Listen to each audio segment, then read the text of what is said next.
أيها الحضور الكريم، رؤية إقليمية للفرص والتحديات المستقبلية هو عنوان الجلسة الحوارية التالية. رحبوا معي بمتحدثي هذه الجلسة، يحاورهم الكاتب والإعلامي عماد الدين أديب. Ladies and gentlemen, our next session is a dialogue on regional challenges and future opportunities. This session is moderated by Imad Ad-Din Adib. Please join me in welcoming our distinguished panel. Please note that this session will be in Arabic. Kindly use your headsets for instant interpretation.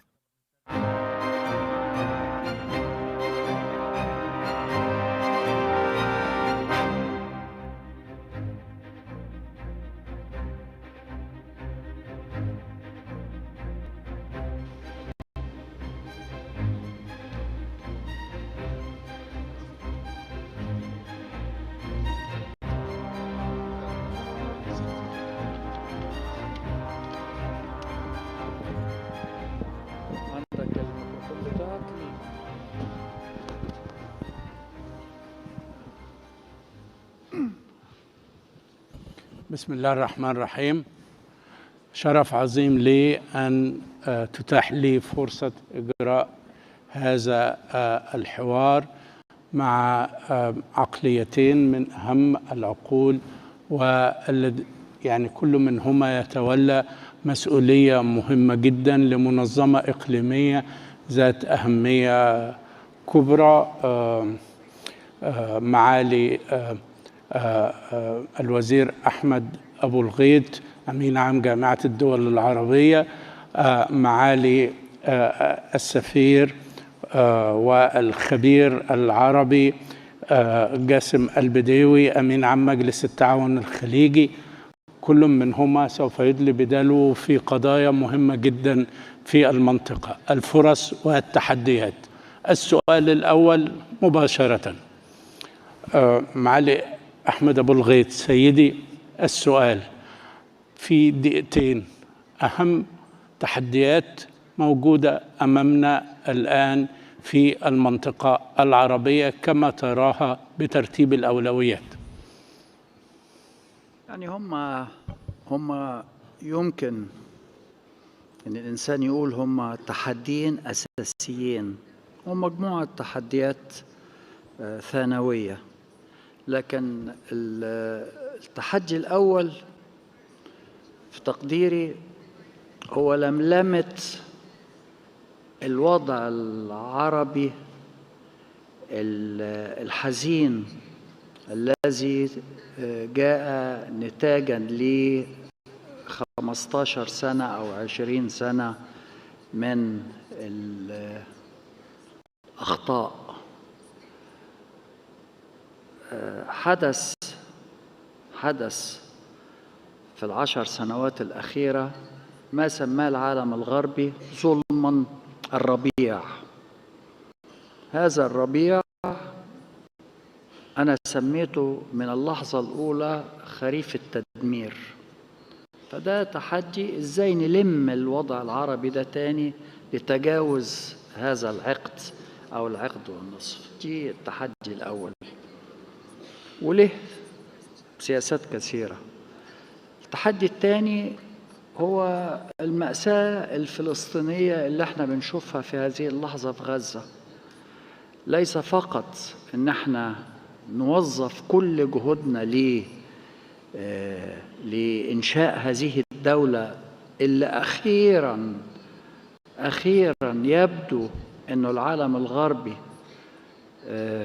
شافها زينا، رغم أنه الغرب أيضا كان ظالم جدا للفلسطينيين ومؤيد جدا لإسرائيل على غير وجه حق. فدول التحديين الأساسيين اللي الإنسان يركز عليهم. سيدي بداية نفس السؤال لأمين مجلس التعاون الخليجي. شكرا أخي عماد. أعتقد التحدي الأول بالفعل اللي ذكره معالي أحمد أبو الغيط هو التعامل مع تداعيات ونتائج الحرب البربرية التي تقوم بها سلطات الاحتلال الإسرائيلي في غزة. هنالك العديد من النتائج السلبية التي حدثت وستحدث إن لم تتوقف هذه الحرب البربرية. وهذا النداء التي يناديه دول مجلس التعاون والدول العربية الحقيقة كلهم، بأن هذا التحدي الأول يجب أن يكون هنالك تعامل وتعاطي وإياه بشكل كبير. إذا جيت بشكل عملي أخي عماد للتحديات، هنالك تنويع مصادر الدخل والاقتصاديات الدول، التعامل مع انتشار مع الأسف مشكلة المخدرات في العالم العربي، التعامل مع التكنولوجيا الحديثة، التعامل مع المناخ، توفير فرص للشباب بالمستقبل. هنالك العديد من التحديات تتعامل معها. راح أترك الأخ أحمد يتكلم عن الشق العربي، لكن دول مجلس التعاون تتعامل مع هذه التحديات بجدية. هناك تحديات جيوسياسية، فهنالك تحديات فعلا عظيمة يتوجب أن يعني نرسخ جهودنا للتعامل معها. التحدي خفي ولكنه ظاهر، هو الأجندة اللي تفرضها بعض التجمعات الدولية وبعض الدول، أجندات اجتماعية معينة، أعمال، حقوق ليست من عاداتنا ولا تقاليدنا. كل هذه نحن نراها كتحديات يتوجب علينا أن نتعاطى وياها. معالي أحمد أبو الغيط سيدي، إيران، إسرائيل، ظهر في أحداث غزة الأخيرة أن كل منهما تريد أن تأخذ المنطقة إلى صدام وإلى صراع. كيف يمكن للعرب أن يتعاملوا مع حالة الشد والجذب، الإيراني من ناحية من خلال وكلائه والإسرائيلي من خلال جنون اليمين الإسرائيلي؟ وفعلا هي ظاهرة مضى عليها يعني 30 سنة، هي مش ظاهرة اليوم.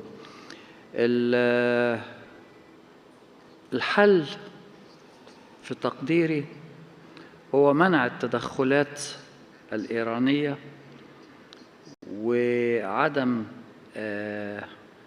عدم استغلال القضية الفلسطينية من أجل تعميق المواجهة.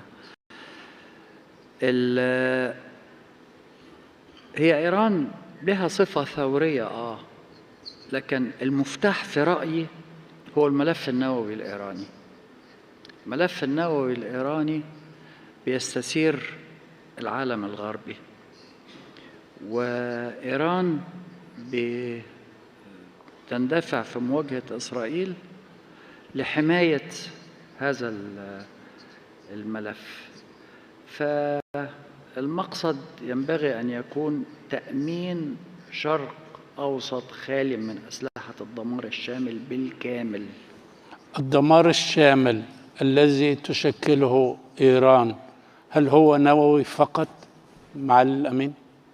ما في شك العلاقات الخليجية الإيرانية علاقات مهمة جدا. تتعاطى دول مجلس التعاون مع إيران حسب علاقاتها الثنائية، كل على حدة حسب علاقاتها الثنائية. التطبيع وتطور العلاقات السعودية الإيرانية في شهر مارس من 2023 أخذ بالعلاقات الخليجية الإيرانية إلى منعطف جديد. جميع دول مجلس التعاون رحبت بهذا التطور وترى فيه عنصر أساسي لضمان أمن واستقرار منطقة الخليج، وتأمل أن يكون له انعكاسات إيجابية عديدة على العديد من الملفات الإقليمية. نحن نتعاطى مع إيران بكل صراحة وحوارنا مفتوح، ونتحدث وإياهم على ضرورة وأهمية عدم التدخل في شؤون الدول، احترام القوانين والأعراف الدولية، والعمل على أمن وضمان أمن واستقرار المنطقة. الإيرانيين متواجدين بالدول، يعني أنا مواطن كويتي أقدر أقول لك في على الأقل 50,000 مواطن إيراني يعيشون في الكويت، وهم بيعيشون من سنوات عديدة ويعملون ويحولون فلوس ويعني عايشين بأريحية. هنالك إيران جار، وإيران جار تاريخي، ويجب أن يتم التعامل وإياه عبر حوار واضح وصريح، ويجب أن يكون هنالك اتفاق بين الطرفين حول أهمية ضمان أمن واستقرار المنطقة. دول مجلس التعاون دول مصدرة للأمن والأمان والاستقرار، نحن نسعى مع جميع دول العالم للتوصل إلى هذا الشيء. هذا كلام جميل ويطربني وبيطرب كل اللي موجودين في القاعة، لكن ماذا تقول لصواريخ الحوثيين اللي في البحر الأحمر؟ ماذا تقول للي بيطلع من سوريا؟ ماذا تقول لحزب الله؟ ماذا تقول للحشد الشعبي في العراق؟ ماذا تقول حتى لبعض التفسيرات أن ما حدث في غزة كان مدفوع من جانب إيران؟ يعني نحن لدينا دولة إقليمية هي ليست عربية، لكن تتخذ من العالم العربي مسرح عمليات عسكرية لابتزاز المنطقة لمصالحها الشخصية. رأيي معليك ورأيي معليك في النقطة دي إيه؟ يعني هو ليست برضو المرة الأولى، بما يعني أنه في 2008-2009 في معركة غزة الأولى كان واضح جدا أنه الدولة الإيرانية بتستخدم كروت أوراق عربية لمنازلة الولايات المتحدة وإسرائيل، ولكن المقصد هو الملف النووي. المرة دي نفس الشيء، كلها كروت ومضى عليها عقدين. أعود إلى أن الملف النووي هو المفتاح لكي ينهى هذا الملف ولا يصبح نزناز دائم في استهلاك طاقات المنطقة. يجب أن المنطقة دي كلها تخلى من أسلحة الدمار الشامل بما فيها الأسلحة النووية. معليك، هو المشكلة المشروع السلاح النووي الذي يحضر الإيراني أم الفكر النووي الإيراني الذي يريد تسميم المنطقة؟ كلاهم. أرجع إلى سؤالك الأول يا أخي عماد. أول شيء أقوله أنه يتوجب على دول مجلس التعاون، وهي هذا ما تقوم به الآن، توحيد مواقفها من هذه الملفات. هناك سياسة واضحة وسياسة متفق عليها ما بين الدول الست للتعاطي مع هذه الدول.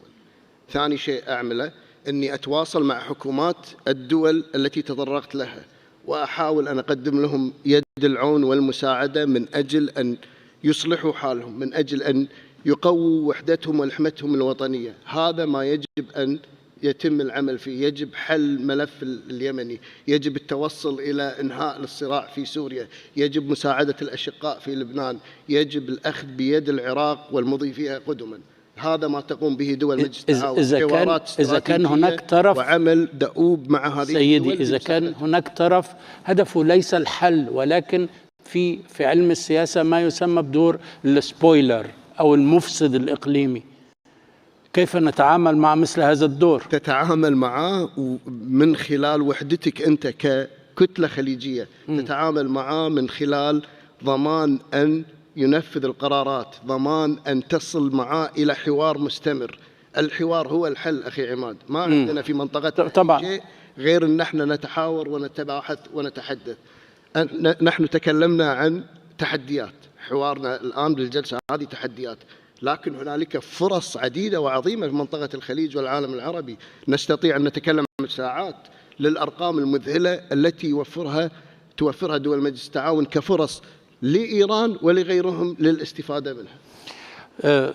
مع الأمين العام لجماعة الدول العربية، الخطر الأكبر الآن نراه يأتي من غزة، من عند إسرائيل، من هذا جنون اليمين الإسرائيلي. لو أنا شخص طول عمري كنت مؤمن بالسلام ودافعنا عن السلام، كيف يمكن لهذا السلام على الطريقة الإسرائيلية الذي يمارس الآن، إن سواء كنا دولة من الدول التي أسست السلام، مصر والأردن، أو الدول التي دخلت في السلام الإبراهيمي بحسن نية وبرغبات عظيمة، أو كنا دول معروض علينا مشروع سلام زي المملكة العربية السعودية، كيف يمكن أن نثق بالسلام الآتي من إسرائيل؟ الجانب الإسرائيلي، وهذا تصريح مني شخصيا، وقد أمضيت ما يقرب من 60 عاما في متابعة السياسة الخارجية والوضع الإقليمي وسياسة إسرائيل. إسرائيل بتصرفاتها الحالية أصبحت تهدد استمرارية الاتفاقات التي وقعت معها، وبالذات من دولة مثل مصر ودولة مثل الأردن. التفكير الإسرائيلي في فرض نقل الفلسطينيين خارج أراضيهم سواء في غزة أو في الضفة الغربية، وبالتالي إخلاء هذه الساحة للشعب الإسرائيلي، هذا معناه مواجهة ل1000 عاما قادمة، وبالتالي عليهم أن يعقلوا وأن يتراجعوا عن هذه السياسات. وأتصور أنه من الضروري والحيوي، إن لم يكن أصبح الأمر اليومي، أن الولايات المتحدة تأمر إسرائيل بالتوقف عن هذه السياسات، وإلا فإن الشرق الأوسط سيلتهب بشكل غير مسبوق. معالي الأمين، هل إدارة بايدن في هذا العام الانتخابي قادرة كما قال معالي الأمين أن هي تأمر إدارة نتنياهو بأن توقف هذه الأعمال الإجرامية؟ هذه عاد سؤال the $1 million question. Yes sir. ما في شك احنا نعول بشكل كبير على الولايات المتحدة أن تستخدم نفوذها وتستخدم علاقاتها وتستخدم تواصلها مع الحكومة الإسرائيلية من أجل أن ترفع يدها وتوقف هذه الحرب البربرية، ما في شك. ويعني ممكن معالي الأخ أحمد إذا في متسع بالوقت يشرح لنا، كونه كان أحد الأطراف اللي كانت ضمن اللجنة التي زارت الولايات المتحدة مؤخرا. للولايات المتحدة مصالح كبيرة مع إسرائيل، ونحن نأمل بأن تتضح الصورة من قبل الولايات المتحدة والشركاء الآخرين الذين يعملون مع إسرائيل حول المخاطر التي ستنعكس على المنطقة والعالم أجمع من استمرارهم في هذه السياسة. هم متعنتين، الغضب أعماهم والانتقام أعماهم، ولا يرون المستقبل وكراهية أخ جاسم، وكراهية ولا يرون المستقبل. مع الأمين، أنت كنت في نيويورك وشفتوا بلينكن، ماذا قال لكم بلينكن في إمكانية البحث عن حل لما يحدث؟ أنا هقول لك. تفضل. في الأسابيع الأولى التي تلت 7 أكتوبر كان واضح جدا ويعني مؤذي جدا لنا كعرب أن نستمع ونرصد اتجاه أمريكي أوروبي، العالم الغربي ككتلة، يعطي إسرائيل الحق في الدفاع الشرعي عن النفس ولأبعد الحدود، أبعد الحدود.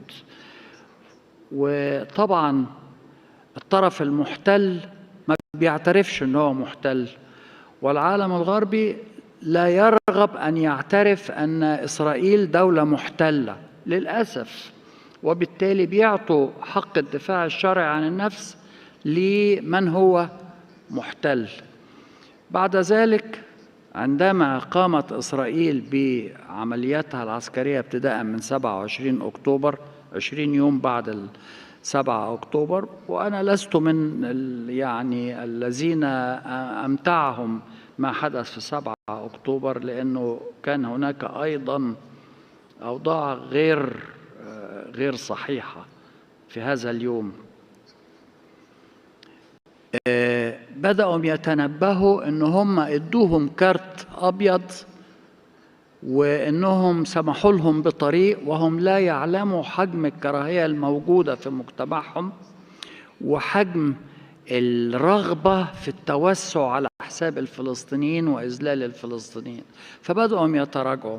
وبعدين تبينوا أيضا الغرب أنه العملية دي قابلة للتكرار مرة واثنين وثلاثة على مدى العقد القادم، العقدين القادمين.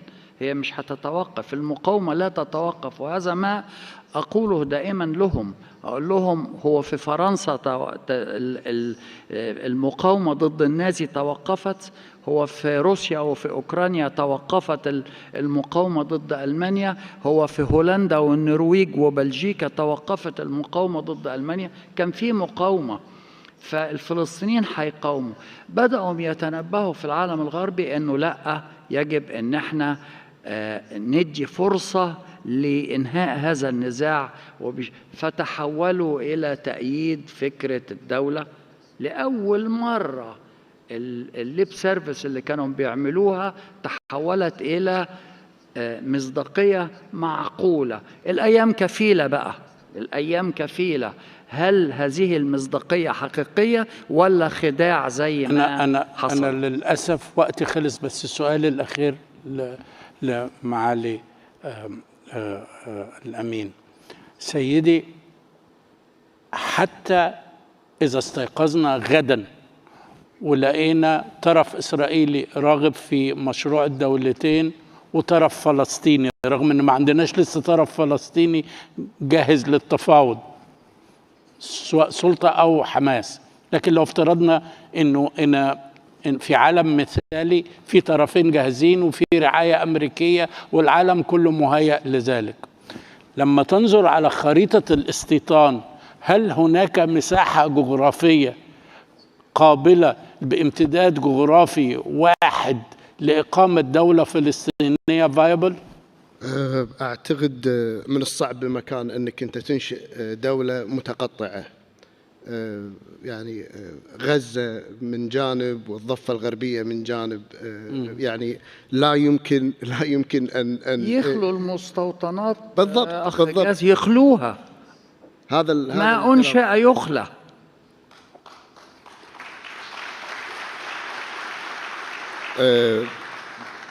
هو دور المجتمع الدولي. بالفعل هنالك مؤسسة اسمها الأمم المتحدة ومجلس الأمن، يجب أن يفعل مجلس الأمن، يجب أن يلعب مجلس الأمن دوره في فرض هذه الحلول على إسرائيل. عندك دولة عظمى اسمها أمريكا عملت فيتو مرتين ثلاثة ضد إيقاف إطلاق نار، وكأنهم بيقولوا لو سمحتوا استمروا اقتلوا في الفلسطينيين.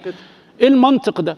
نحن دائما نتكلم عن ازدواجية المواقف، ازدواجية المعايير.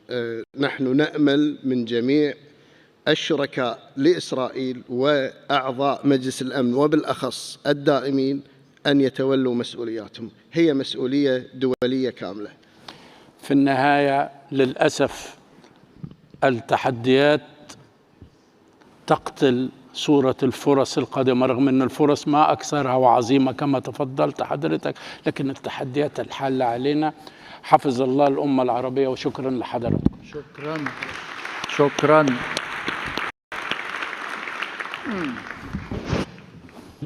الحضور الكريم، نستكمل باقي الجلسات في هذه القاعة ظهر هذا اليوم. إلى حين ذلك يمكنكم حضور الجلسات الأخرى المنعقدة بالتوازي في القاعات المخصصة لها. شكرا لكم. Ladies and gentlemen, we will resume our sessions in this hall this afternoon. In the meantime, you may attend other breakout sessions taking place at the dedicated halls. Thank you.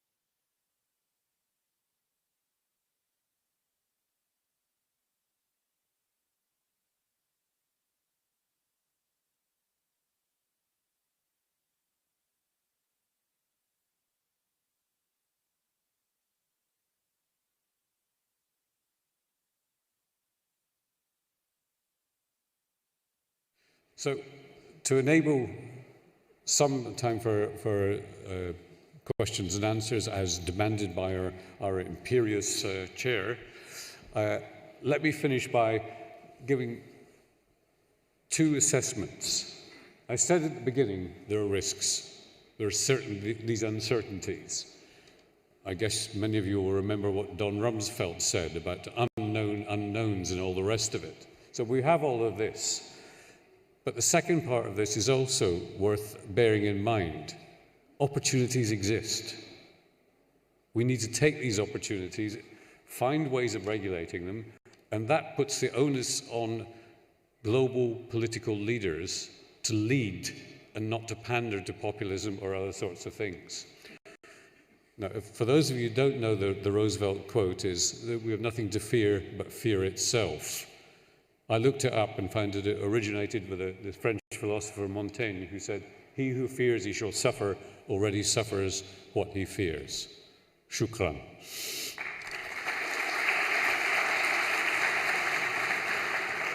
I like Montaigne's quote very, very much. Why don't you stay there so you have the microphone. Do you have any questions from the floor for Professor Beg? One that comes to mind, and please go ahead and raise your hand. We have 2 microphones from each side, and we only have 5 minutes, so don't be shy. There's one in front here. Where's the hand, please? And just be very direct, please. Thanks. Thanks for the great talk. I'm a scientist, and I wonder, science requires financial and social stability in any country for it to keep progressing. And I guess what's your outlook for the next century in terms of economic and social stability in different regions in the world, and how that might impact scientific advancements? Yeah, maybe I can frame it into, we have this period of disruption, and we had almost a unipolar world the last decade. With this much disruption taking place, how do we collaborate in a very different way economically and pull society along, Professor? I think there's 2 straightforward answers. Some is bottom-up. Science reacts to what's going on, hence my assertions about war sometimes being good for science. But the other is cooperation of various sorts, which you see in some of the attempts to respond to climate change. So I put together the 2 channels and hope that at least one of them might be successful. Stability isn't everything. Stability is everything, but it doesn't feel so stable. It seems like the... Yes, but it's not everything, I don't think. Instability fosters change. Oh. And stability can foster complacency, in your view? Yeah. I want to pick out one subject before we let you go on this, and that's climate. UA hosted COP28 here, and I'm wondering why we cannot collaborate almost for a global moonshot to deliver action against climate change.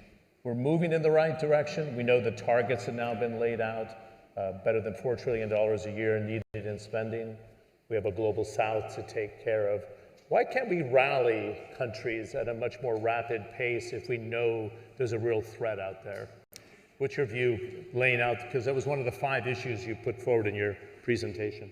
Well, the cynical view is that the interests of different groups do not coincide.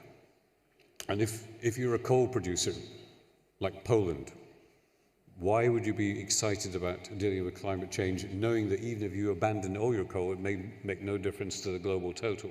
So that's one cynical answer. But the way you can try to collaborate is simply by education, by convincing people time and time again this is the right thing to do, and dealing with those who are naysayers in the process. Great. We have a question here. It'll be the last question before we close out. Thank you. Thank you, sir, for this enlightenment presentation. If we decided to take option that there is no fear, and we will follow and explore all the new changes in the AI, what is the most important social issues that we have to take it into consideration or put it within our frame in the, in our way when we are proceeding to do all the changes? The most important social issues or challenges or impact of this, for example, AI or whatever I don't think there's a single answer to that. The social issue is going to vary from context to context. In some parts of the world, emancipation of women is part of the social priority. In other parts of the world, it's going to be dealing with the elderly, and the advantages that you can get from some technologies is that they can find solutions to the challenges of dealing with the elderly. Yet other places, maybe just that you're using technology to help to educate, because if you think of the parts of the world where there is a shortage of education, using technology to deliver that education can be the potential big social change answer. There's a subject I wanted to bring up in the next panel, but I'd love to get your thoughts and then we'll close the session. Small governments, I'm thinking of Singapore, we're going to raise it with Austria or Greece, but the UAE as a hub for energy, finance, trade, tourism that we're seeing today, AI. Is it an advantage to be small? And what is your perception of how the UAE, is navigating this landscape? If small is in, nimble, quick to respond to these global challenges that you laid out, please. In some cases, yes, and you've instanced some of them. But Singapore's case, I think it was a very charismatic leader in Lee Kuan Yew who pushed an agenda very, very, very long term. In Austria's case, well, Sebastian, of course, can give his own answers to this, but I think Austria has a particular growth model that worked for a long time and situated Austria in a certain position. Plus, Austria is non-aligned, also helps. In other cases, small isn't necessarily great. I can think of plenty of small countries that are just as badly run as big countries. But this is not one of them. Can we give a nice round of applause to Professor Ian Begg? Nice to see you. Thanks very much for the LMC. Sit tight in your seats and let's be cognizant of our next speakers. And it's nice to see a full room. We're going to look at the geopolitics of this change, and we have two excellent speakers. Let's give a warm welcome to the former Chancellor of Austria, Sebastian Kurz. You'll take the seat right here. Can we give him a warm welcome? And George Papakostantino is the former Minister of Finance, former Minister of Climate and Energy for the Republic of Greece. Thanks. And again, both my panelists, we had a chance to chat before we sat down, pledged to keep very direct answers because we want to take some questions from the floor. I thought Ian Begg's presentation was good because he laid out 5 central themes.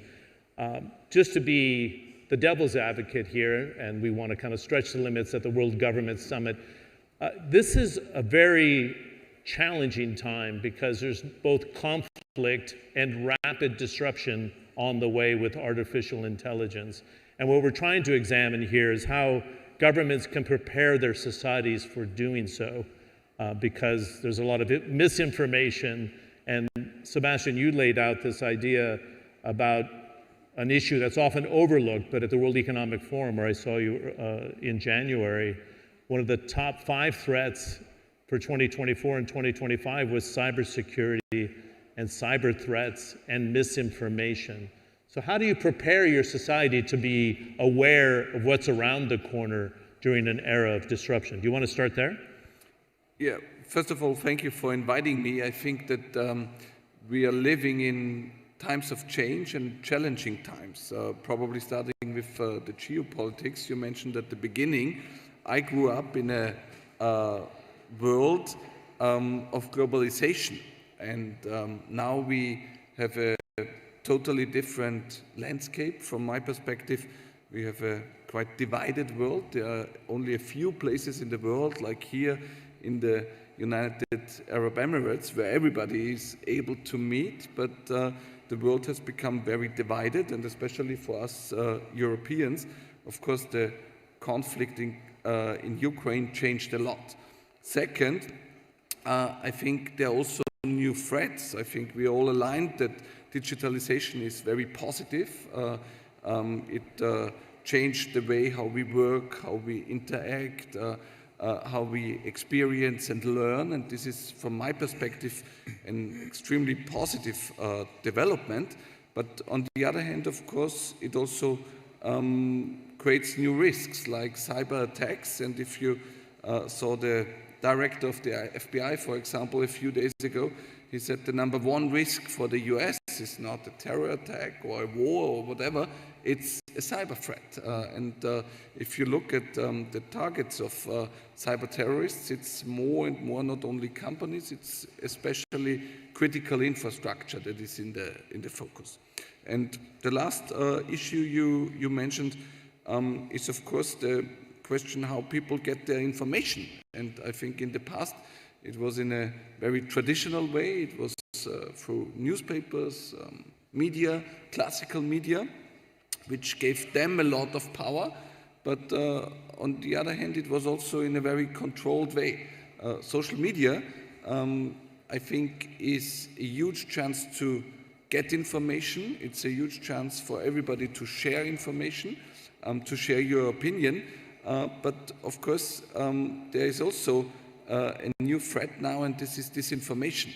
I think that if you have the manipulation of pictures, for example, this is a threat. But if now videos are even manipulated, this can be a real risk to our societies, to our public debates, and of course to how people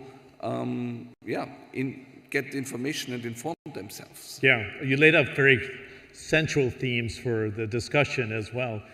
For a board seat that they were holding in Abu Dhabi, they asked if they could use my voice and still picture, and they did a 45-second board presentation opener, and I didn't do the voiceover, so just with the audio that it does exist outside the world, you would think I did the track. So yeah, that's the first stage of this. To be honest, I think pictures and articles, of course, that was the first step. The next one was audio, and it's already pretty strong. But if you see a video of yours where you give a speech, to be honest, probably for everybody, it's something they easily can believe in. So from my perspective, this is really a huge change and a huge threat to how information can spread. Yeah, it was that ranked number one on that Webster's survey. Minister Papakonstantinou, it's good to see you again. We had a chance to chat before, and I wanted to address what Professor Beg made in his opening presentation. He's pretty optimistic, but I'm wondering if it has to get nastier before it gets better. And the other twist that you and I talked about over coffee was, I'm quite surprised how resilient the world is today. If you think about what it's been thrown with the pandemic, preceding that with the financial crisis in the region with the Arab Spring, Russia, Ukraine, and energy shortage, they find solutions. But the combination of disruption and resilience, can it be sustained at this sort of pace that we're seeing today? George? First of all, many thanks for the invitation. It's great to be here. I liked very much Ian's optimistic take, and I think we need to keep, at the end of the day, two big lessons. One, yes, we find solutions, and this resilience is the second element. But having said that, I don't think we should be downplaying the enormous challenges that we're facing at the moment.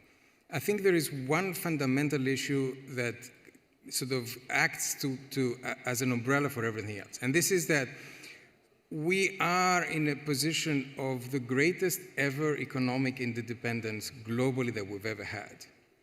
At the same time, we are facing more fragmentation than we have ever faced. The geopolitics is absolutely terrible. There is weaponization of financial markets and of trade in global economic relations. And there's a real danger that this creates conflict. And this creates conflict not just in areas such as trade and finance, where we've been seeing it. We've seen, for example, how the trade friction around China are poisoning international economic relations. We've seen how, following the sanctions around the Ukraine war, this has disrupted the international financial system. But there is a real danger that this kind of fragmentation that we're seeing spills over into other areas that are fundamental for humanity's well-being. Climate is a classic one. Will we see the kind of fragmentation also spill into climate negotiations? We haven't yet. Health is another one. We've come out of a global pandemic where we surprised ourselves at our resilience. We were incredibly good at coming up with a vaccine. We were very bad at rolling this out around the world. But yes, we were resilient. But we are not seeing really learning the lessons from that pandemic. We're not seeing the World Health Organization being given the powers that it needs. So my big worry here, and I say this as an eternal optimist at the same time, is that there is this disconnect between the level of challenges that we're facing and the degree of interdependence that we are, and the inability to come up with collective solutions and to cooperate internationally. This is a problem which I'm afraid is going to get worse before it gets better. Let me follow up on climate then, because I presented that to Ian as well. They fought very hard to get that final communique, Dr. Sultan Al-Jaber, and we have this orderly transition away from hydrocarbons. But the investment in renewables today is $1 trillion. They need to triple it, and they're trying to hit that target by 2030 and reduce emissions by half in that time frame. And they're trying to triple nuclear capacity by 2050. Sometimes I think we set unrealistic expectations, which then society feels that they have no control over. How would you manage this to, if you could put a man on the moon and we're going to Mars today, why can't we collectively do a common good on climate, George? I think there's two post-developments and one disruptor here. The two post-developments are, one, we have seen that private business has completely changed its attitude, and becoming green is now profit-making, and they're investing massively, and governments are following that. The second post-development is that civil society around the world, and especially the younger generation, is very much into climate change, into the green transition, and is pushing everyone, government and business, to adapt. The disruptor has been the fact that because of Ukraine, we just realized that the kind of the fuel that was the transition, which was gas, can no longer play that role. So we need to rethink. We need to redo the math, and the math involves some still adherence to the older hydrocarbons. We've seen a number of places around the world sort of rethinking strategy. We need to rethink nuclear, which we had a number of countries in Europe, Germany had taken out, for example, of the calculus, and we need to push much faster and make renewable cheaper, quicker. So it's a difficult equation to solve because the parameters keep changing, but fundamentally, I think, even though we're behind where we should be, we're moving in the right direction. And if you allow, let me just add two short points. First is, I think, of course, you're right that managing expectations is important, but I think there's also a need for big visions and goals where everybody can contribute. And second, I think that there is a lot of innovation. So what I especially liked at the COP was the strong involvement of the private sector. To be honest, from my perspective, this will be the biggest and the best driver in the next few years. The involvement of the private sector will drive innovation, and I think this will be the big game changer for me. Good. I'm glad you said that, because there was a lot of criticism that there was too much business there. But the private sector has to put private capital up to make things happen, is what you're saying? Yeah, to be honest, only having politicians to discuss and NGOs to criticize, this is not enough, and it will not change anything. So from my perspective, the strongest driver is always the private sector. And the biggest change, no matter in which area, a disruptive change can only happen with innovation. And for that, you also need the private sector. So from my perspective, the strategy at the COP was absolutely right, and I think it was super successful. And I think that the leadership of Dr. Sultan Al-Jaber and also his team was phenomenal. I want to dig in. One more small thing, because I think that Sebastian is making a very good point. What can governments do here? And that's important in that we are seeing climate finance becoming much bigger than it used to. We're seeing international institutions funding the green transition in a way they did not do before.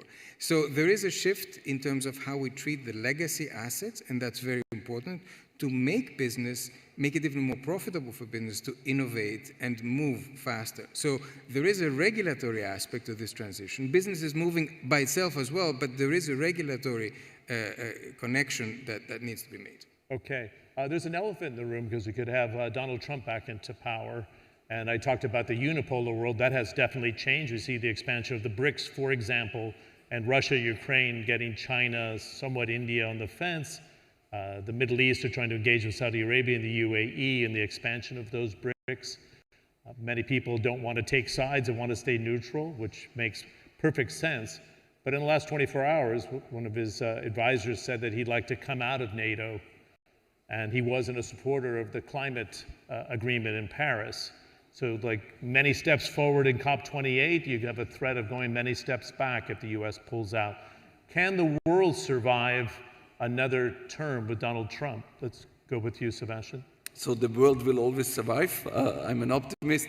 And to answer your question, I think nobody knows the outcome of the elections in the US yet. Yeah. So let's wait and see. But what you mentioned before is quite interesting. I think that the world has changed in a way that there's not only the West in the lead. Yeah. We live in a totally different world today. So the US and Europe together are less than 1 billion people. If you compare it with other parts of the world, that's nothing. If you look at where is a lot of growth happening, yeah, where is a lot of dynamic. You talked about efficient countries before. I think Greece and Austria are small countries, more efficient than others.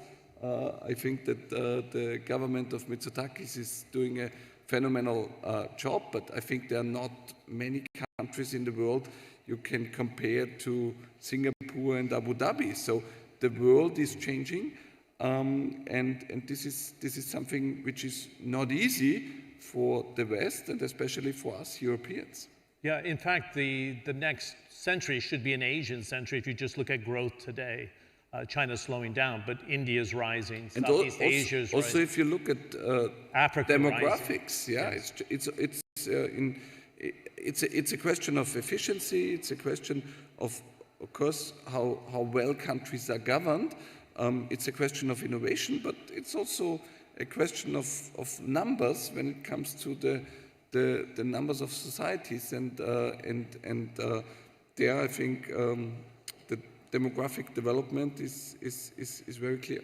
Yeah, I wanted to get your thoughts on modernizing post-World War II architectures. I want to have a quick reaction to your question. On Donald Trump. Yes. I was going to see if you wanted to come back in. I can't resist the temptation, especially because, no longer being in politics allows you to be, more free to speak about certain things. So without being singled out the next morning as well. My quick reaction to that is that, of course, every country makes its decisions in elections, right? But the US is a particular country, given the dominance of the dollar in global economic transactions and given the US's geopolitical role. So I don't think that we can, and if I understood Sebastian's very careful answer, I think there is a concern there. And the concern is that we do not know what the next day is going to be in terms of global economic relations, in terms of the role of NATO, and Europe needs to wake up to that, in terms of a more transactional way of going about international trade and further frictions there. So yes, there is in terms of climate and pulling out again of climate negotiations. So there are some pretty disturbing signs there, which I hope will not be, we won't see them in practice. Good. Let me also add one Finish point. up, and let's see if we can get some questions. Go ahead, Sebastian. Just put your hands up because we only have 3 minutes left. So if you want to get the microphone, please. So just one sentence. I think the main problem from a Western perspective is how the debate has changed in the US and in some Western democracies like countries in Europe. So if you look at the US at the moment, it's a very divided country, and I think this is something which is the most problematic point, because I think when I'm 37 now, but when I became politically engaged and when I started to travel the world, I had the impression that many countries, many people in the world were looking towards the US and saw it as a role model. And I think if you travel the world now and ask people in other places in the world now if they want to copycat that model, if they think it's still the role model, if it's still that what they aim for, what they wish for, that has changed. And I think that's the main issue for me. Okay, that leads me to the final question for Professor Papakostantino. The cradle of civilization is Greece in terms of democracy and Western civilization. Is democracy overrated, to Sebastian's point, where people don't feel it's vital in the future of this era of disruption, and they like continuity and they like a 5, 10, 50-year plan all mixed into one, which not at the whims of elections? It's a big question, but what are your thoughts? It's a big question. You have 1 minute and 43 seconds to answer. We'll give you a little bit more for that, yeah? I'm a Greek and a European, and therefore I believe in liberal democracy as being the cradle of what we stand for. So not just because, I come from the country that invented the term. But democracy is in retreat around the globe. Different countries interpret it in different ways, and that's fine. But there is a danger of when it retreats around the world, and it poisons international economic relations. Because again, I don't want to enter this question from a national standpoint. I want to enter this question in terms of what it implies for global cooperation around the kind of problems that we need to be addressing altogether. And there is a clear connection there that is problematic. So if you see democracy going back, in the US could be one such example, then we will no longer be able to solve the global problems that need a collective understanding.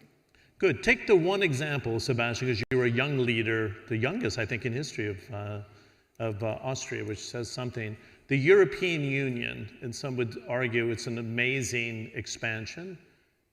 After the fall of communism, which I had a chance to cover, Humpty Dumpty stayed glued together, but either modernization or growing a spine.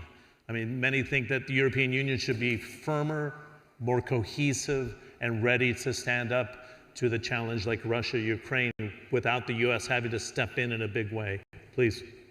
Well, I think the EU is a success model, and at the same time there are some challenges. So first, of course, when it comes to security, I think there's a need for a better cooperation within the EU. Of course, most of the member states of the European Union are members of NATO, but some, like Austria, are not. So from an Austrian perspective, my perspective, I think there's a need for a stronger cooperation when it comes to issues like security. At the same time, I think that it would be good to have a European Union based on the principle of subsidiarity, because especially with the enlargement, now having 27 member states, probably even more in the future, I think we still have to remember that it's not like the United States. It's not one language and a similar history. It's 27 different member states, yeah, with different culture, different languages. And so from my perspective, that would be the right approach. Okay. I want to open the floor for just 5 minutes because we have a bit of breathing room. If there's any questions from the floor, we don't need to force it, but any questions from the floor? One here, we can get a microphone. Can you stand up and we'll get a mic to you, please? And one other question if you want to, and one right here in the second row. And we'll just pass the mic to him. Just be very direct, please. Thanks. Good afternoon. My question goes to Mr. Sebastian Kurz. Since we are talking about the world leaders and the politics, I was wondering, well, certainly there's no doubt that you became one of the youngest world leaders in the world while serving as the Chancellor of Austria. And the question is, what you sacrificed to become the one Chancellor in the young age? And secondly, What was the question? Yeah, we didn't get the question. You have to be super clear. And just one question, please. what you sacrificed to become youngest Chancellor of Austria? Okay, interesting question. Thank you. What did you have to sacrifice, or was it a sacrifice? We've known each other for about 5 years. No, I'd love to hear your thoughts on this. No, it was, to be honest, it was not. I was interested in politics at the young age. Started to get involved on a voluntary basis in a youth organization at the age of 17, and yeah, when I went to university, I became more and more involved, and became the leader of our conservative youth organization in Austria, and I think then by accident entered the government at the age of 24, which was quite young. So, to be honest, of course, it was a lot of work, and of course, it was a lot of responsibility, but I know many young people in the private sector or also in their private life as fathers or mothers who have a lot of responsibility. So I think politics and the political arena should always be a mixture of different people. I think it's good to have older people, younger people, people with more experience, people who are probably very fresh. You should have men and women, so I think diversity in the political arena is good. Good. Very quickly, George, you learned it the hard way during a financial crisis. It's a pretty nasty game, is it not? Yes, my shorter answer is private life. You lose your private life completely. But, you know, we have a word in Greek, which I'm sure, John, you know, which is hubris. When you go through a dramatic period, as I did in my country during our crisis, to say, oh, I wish I had not done this, is hubristic. I think that you're put in certain positions and you need to do the best, and then you know, feel good about what you've done, and live with your conscience. And I think that's very important. If at the end of the day you feel that you've done your best, then you did a good job. Good. We had a question here, and then we'll close out the session on time. Thank you. Thank you. Thank you very much. As many young people also following us online around the globe, it will be also interesting to know your opinions to our panelists.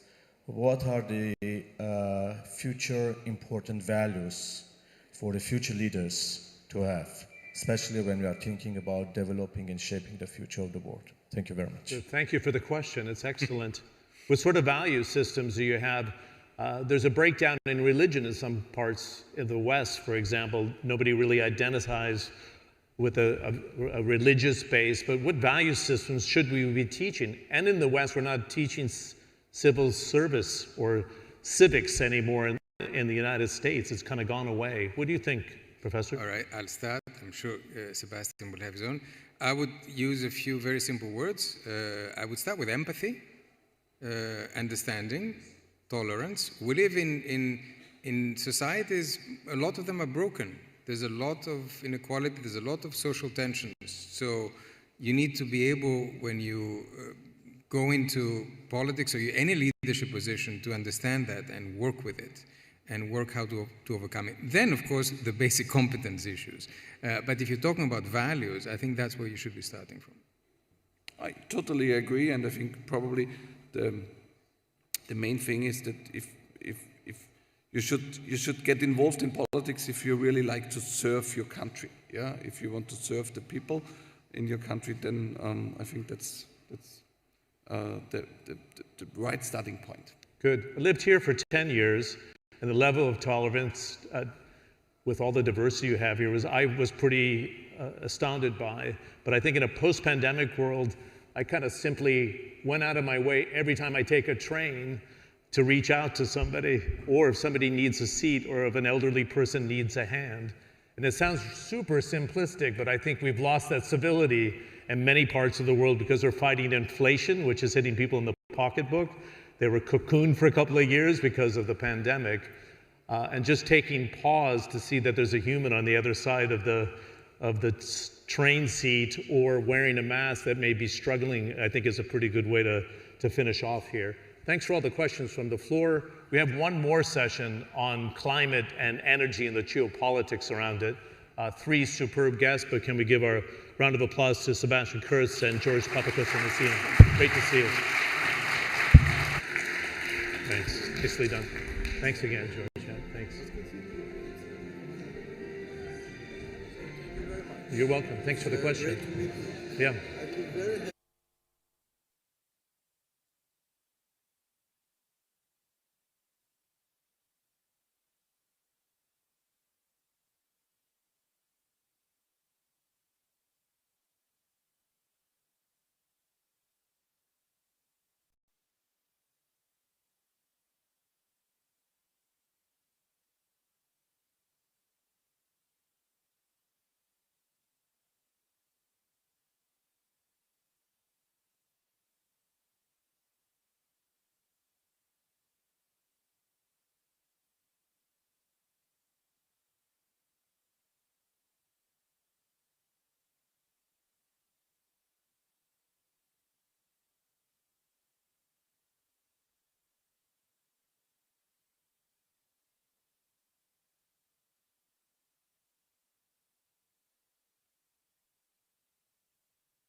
the founders of Joby Aviation, and also of Zipline. Hi, super nice to meet you. Do you want to come here in the middle? Oops, sorry, please go in the middle. Well, often at these conferences, you get told, why don't you bring something along that maybe shows a little bit of what you can do? You've brought the best show and tell I've ever seen at a conference, I think, the people gathering around your vehicle outside. Just tell us about what we can see outside. Yeah, so we brought our electric air taxi. It's a electric vertical takeoff and landing aircraft that can carry a pilot and 4 passengers at speeds of 320 kilometers an hour. And we're so excited about the partnership that we've announced with the RTA here in Dubai, where they've brought together the 3 critical resources for bringing this technology to market. The regulatory and policy pieces that are necessary to launch the service, the skyport infrastructure, and an aircraft to deliver a really exciting service. And just tell us a little bit about your story to here, because it's an extraordinary story. You have the backing of some amazing companies, of Toyota, of Uber. Just tell us how you got to here. It's been a lifelong dream and a spectacular journey. I founded the company 15 years ago, and we've now raised more than $2 billion and have a team of more than 2,000 people, or almost 2,000 people, and it's really fantastic to now have this partnership here in the region that really shows the world what you can do with this next generation of aircraft. And you've been going through all of the testing processes. How long before we actually see them flying? So our target is in service for the public. Yeah, our target is to launch the service here in Dubai before the end of next year. Amazing. Now, Keller, you also are thinking about how we use the skies for a seamless way of mobility, but you're looking at delivery using drones. You started in Rwanda. We had the president here of Rwanda yesterday. Achim from the UNDP was saying he'd come to visit your site outside of Kigali and was amazed at what you've built there. Tell the audience a little bit about this extraordinary company that you've built. Well, you know, our backgrounds, when we started building Zipline, our backgrounds were in robotics and artificial intelligence and automation. We always really felt like it was going to be possible to build an automated logistics system for Earth. And the thing that really motivated us about that was the opportunity to build the first logistics system that serves all people equally. So we started by delivering blood to 21 different hospitals in Rwanda. Over the last 8 years, Zipline expanded to serving 3,000 hospitals and health facilities globally. We operate 22 global distribution centers, 24/7, 365. We've delivered about 16 million doses of a childhood vaccine, 2 million doses of COVID-19 vaccine. We deliver about 75% of the national blood supply of 2 different countries. And then this year, we received regulatory permission to fly at scale in the US. Zipline's the first company in US history to be given permission to fly beyond visual line of sight autonomously throughout the US airspace. And we're working with partners like Cleveland Clinic, Mayo Clinic, the VA hospital system, as well as Walmart, to enable instant teleportation from any hospital, store, or warehouse directly to customers' homes. Obviously, we hope to get some nice things, and maybe our dinner delivered by you one day, but I was struck by one of the things you said, which was on your website, that the number of people who die because blood doesn't get to them in a traffic accident, for example, because it takes too long, or medicine doesn't arrive to somebody who needs it critically. And you can cut these times down to a matter of minutes. How important was that to you in the building up of the company? Yeah, because we've been operating globally at scale for the last 8 years, we now have a lot of data on these questions. So University of Pennsylvania published a study last year showing that Zipline has been able to reduce the maternal mortality rate by 51%. At the hospitals that we serve. We've been able to reduce missed vaccinations by 42% and reduce zero-dose children by 21 percentage points. And so, you know, a lot of people think of drone delivery as some crazy sci-fi technology that's 10 years away. It isn't. It's been operating at scale for 8 years now, and it's having a major impact on people's healthcare. Joe Ben, one of the things that I think has been a big topic of conversation here has been this idea of equitable cities, of making places where everyone has access to. I think perhaps when people see your vehicle outside, they think it's going to be a little like Sao Paulo, a world of the super rich moving around above the poor in their helicopters. But you see this as like an SUV, like an Uber of the skies. How important, again, is that to embed that into it, to make it an acceptable solution for cities that they realize is not just an elite tool? Yeah, so I think from the moment we founded the company, that was one of the critical values that we had, was to make air transportation accessible. And I think one of the incredible, I think both what Zipline's doing and what Joby's doing are showing that so much more is possible with aircraft than we had believed previously.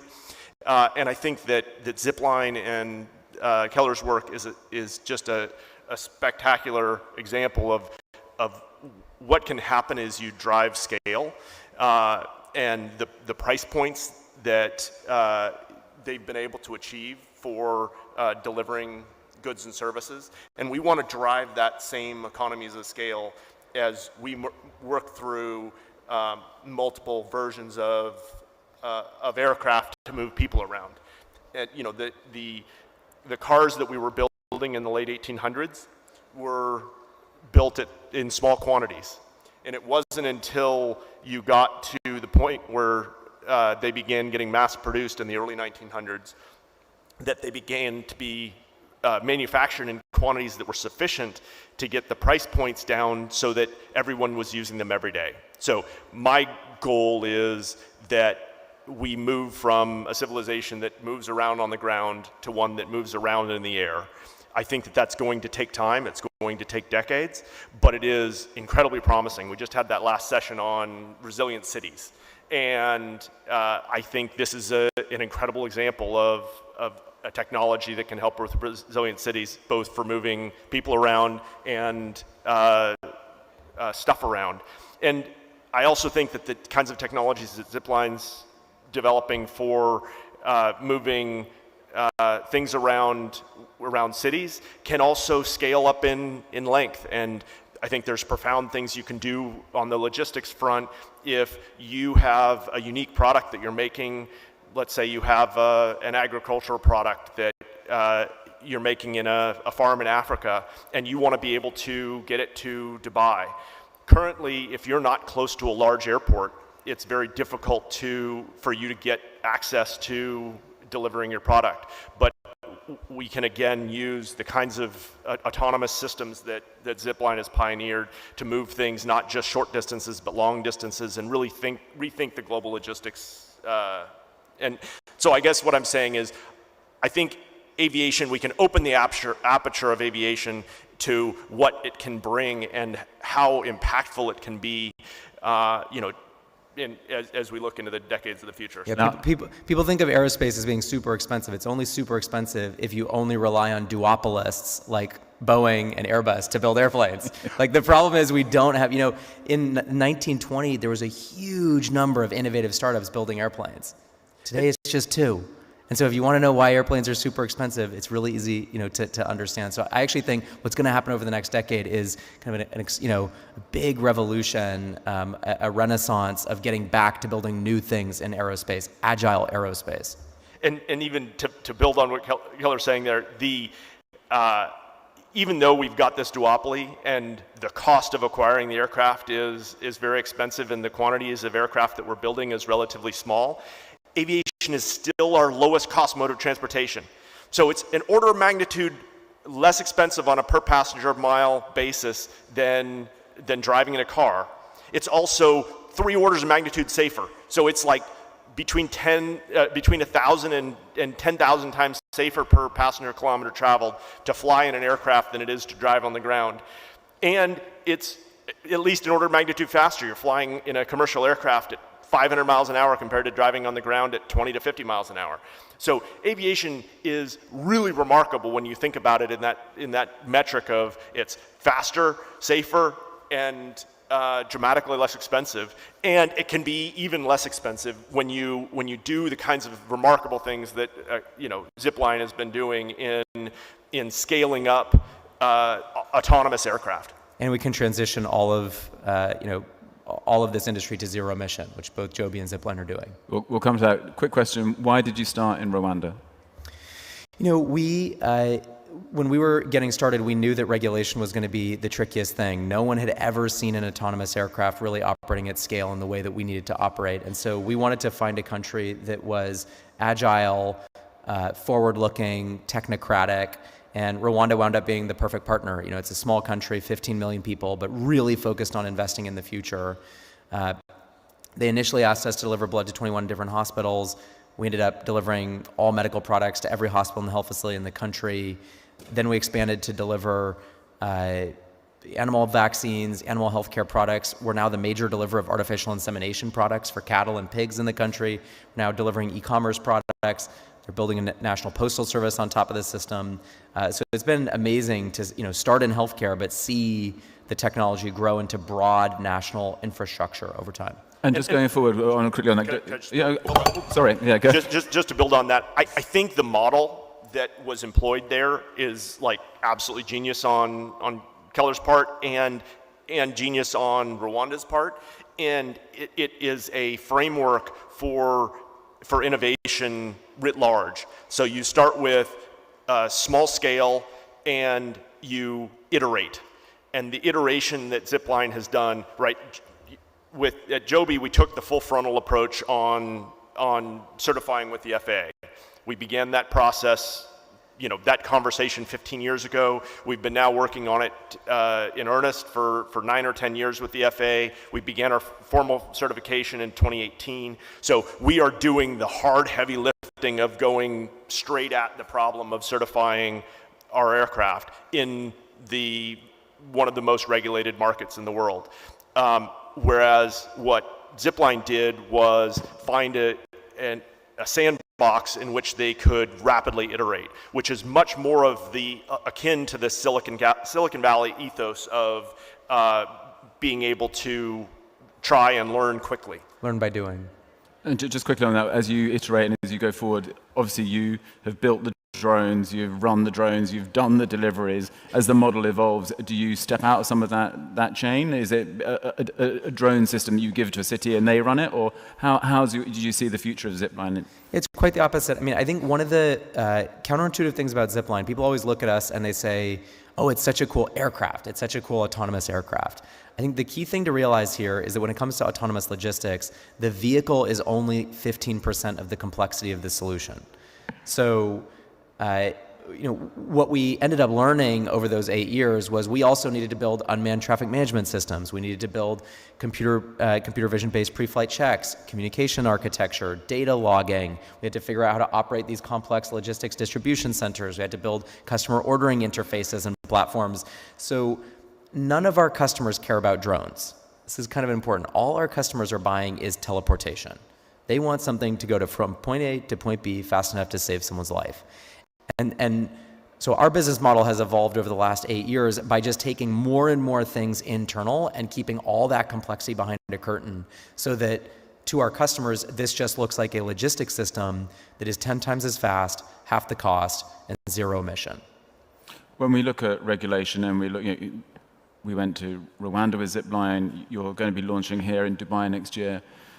What hope do you think, do you have that Paris will be 2027 or London will be 2026? Do you think those cities are open to the same regulatory changes and lobbying their citizens in a way to accept this technology? Or do you think that you will always, for the next few years, be in innovative cities which have an ability to change regulation and to be adaptive? So I think the really exciting thing, both on the logistics side and on when it comes to moving people around, is now, after working on it for 15 years, we have in the developed world, in these markets which have a lot of existing regulation, we've built up the regulatory framework for, as Keller was talking about, the ability to he now has the ability to fly his autonomous delivery system anywhere in the continental United States. So that's like a game changer. But it has taken 8 years. The amazing thing is that they've had revenue for those full 8 years because they went and began iterating on it and perfecting it in a non-regulated environment. With Joby, again, we took the full-on regulated approach, but we now also have a framework. We just had one of our last area-specific certification plans approved by the FAA. This means we've done the heavy lifting. We've been working on it for 6 years, and we now have our path to certifying along the existing channels. There are also there's a path that's been set up where a rule has been issued in the U.S. or a draft of the rule has been issued in the U.S. to apply a process that's much more akin to what's being used for Keller's aircraft for passenger carrying aircrafts that are small. And that's a game changer. That's going to allow a proliferation of really innovative new startups to come and build and try new things of aircraft, both for passenger carrying and for drone logistics at larger scale. And so, again, I think we are in this extraordinarily exciting time where aviation becomes dramatically more relevant to many more dimensions of our daily lives. And so I've never been so excited about the future. We're talking about future cities. Just tell me, civic leaders, I presume they ask the same questions again and again, and I know what the answers are, but perhaps you could just tell the audience. So it's quiet, it's energy efficient. Just explain a few of the things that you built into it to make sure that when you got to this part of the story, there was probably a better acceptance of it. Yeah, so our goal was to build an aircraft which was quiet enough to deliver you to where you want to go. We're very, very pleased with what we've accomplished. It's 100 times quieter on an absolute level, and the quality of the sound is dramatically better than a helicopter. That said, I want to continue to work and make it even quieter. So that's on the acoustics piece. On the environmental piece, I wanted to build an aircraft which was lower climate change inducing. That's the metric I use is grams of CO2 per passenger, grams of CO2 equivalent per passenger kilometer. So you're taking the entire life cycle emissions of the flight, not just the energy used during the flight, but also the energy used to make the battery pack, and then depreciating that, the energy used to build the airframe and all the components that go into it. So you look at everything that the environmental impact of everything that goes into manufacturing and operating the aircraft, and then you divide that by a passenger kilometer basis. And the really exciting thing is the aircraft we have today is dramatically better than any other aircraft or any of the large commercial aircraft. And it's also on the order of the environmental impact of driving in an electric car. Now, over time, I want to continue to improve that. We're doing aggressive work on hydrogen electric propulsion, which will improve that even further. So again, this is a work in progress. We are in Gen 1 of many generations, and the opportunities are really, really exciting.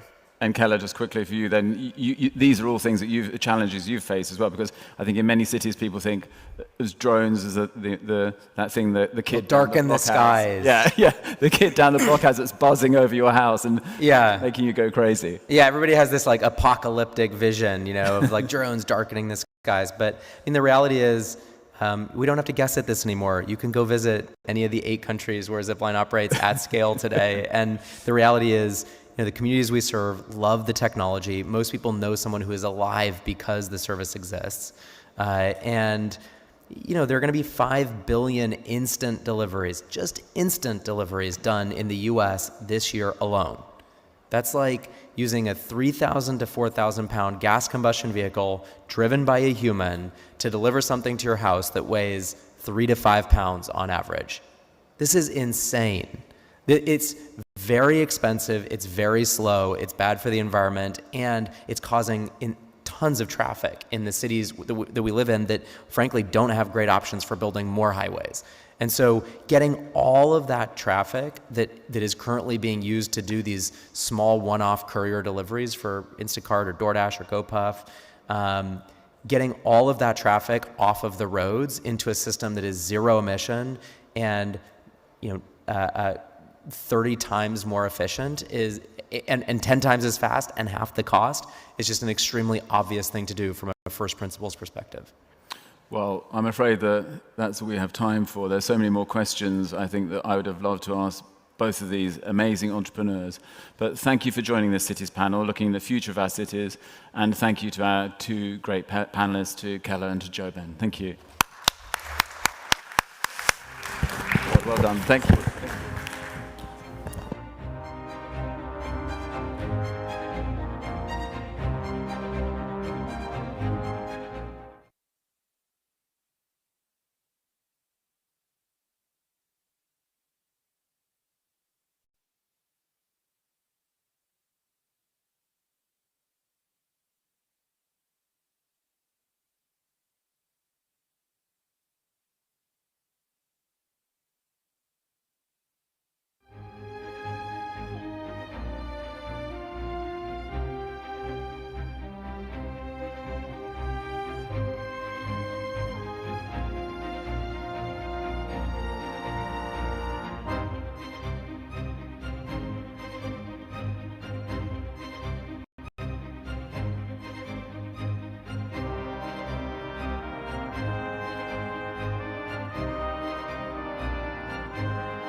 Throughout history, our world has been shaped by visionaries who dared to dream beyond the confines of their time. But imagine a world where they continue to flourish and create with the tools we have today. How much more would we know if Al-Khwarizmi had access to a microprocessor?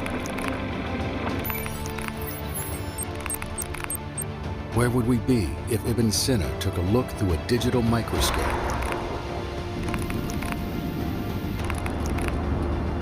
What would Albert Einstein accomplish with the benefits of machine learning? How far would Amelia Earhart dare to go with jet propulsion systems?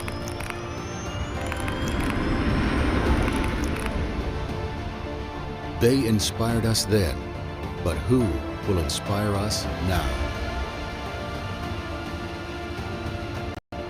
Let's collaborate to define our destiny and shape the next chapter of human achievement. World Government Summit 2024. Join us in shaping the future.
In the vast expanse of the cosmos, a small blue world shines with possibilities. On it, every challenge is an opportunity waiting to be harnessed. But it all begins with a vision, a shared dream of a brighter future. Do we dare to imagine the unthinkable for a better tomorrow? What will it take to create a brighter future for the next generations? Are we ready to unite for global growth? Can we transform the way we power our world? How do we reverse climate change and build a sustainable future? We have the tools and we have the talent. Let's collaborate to define our destiny and shape the prompts of tomorrow. World Government Summit 2024. Join us in shaping the future.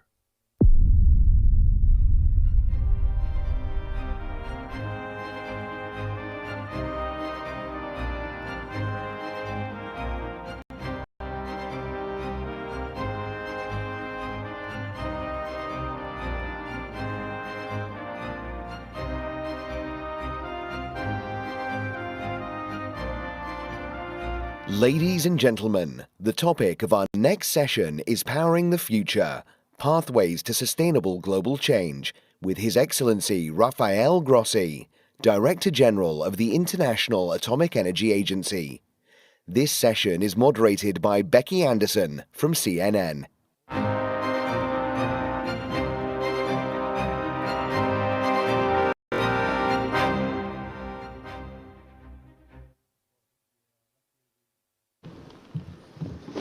Right. It's good to have you here. Yeah, it's good to be here. You are just back from Ukraine, on your way to Russia at some point soon. We'll discuss that a little later in this session. I want to start, though, with the premise of this session. We have been talking a lot at this conference about the urgency of the energy transition. Right now, it does appear that nuclear is having somewhat of a moment. At COP28 here in Dubai, just December of last year, the final text, while non-binding, of course, recognized the role that nuclear energy plays in combating climate change, and 22 countries agreed to work towards tripling nuclear energy capacity by 2030. So I want to drill down a little bit and get your sense. Nobody better to talk about where we are at, the opportunities, the risks of nuclear power than you, Rafael. So thank you for joining us. Let's start with laying the table, as it were. Just how significant do you believe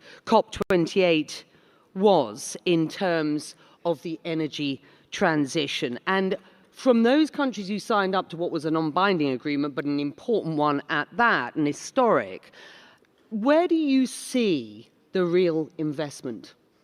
Well, like you say, COP28 was important in so many respects, in terms of public policies, in terms of public discourse at the same time, and in particular for nuclear, because, COPs, for those who have been following these events, was not a place where you would talk a lot about nuclear, if at all. And then not only you talk about nuclear, but you say that nuclear should be accelerated. And then you have countries that come to Dubai and say there in Dubai at that time, we will triple our nuclear effort. Okay, so these are statements, like you say, they may be not non-binding, but they signify, Becky, I believe, what I like to define as a return to realism, in the sense that how many real deployable tools you have to decarbonize energy mixes in the world, which are making a contribution right now and could be scalable. And then you have to, there may be a few, but nuclear is clearly one of those. And this is why we see you talk about the investment. This is why we see the investment in China, you see it in India, you see it in Russia, you see it in Egypt, you see it in Turkey. And you see it here. and we have seen it, and we see more. I think the Emirates is an example in this regard. 15 or 16 years ago, this country had zilch nuclear, and this is nuclear technology. It's a very sophisticated technology. And then, in a remarkable period of time, they were able to create the capacity, to create the institutionality that you need, and then to do it hand in hand with the IEA. And so now you have 25%, a quarter of the power that is powering us now, which is nuclear. And as I understand, in my conversations with the government, they are intending to do more. And we see in this very region also other countries that are very seriously contemplating the possibility. So let's talk about the challenges. There's nobody better to assess the challenges as we talk about the opportunities. A long time lag between planning and operation, cost in and of itself, the worry about weapons proliferation, the risk of meltdown, the health and climate risks, and there are some. So when you think about those challenges, and we think about in the past the Chernobyls and the Fukushimas of this world, which had really dented both the appetite and ambition for nuclear, when you consider those challenges, and some of those are more real than others, indeed, where would you assess or put the role of nuclear in the energy mix going forward? There are some, the great advocates of nuclear, who will say, you know, we're going to have 100% nuclear going forward. We're not. No. There are others who are much more realistic, who will say, let's consider nuclear as a 20%, you know, a portion in the... That is rather closer to the mark. Right. Because nuclear is more of a baseload kind of energy. It's the energy that will give your mix stability and continuity. Basically, you have a nuclear power reactor, you have energy for 100 years, more or less 70, 80 at the current levels that we are having. So nuclear energy does not have an aspiration to be a dominant, but is a stabilizing articulator in an intelligent, integrated energy mix. Let's talk about some of those challenges then. Let me talk about the first two, because I think they're important if we are to see at least perhaps a 20% mix globally going forward. Long time lags between planning and operation and cost. These are swinging challenges. There is a conventional wisdom that a nuclear power plant would take you more than a decade or 2 decades or whatever. Well, look at the Emirates. Was that the case? Look at what's happening in China. What used to happen in the United States and France. So there have been projects that have been off mark in terms of, because of a number of reasons, which are project specific and not technology inherent, which of course took longer than expected. But in general, the average, and let me address another issue. Sometimes people say, people who don't like nuclear or consider that nuclear is not good in terms of climate change, that it's too late for nuclear. Well, let me say that 2050 or 2060 or 2070, whatever arbitrary target that you could put, is not an end station. You have to build networks and mixes that are going to keep our planet well, not simply check a box and say we made it in 2047. So you have to have something which is sustainable and which is going to take us to the next century in a healthy way. And you use the term sustainable. There are climate and health risks associated with nuclear, which we oftentimes don't talk as much about these days. Can you address just how you overcome some of those? Because, we often talk about nuclear as one of the cleanest energies in the energy transition. Indeed. So this needs to be addressed. Well, absolutely. Everything needs to be addressed. But again, it's about public discourse and doing what we are doing now. Is explaining and talking to people. When you look at nuclear energy, and rightly so, you analyze the two major accidents that happened, which were basically Chernobyl and Fukushima, which were man-made accidents or accidents that occurred because of mistakes or negligence or whatever. It's overlooked the fact that we have 70 years of commercial nuclear operation without. So by any standard, by any parameter, the safety of the industry and the security of the industry is there. But granted, I think we need to explain, perhaps the nuclear sector has been opaque, has not been open to dialogue, which would present the case and always and present the arguments. In any case, for us, the IAEA does not have a commercial interest whatsoever in this. So from our perspective, it's about having it in a safe way, in a secure way. And you mentioned in passing an important factor, which is non-proliferation, which is that by using nuclear energy or by having nuclear materials, you are not going to be creating a security or military danger in the future, and that evokes other cases. Well, let's talk about other cases, because I promised we'd talk a bit about Ukraine, get an update from you on that, your message into Russia. We also should talk about Iran. You were recently reported as saying that Iran is galloping ahead with its uranium enrichment. You say it continues to put up barriers to inspectors, and you suggest Iran is the only non-nuclear weapon state which is enriching uranium at a very, very high level. Are you proposing? All facts. We do not have political agendas here. If Iran wants to have a nuclear power program, as they have, they can, and rightly so, no problem with that. But they have to have a system of inspections which is commensurate with what they are doing, and they keep not giving the answers and the cooperation that they should be extending to the agency. So the latest report found that Iran was increasing its production of highly enriched uranium. What do we know about the program at present? How concerned are you given the recent increased hostilities in the region? Well, of course, this is an accumulation of complexities. So, because in a region, in the current circumstance, to have a country that it is presenting a face which is not entirely transparent when it comes to its nuclear activities. Of course, this increases dangers. There is loose talk about nuclear weapons, more and more, including in Iran.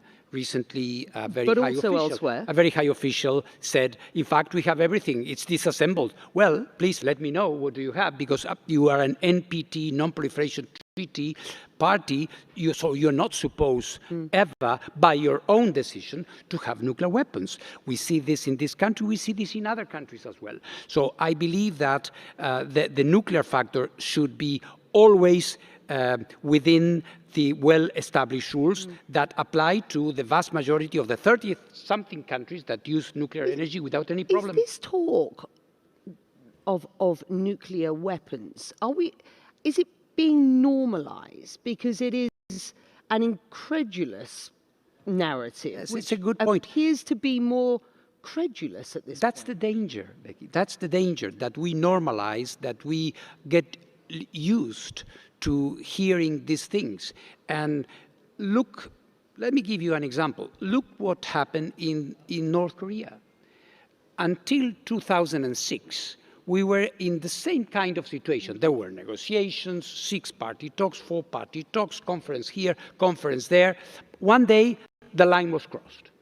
So we don't want to see that in the Middle East. And this is why my plea and my work is to work together with Iran. We believe in diplomacy. We don't believe in bombing. We believe in diplomacy. But for that to happen, we need our inspectors to be allowed to do its work. History, and recent history, proves in this region that when you start curtailing the access of international inspectors, normally the story does not end very well. So I think we need to think twice, and we need to ensure that this cooperation prevails.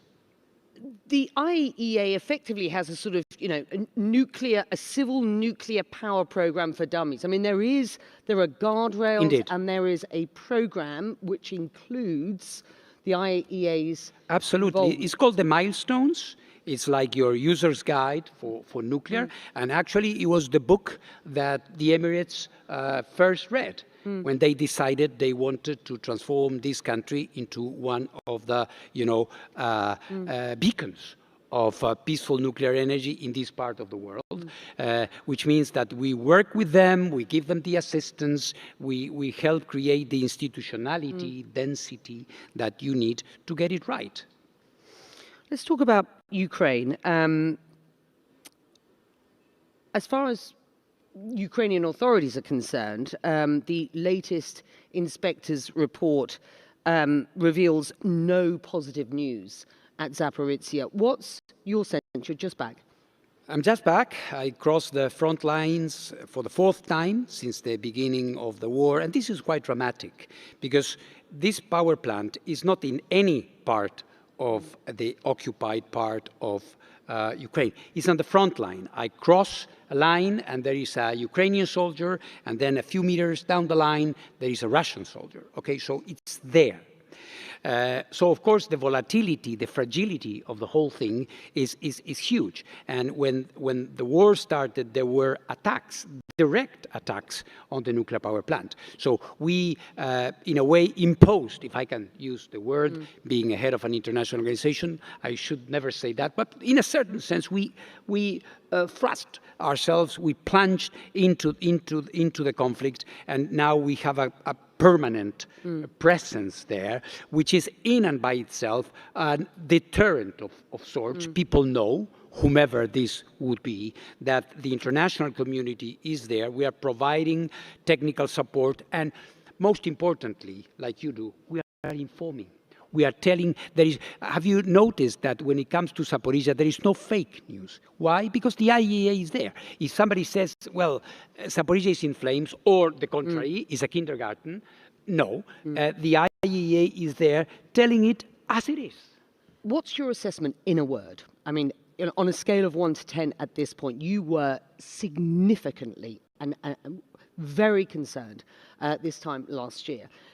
Where do you stand on that? You know what the problem is with Zaporizhzhia? You go to Zaporizhzhia on a sunny day and you believe that you are in a nuclear power plant here in Baraka. Everything is apparently calm. But then the next hour you can have a drone coming and attacking. So it is the uncertainty and the terrible fragility of war. I can be 0, I can be 10 within minutes. You're on your way at some point to Russia. What will your message be there? My message is cooperate with the IAEA.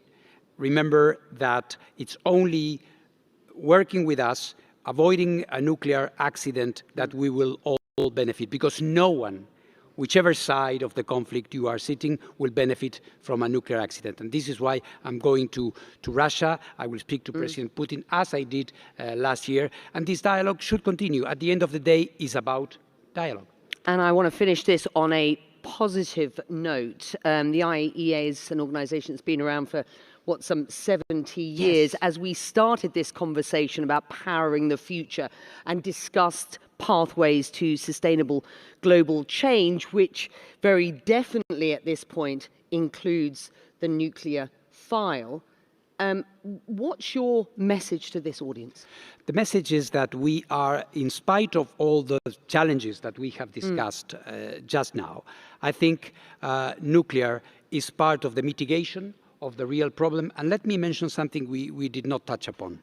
Nuclear is also, and we are doing that, is about nuclear medicine, fighting cancer, radiotherapy in Africa, atoms for food, protecting, creating drought-resisting crops, managing water. So we hope to be, as I said, a force for good. Rafael Grossi, thank you very much indeed. Thank you very much. Thank you, Your Excellency, for this session.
Your Highnesses, ladies and gentlemen, under the esteemed patronage of His Highness Sheikh Mohammed bin Rashid Al Maktoum, Vice President and Prime Minister of the UAE and ruler of Dubai, we are honored to present the 13th edition of the Dubai International Best Practice Award for Sustainable Development, organized by Dubai Municipality in collaboration with the United Nations Human Settlements Programme, UN Habitat. This award recognizes innovative global ideas aimed at improving the quality of life around the world and making a positive impact on the advancement of future cities. 10 shortlisted projects have been nominated and 5 winners will be announced today. Excellencies, ladies and gentlemen, it is our honor to invite His Highness Sheikh Ahmed bin Mohammed bin Rashid Al Maktoum, Deputy Ruler of Dubai, on stage to present the awards to the winners.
Ladies and gentlemen, we will resume our next session shortly.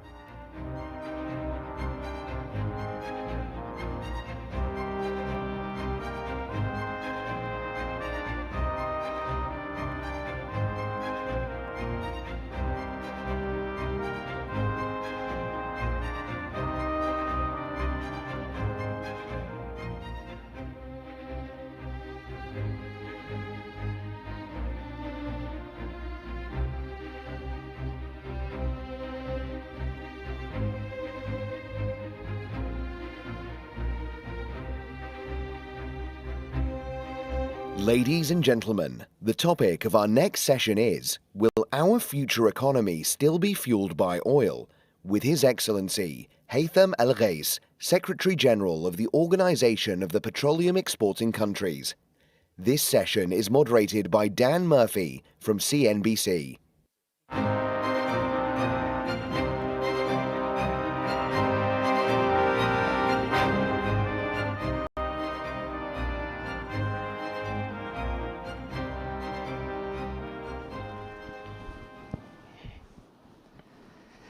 Your Highness, Your Excellencies, ladies and gentlemen, thank you so much for sticking around for our next conversation. I'm thrilled to be joined on stage by His Excellency Haytham Al Ghais, the OPEC Secretary General, for a conversation about the outlook for fossil fuels in what has been said will be a challenging next few years to come. So, Your Excellency, thank you so much for joining me today. I appreciate it. Welcome. Thank you, Dan. So let's begin our conversation with a look ahead to the future. Fossil fuels, we know, and economic development are intrinsically linked, but at the same time, addressing climate change is now more crucial than ever. So to kick us off, Your Excellency, what role will oil play in a future economy, not just in the region, but around the world? Thank you. Your Highness, Your Excellencies, first of all, allow me to start by just thanking the UAE government for hosting this lovely and wonderful, magnificent event. Really, it's my first time to be here, and what a great display, what a variety, what a wealth and richness of subjects. So congratulations to the UAE for this excellent setup. We are in the UAE, so it's only right to talk about oil. The UAE is a proud member of OPEC. We're proud to have such a member in OPEC, the United Arab Emirates, which has been able to balance that question, which you posed, if I may put it back to you, almost as a dichotomy. But in reality, I don't see why the two should be contradicting with each other. Oil-producing nations, whether they are OPEC members or other nations around the world, there are 100 countries around the world that produce oil today. It's not just the 12 members of OPEC or the 22 countries within the OPEC Plus alliance, have been able to responsibly develop their resources in accordance with the Charter of the UN. Let me remind everyone that the 1992 Rio Summit Charter says very clearly, states have the right to develop and exploit their natural resources in line with the UN Charter and the principles of international law, to exploit these natural resources in their own, pursuant to their own environmental and developmental policies. So this is an inalienable right that is available to nations to exploit these resources for societal, economic development. But at the same time, that does not exist in a vacuum from environmental concerns. Again, there is no better place on this planet to showcase this than the UAE. The UAE has been successfully able to develop its oil production, its gas production, but at the same time, do it in a way that is environmentally friendly. We have ADNOC in Abu Dhabi, we have Masdar, all companies that are involved in making sure that the climate issues are dealt with and appropriately in line with the Paris Agreement, conventions and agreements and frameworks, but also at the same time catering for energy security and the way that the UAE is planning to invest to upgrade and upscale its production capacity. This is an example of how the two can be done and achieved successfully, striking that fine balance between making sure that the wealth and the rents and the revenues that come from the production of oil are used to the benefit of the nation and the development of the nation, but also to be used for the development of future fuels such as renewables and others. So I think it's important to be able to find that balance rather than to pose the issue as if there is a dichotomy between the two, and the two are actually in contravention or contradiction with each other. I think what we saw quite clearly coming out of COP28 here in Dubai was this call to transition away from fossil fuels. And only in the last 24 hours, Dr. Sultan Al Jaber also forming what he's called the Troika, which is a group of leaders coming together to ensure that that transition away is maintained through COPs to come. So in your view, Your Excellency, how do you expect that transition away from fossil fuels to look like? And what are the implications regionally? Well, first of all, you mentioned COP28. I think it's important also, again, to congratulate the UAE for the global decarbonization charter that was achieved in COP28 in Dubai here, where 50 plus oil and gas companies, leaders from the world, many of whom actually national oil companies from OPEC member states, including the likes of ADNOC and Saudi Aramco, signed to this charter, which is a clear demonstration of the intentions, the plans, the forward-looking approaches to dealing with energy transitions. And I stress the word energy transitions because I always add an S to the end, because there is no single energy transition. We firmly believe and we always advocate for the right to every country having its own energy transition pathway in accordance with its own national circumstances. Therefore, going back to the charter, I mean, this charter clearly talks about reducing carbon emissions to net zero by 2050, ending routine flaring, reduction of methane emissions.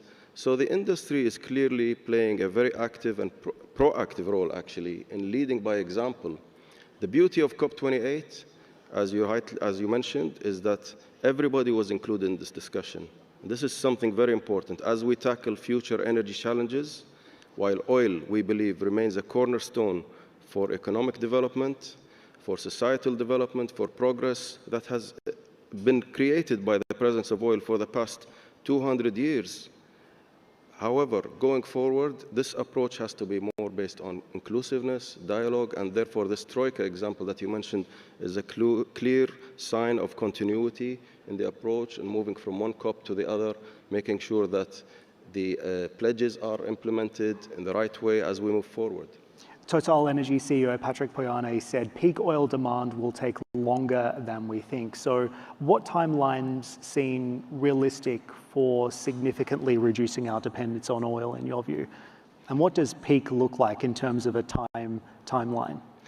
Well, I'm not going to profess to having a crystal ball, but let me put it the other way around and say, before peak oil demand, there was the episode one, I call it episode one, which was peak oil supply. You all recall peak oil supply. Now, where are those who were professing that peak oil supply would happen? We don't hear of that anymore. Now is the beginning of episode two, peak oil demand. Now, let's answer that by looking at how oil is so available and abundant in our everyday aspects of our life. Whether you come on a plane, whether you drive a car, whether you sit here, our dressing, everything we have today is a derivative of oil. For us in OPEC, again, we take the approach that all forms of energy will be required. No single source of energy will be able to replace another, especially oil. Today, oil represents over 30% of the global energy mix. It's a significant portion, 30%. When you add gas to that, we're talking about close to 60%. And 60% of the global energy mix, oil and gas, will continue to be a major component of the energy pie or the energy mix that continues to grow in the future years out to 2045. To give you a glimpse about our long-term outlook, we see oil demand rising to 116 million barrels a day by 2045. And that requires significant investments in oil, in the industry, investments in the order of $14 trillion. That's over $600 billion a year. And it's for two simple reasons. You cannot just unplug from the current energy system overnight. We have to deal with energy transitions with pragmatism, with realism, taking into account that 30% of this energy mix is massive. It is not simple to just replace overnight. Today, when we talk or we hear talk about peak oil demand, it's almost like a zero-sum game discussion, that one form of energy will simply replace the other overnight, or that renewables are here to compete with oil. We believe this is totally incorrect, it's misguided, and it's not constructive either. for two simple reasons. Number one, when we look at renewables today, as an example, I'm not picking on renewables, let's take solar panels, or let's take wind turbines, for example. Even the batteries, lithium-ion batteries for electric vehicles, somehow, some way, some form, they are all linked in the end to the production of raw materials that come from oil derivatives, whether it's the calcined coke for the lithium-ion batteries in EVs, whether it's the plastics, the resins, the fibers, all the synthetic materials that go into solar panel construction or wind turbines. So they will actually complement each other. You cannot have all these materials that will be required for renewable energy without actually having the raw materials that come from the petroleum. That's number one. The second reason is the sheer growth in the size of the global economy, which is expected to double compared to what it is today by 2045, and the massive growth in global population, where we expect in our forecast that the global population will rise by almost 1.5 billion from now to 2045. And most of that growth will be in non-OECD developing parts of the world. Add to that another element which is very important, is the rate of rapid urbanization around the world. Our forecast shows that around 582 million people are expected to move into new cities all around the world from now to 2030. 2030 is only 6 years away from today. And let me add another number there just to put that number into real context. 582 million people by 2030. We are here in Dubai today. The population of Dubai is, give or take, 3.5 million barrels, sorry, not million barrels a day. I'm used to that term, so 3.5 million people. That's about 160 new Dubais around the world from now to 2030. Can you imagine the sheer size, the magnitude of the energy that will be required to fuel another 150 or 160 cities around the world?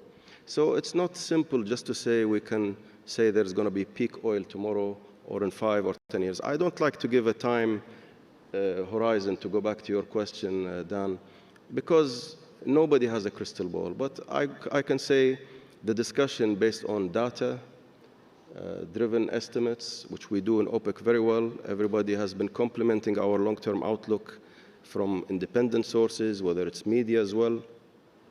We don't go on the basis of ideological concepts to derive our numbers, as some others may do. We look at hard data, raw data. We do a bottoms-up approach analysis. We have global access to information in consuming countries, producing countries, and that's how we estimate our forecasts. And I think talking about peak oil demand is probably something way far out, to put it in as simple a way without committing myself to a timeline. You know, I think it's just fascinating when you talk about the increase that we're going to see in global oil demand, specifically looking at a country like India, for example, and to use your point, it adds the equivalent of one Los Angeles every single year, just in terms of population growth in India. So India needs all of the energy it can get and all of the energy sources possible. But the problem that we see is that the political pressure on energy suppliers is ramping up. And I think it's become increasingly controversial to be a fossil fuel producer. So if the world needs all of this energy, how do you also incentivize investment into clean energy to ensure that it's politically palatable? And ultimately, how do we ensure that it benefits the environment as well? Well, that's a great question. And talking about India, just briefly before I answer the question, I was in India last week. And to your point, we heard the Honorable Prime Minister Modi talking about how India's economy is going to become the third largest economy in the world. India has overtaken China in terms of population growth. The cities, the technologies, the investments that are happening in India are unprecedented. And to your point, that's going to require a lot more energy. And it's not all going to be oil. It's going to be all kinds of energy, everything they can get their hands on to help develop and sustain that development. Back to your point, I mean, for us in OPEC, we have a mission. Our mission has been, since the creation of OPEC in 1960, sustainable, stable flows of oil, energy to the world. We will continue with that mission. That's why our member countries, including the United Arab Emirates, continue to invest in oil production, continue to develop refining capacity, midstream, petrochemical, the whole value chain. It's an integrated value chain because we believe this is our mission and objective to supply the world with all the energy it will require for future growth. We don't look out far 5 years ahead or 10 years ahead. We look much further out. We will continue to do this. As I mentioned, the numbers are staggering. $14 trillion of investments required in the oil industry alone from now to 2045.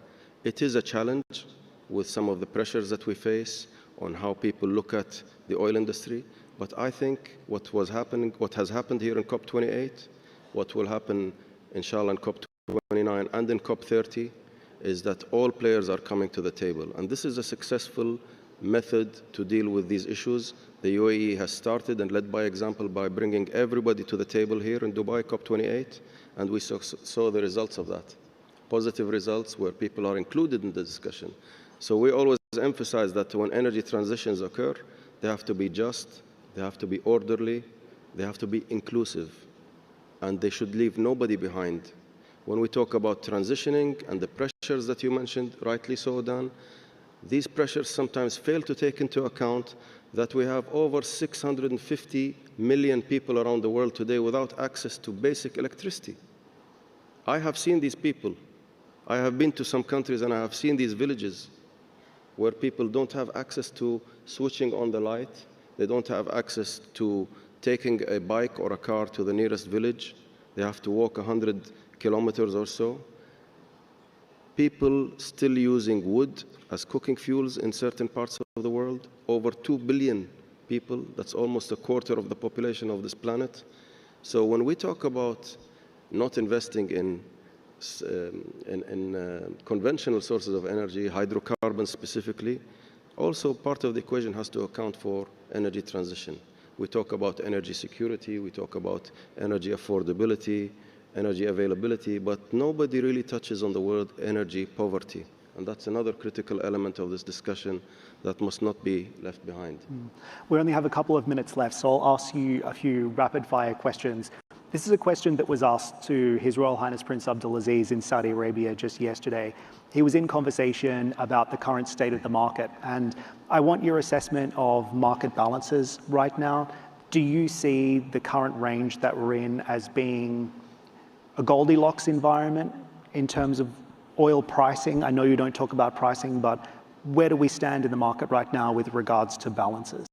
Well, we're going to issue our monthly oil market report today, later on the day, so it will have a very clear answer to your question, Dan, but for the benefit of the audience, again, yes, you rightly mentioned, we don't talk about prices, we don't forecast prices. We see demand rising by over 2 million barrels a day for this year, year-on-year growth versus last year, healthy. We are seeing positive signs of good revisions to some parts of the global economy, most notably the United States, where GDP has been revised upwards. We're seeing a lot of bullish statements, even from some of the speakers we heard yesterday here talking about the US economy. China is, although there are question marks about China, we still feel very robust about China, and we are seeing the Chinese government stepping in to take corrective measures. All of this with the fact of the phenomenal economic growth we're seeing in India, all of this, I think, leads us to believe that we will have a strong economy this year with positive implications for oil demand. Non-OPEC supply, US and others, we're seeing good production coming out of Guyana, out of Brazil, Canada, maybe a potential slowdown in the United States from the shale patches, yet to be seen because it's resilient and we keep seeing a surprise in shale production year on year. So overall, we feel that the market is in a good state right now, rather stable, but we cannot predict. That's why we in OPEC Plus with our partners, we continue to be very preemptive, proactive, and our joint monitoring ministerial committee meets every 2 months, and we reevaluate the market conditions. We cannot really tell from now what's going to happen, but I think we will keep doing what we do best, which is being proactive and united as a group and making sure that the market remains healthy and stable. And OPEC is a pretty exclusive club, but it is getting bigger. What can you tell me about Brazil's membership? Do you have an update for us? Well, exclusive not actually. We are open to any oil producer that has a common interest, which is the stability of the market, to join. Brazil has joined what we have signed in 2019, which is called the Charter of Cooperation. It's a platform that encourages more dialogue, broader, comprehensive dialogue between oil-producing nations around the world. Of course, Brazil is a significant player with phenomenal growth in production over the past years. They are in the BRICS, of course, and they are a member. They are the head of the G20 this year, and will be hosting COP30 next year. So it's important for us that Brazil has made this step and come closer. And we believe there are other countries that are also interested to come closer to cooperating with OPEC and OPEC Plus in this wider framework for preserving oil market stability. Your Excellency, I know you have a plane to catch, so we better let you go. Thank you so much for joining me on stage today. And ladies and gentlemen, please again make him feel welcome, His Excellency Haitham El-Ghais. Thank you very much. Thank you. Thank you, Your Excellency, for this session.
أصحاب المعالي، الحضور الكريم، الجلسة التالية بعنوان التحولات العالمية في مستقبل قطاع الطاقة، مع معالي سعيد الطاير الرئيس التنفيذي والمدير العام لهيئة كهرباء ومياه دبي.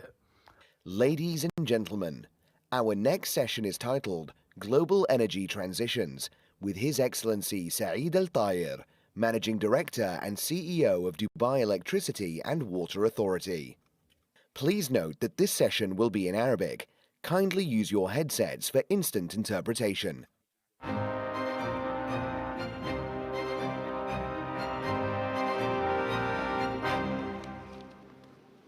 أصحاب السمو، أصحاب المعالي والسعادة، السلام عليكم ورحمة الله وبركاته. يسعدني أن أكون معكم اليوم في القمة العالمية للحكومات 2024 التي تعقد تحت شعار تشكيل حكومات المستقبل، حيث أصبحت القمة فعالية عالمية مميزة تجمع قادة الفكر والخبراء العالميين وصناع القرار من جميع أنحاء العالم للمشاركة والمساهمة في تطوير الأدوات والسياسات والنماذج التي تعتبر ضرورية في تشكيل الحكومات المستقبلية. وتعقد القمة هذا العام تحت الرعاية الكريمة لسيدي صاحب السمو الشيخ محمد بن زايد آل نهيان رئيس الدولة حفظه الله، وتوجيهات سيدي صاحب السمو الشيخ محمد بن راشد آل مكتوم نائب رئيس الدولة رئيس مجلس الوزراء حاكم دبي رعاه الله، حيث استشراف المستقبل حاضر في فكر القيادة الرشيدة ومكون أساسي في الخطط والاستراتيجيات الحكومية. فالرؤية السديدة للقيادة الرشيدة كانت ولا تزال العامل الرئيسي في ريادة دولة الإمارات العربية المتحدة في مختلف المجالات، بما في ذلك التحول العالمي في قطاع الطاقة من خلال الاعتماد المتزايد على مصادر الطاقة النظيفة والمتجددة. ويرتكز هذا الاتجاه على ضرورة حماية البيئة ومواجهة التغير المناخي وعلى ضوء انخفاض تكاليف تقنيات الطاقة المتجددة، مما يمكنها من منافسة الوقود الأحفوري التقليدي في نفس الوقت. الحضور الكريم، من منظور سياسات هناك تركيز متزايد على إزالة الكربون وتعزيز العمل المناخي، حيث تضع العديد من البلدان والمناطق أهدافاً طموحة للحد من انبعاثات غازات الدفيئة وزيادة حصة الطاقة المتجددة في مزيج الطاقة، مما يشجع الاستثمار في مشاريع الطاقة المتجددة والطاقة النظيفة، ويخلق مجالات جديدة للابتكار وفرص عمل جديدة في هذا القطاع. ومن منظور به يعد التحول إلى الطاقة المتجددة خطوة حاسمة في الحد من انبعاثات الكربون والتصدي لتغير المناخ، ويساعد التحول على الوقود الأحفوري في التخفيف من تأثير ظاهرة الاحتباس الحراري والحد من تلوث البيئة. من المهم ملاحظة أن تحول الطاقة لا يخلو من التحديات، حيث تمثل الطبيعة المتقطعة لمصادر الطاقة المتجددة تحديات أمام إنتاج وتخزين الطاقة، هذا بالإضافة إلى عدد من التحديات الرئيسية الأخرى كضمان استدامة التعاون الدولي وتوفير التمويل الأخضر وتحسين سلاسل التوريد والتغلب على احتكار التقنيات والالتزام بالحوكمة الرشيدة والتأكد من التحول الأخضر الجميع وغيرها من التحديات. ومن المهم تحويل تلك التحديات إلى فرص سانحة لتحقيق المزيد من التحول الأخضر والتنمية المستدامة وتعميم الفوائد على الجميع. ومن الناحية الجيوسياسية، فإن الحرب الروسية الأوكرانية آثار بعيدة المدى على كلا البلدين وعلى المشهد الجيوسياسي الأوسع، والحرب تأثير عميق على أسواق الطاقة وخاصة في أوروبا، حيث تعتبر روسيا مورداً رئيسياً للغاز والنفط إلى أوروبا، وأدت الحرب إلى عقوبات اقتصادية متبادلة مع روسيا في مختلف المجالات بما في ذلك قطاع الطاقة، حيث أدى الصراع عملياً إلى وقف معظم إمدادات الطاقة، كما أدى إلى بذل الجهود لتنويع مصادر الطاقة في أوروبا. ومثال على ذلك، فبعد أن كانت أوروبا بعض الدول الأوروبية رائدة في التخلص من مصادر الطاقة الأحفورية والحد من انبعاثات الكربون، فإنها تراجعت بسبب وقف إمدادات الطاقة الروسية والسياسات الأوروبية بإقفال وإعادة تشغيل بعض المحطات الطاقة النووية والفحم الحجري القديمة. إن التحول إلى الطاقة المتجددة يعيد تشكيل ديناميكيات القوى العالمية، إذ تكتسب البلدان الغنية بموارد الطاقة المتجددة مثل الدول الغنية بالطاقة الشمسية في الشرق الأوسط والدول الغنية بالرياح في شمال أوروبا أهمية استراتيجية في مشهد الطاقة العالمي، وسيسهم في خفض تكلفة الطاقة للمستهلكين، ويعد تخزين الطاقة أيضاً اتجاهاً رئيسياً في تحول الطاقة، ويدعم هذا الاتجاه التقدم في تكنولوجيا البطاريات والتوافر المتزايد للبيئة التحتية للتخزين، مع تزايد حصة مصادر الطاقة المتجددة المتقطعة في مزيد الطاقة. أصبحت الحاجة إلى حلول فعالة لتخزين الطاقة أكثر إلحاحاً، ويلعب التقدم في تخزين الطاقة البطاريات فضلاً عن التقنيات الأخرى مثل تخزين الطاقة المائية بالضخ وتخزين الطاقة على نطاق الشبكات دوراً حاسماً في تمكين دمج الطاقة المتجددة في الشبكات.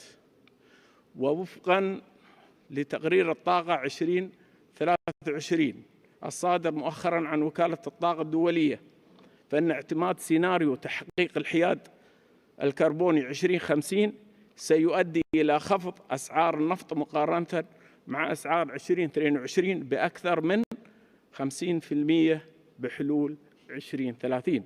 و75% بحلول 2050، وأسعار الغاز والفحم بأكثر من ذلك. كما بلغت القدرة الإنتاجية لألواح الطاقة الشمسية عام 2022 أكثر من 200 جيجا وات، والقدرة التخزينية حوالي 10% منها فقط، بينما يتوقع التقرير أن ترتفع القدرة الإنتاجية للألواح الشمسية وفق نفس السيناريو حوالي 4 أضعاف بعام 2030، بينما سترتفع القدرة التخزينية بضعف هذه النسبة حوالي 8 أضعاف. ومن المتوقع أن تتجاوز السعة التخزينية في العالم التي تتكون معظمها من تقنيات بطاريات الليثيوم 1 تيراوات ساعة بحلول عام 2030، وأن تنخفض تكلفة نظام التخزين بالبطاريات إلى أقل من $200 أمريكي لكل كيلووات ساعة بحلول عام 2030، وحوالي $130 بحلول عام 2050. ووفق التقرير نفسه فإن الاستثمار في الطاقة النظيفة ارتفع 40% منذ عام 2020، وتوقع التقرير إضافة أكثر من 500 جيجا وات من الطاقة المتجددة في عام 2023 وحده. ونتيجة لذلك فقد استنتجت الوكالة أن الطريق إلى الحد من ارتفاع حرارة الأرض ب1.5 درجة مئوية رغم الصعوبة البالغة إلا أنه ما زال متاحا. الحضور الكريم، تعتبر التقنيات المتطورة في قطاع الطاقة ضرورية لمواجهة تحديات الاستدامة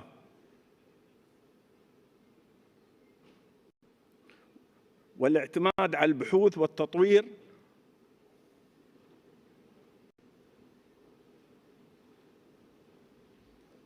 ضروريا لدفع الابتكار في هذا المجال. وأحدى التقنيات الواعدة هي إنتاج الهيدروجين الأخضر إلى جانب حلول التخزين المتقدمة،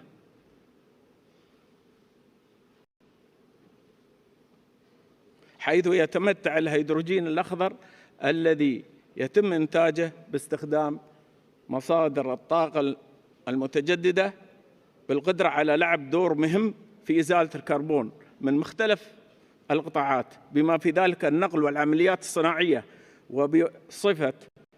ويصفه البعض بأنه وقود المستقبل. علاوة على ذلك تعد تقنيات التخزين الفاعلة أمراً حيوياً لضمان التوافر المستمر للهيدروجين، مما يجعله ناقلاً موثوقاً للطاقة. وقد حظي قطاع الهيدروجين الأخضر باهتمام كبير، حيث تقدر وكالة الطاقة الدولية أن قدرة إنتاج الهيدروجين الأخضر يمكن أن تصل إلى أكثر 170 جيجا وات بحلول عام 2030، وهو ما يمثل زيادة كبيرة عن القدرة الحالية، ومن المتوقع أن يكون للصناعات المختلفة. ومن المتوقع أن تنخفض التكلفة المرتفعة حالياً لإنتاج الهيدروجين الأخضر بشكل كبير في السنوات المقبلة. ووفقاً لمجلس الهيدروجين من المحتمل أن تنخفض تكلفة الهيدروجين بنسبة 50% عن عام 2030. كما تؤكد نشرة الهيدروجين العالمية لعام 2023 الصادرة عن وكالة الطاقة النووية أنه يمكن إنتاج الهيدروجين الأخضر مقابل $1 للكيلوغرام بحلول عام 2030، مما يجعله أكثر تنافسية مع طرق إنتاجه حالياً، حيث تتراوح تكلفة الإنتاج بين $3 و$6.5 للكيلوغرام. فيما يتعلق بالتخزين، يجري تطوير تقنيات متقدمة مثل تسييل الهيدروجين والتخزين في الكهوف الملحية ومواد تخزين الهيدروجين الصلبة المبتكرة، مما يضمن تخزين الهيدروجين بكفاءة وموثوقة. وتعتبر هذه التطورات حاسمة لتمكين اعتماد الهيدروجين الأخضر على نطاق واسع كناقل للطاقة. وتؤكد الأرقام والتوقعات على الأهمية المتزايدة للهيدروجين الأخضر مع الاستثمارات الكبيرة والتقدم التكنولوجي الذي يقود تطوره السريع ونشره. وفي ذلك السياق يعد الاندماج النووي من المصادر الواعدة باعتبار مصادر الطاقة النظيفة غير المحدودة تقريبا، على الرغم من التحديات التكنولوجية الكبيرة التي لا يزال البعض يتعين التغلب عليها. وفي حين كان الانشطار النووي مصدرا مؤكدا للطاقة المنخفضة الكربون لعقود من الزمن، فإن جهود البحث والتطوير الجارية تركز على تعزيز السلامة وإدارة التخلص من النفايات المشعة وفعالية التكلفة. الحضور الكريم، أعلن سيدي صاحب السمو الشيخ محمد بن زايد آل نهيان رئيس الدولة حفظه الله تمديد مبادرة عام الاستدامة لتشمل عام 2024 بهدف البناء على ما تحقق من نجاح خلال عام 2023، حيث رسخت دولة الإمارات مكانتها الريادية على المستوى العالمي في مجال الاستدامة بأبعادها الاقتصادية والاجتماعية والبيئية والتحول في قطاع الطاقة النظيفة. وأطلقت الدولة المبادرة الاستراتيجية للحياد المناخي 2050 لتسريع وتيرة تحول الطاقة إلى اقتصاد أخضر ودائري مستدام. وفي هيئة كهرباء مياه دبي شريك الطاقة المستدامة للقمة لدينا مشروعات خضراء رائدة على مستوى العالم، أبرزها مجمع محمد بن راشد آل مكتوم للطاقة الشمسية، أكبر مجمع للطاقة الشمسية في العالم وفق المنتج المستقل بقدرة 5000 ميجاوات بحلول عام 2030، بالإضافة إلى عدد من المشاريع الرائدة كمشروع إنتاج الهيدروجين الأخضر ومحطة حتى الكهرومائية بتقنية الضخ والتخزين وغيرها. وقد أوقفنا منذ عدة أعوام إطلاق أي مشاريع جديدة لإنتاج الطاقة من الوقود الأحفوري، وقمنا بحصر المشاريع الجديدة لتحلية المياه على تقنية التناضح العكسي باستخدام الطاقة النظيفة. وخلال العقد الماضي انخفضت تكلفة الطاقة الشمسية في مشاريع الهيئة من 11 سنت لكل كيلووات إلى 1.6 سنتا فقط، وتضاعفت كفاءتها من 11 إلى 24%. كما حققنا نتائج عالمية رائدة في مختلف جوانب أعمالنا، حيث تتصدر الهيئة الأولى عالميا في أكثر من 10 مؤشرات أداء رئيسية في مجال عملها، كخفض نسبة الفاقد في شبكة الكهرباء إلى 2%، وفاقد شبكة المياه إلى 4.6%، ومتوسط انقطاع الكهرباء لكل مشترك سنويا دقيقة فقط. مع تحقيق هذه الإنجازات الهامة فإننا مستمرون في رحلة الريادة والاستدامة. فكما قال سيدي صاحب السمو الشيخ محمد بن راشد آل مكتوم رعاه الله، أن دولة الإمارات تراهن على المستقبل وتعمل على تسخير الجهود والعقول والموارد والإمكانات لاستشرافه وتصميمه وصنعه. الحضور الكريم، ندرك بأن التوقعات المستقبلية تتفاوت بطبيعتها وأهدافها وأرقامها ودقتها، وهي قابلة للتغيير مع مرور الوقت، لكن الثابت هو أمل البشرية الراسخ أن تبقى الحكومات والشعوب متعاونة وملتزمة بالتصدي لمختلف التحديات والمخاطر المصيرية التي تهدد البشرية، والحفاظ على كوكب الأرض لتحقيق الازدهار المستدام لنا ولأجيالنا القادمة. وأخيراً أود أن أشكر القائمين على تنظيم القمة وأتمنى للجميع التوفيق، والسلام عليكم ورحمة الله وبركاته. Thank you, Your Excellency, for this main address.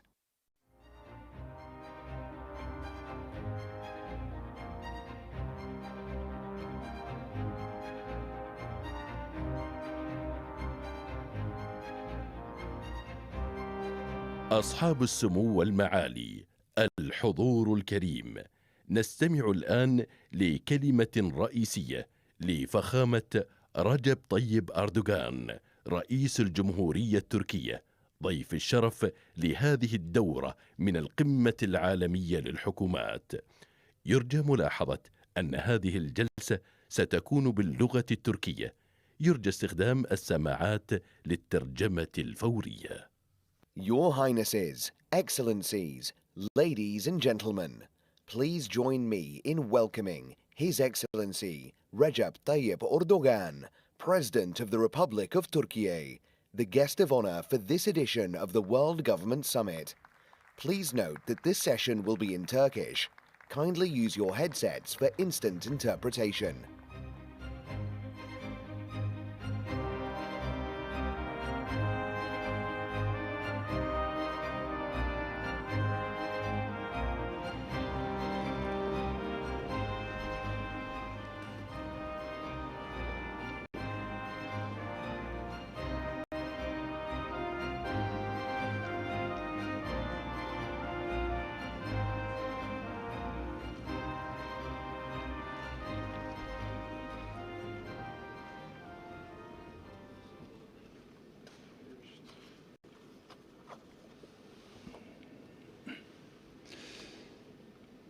Bismillahirrahmanirrahim.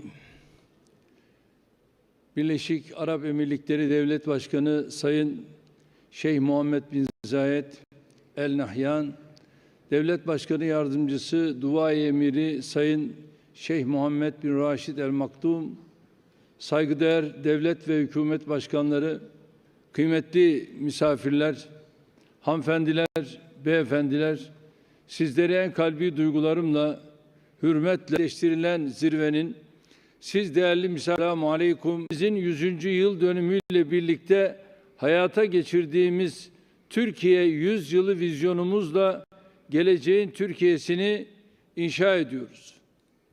Doğru değerlerle yola çıkıldığında büyük dönüşümlerin nasıl başarıldığını bugüne kadar gösterdik.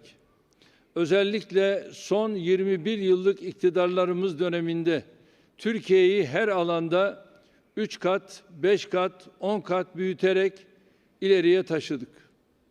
20 yıl öncesinin Türkiye'sini hatırlayanlar ile bugünün Türkiye'sini görenler, ülkemizin kısa sürede nasıl büyük bir başarı hikayesi yazdığını, nasıl sessiz bir devrim gerçekleştirdiğini kabul ve takdir ediyor.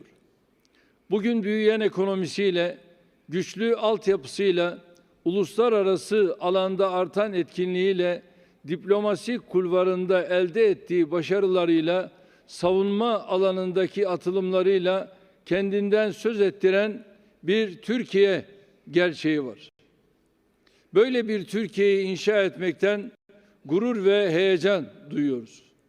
Çevremizde yıllardır devam eden sıcak çatışmalara, terör ve istikrarsızlık dolayısıyla maruz kaldığımız göç baskısına, ülkemize hedef alan envai çeşit terör eylemlerine rağmen istikrar, güven ve kalkınma yolunda asla sapmadan bugünlere geldik.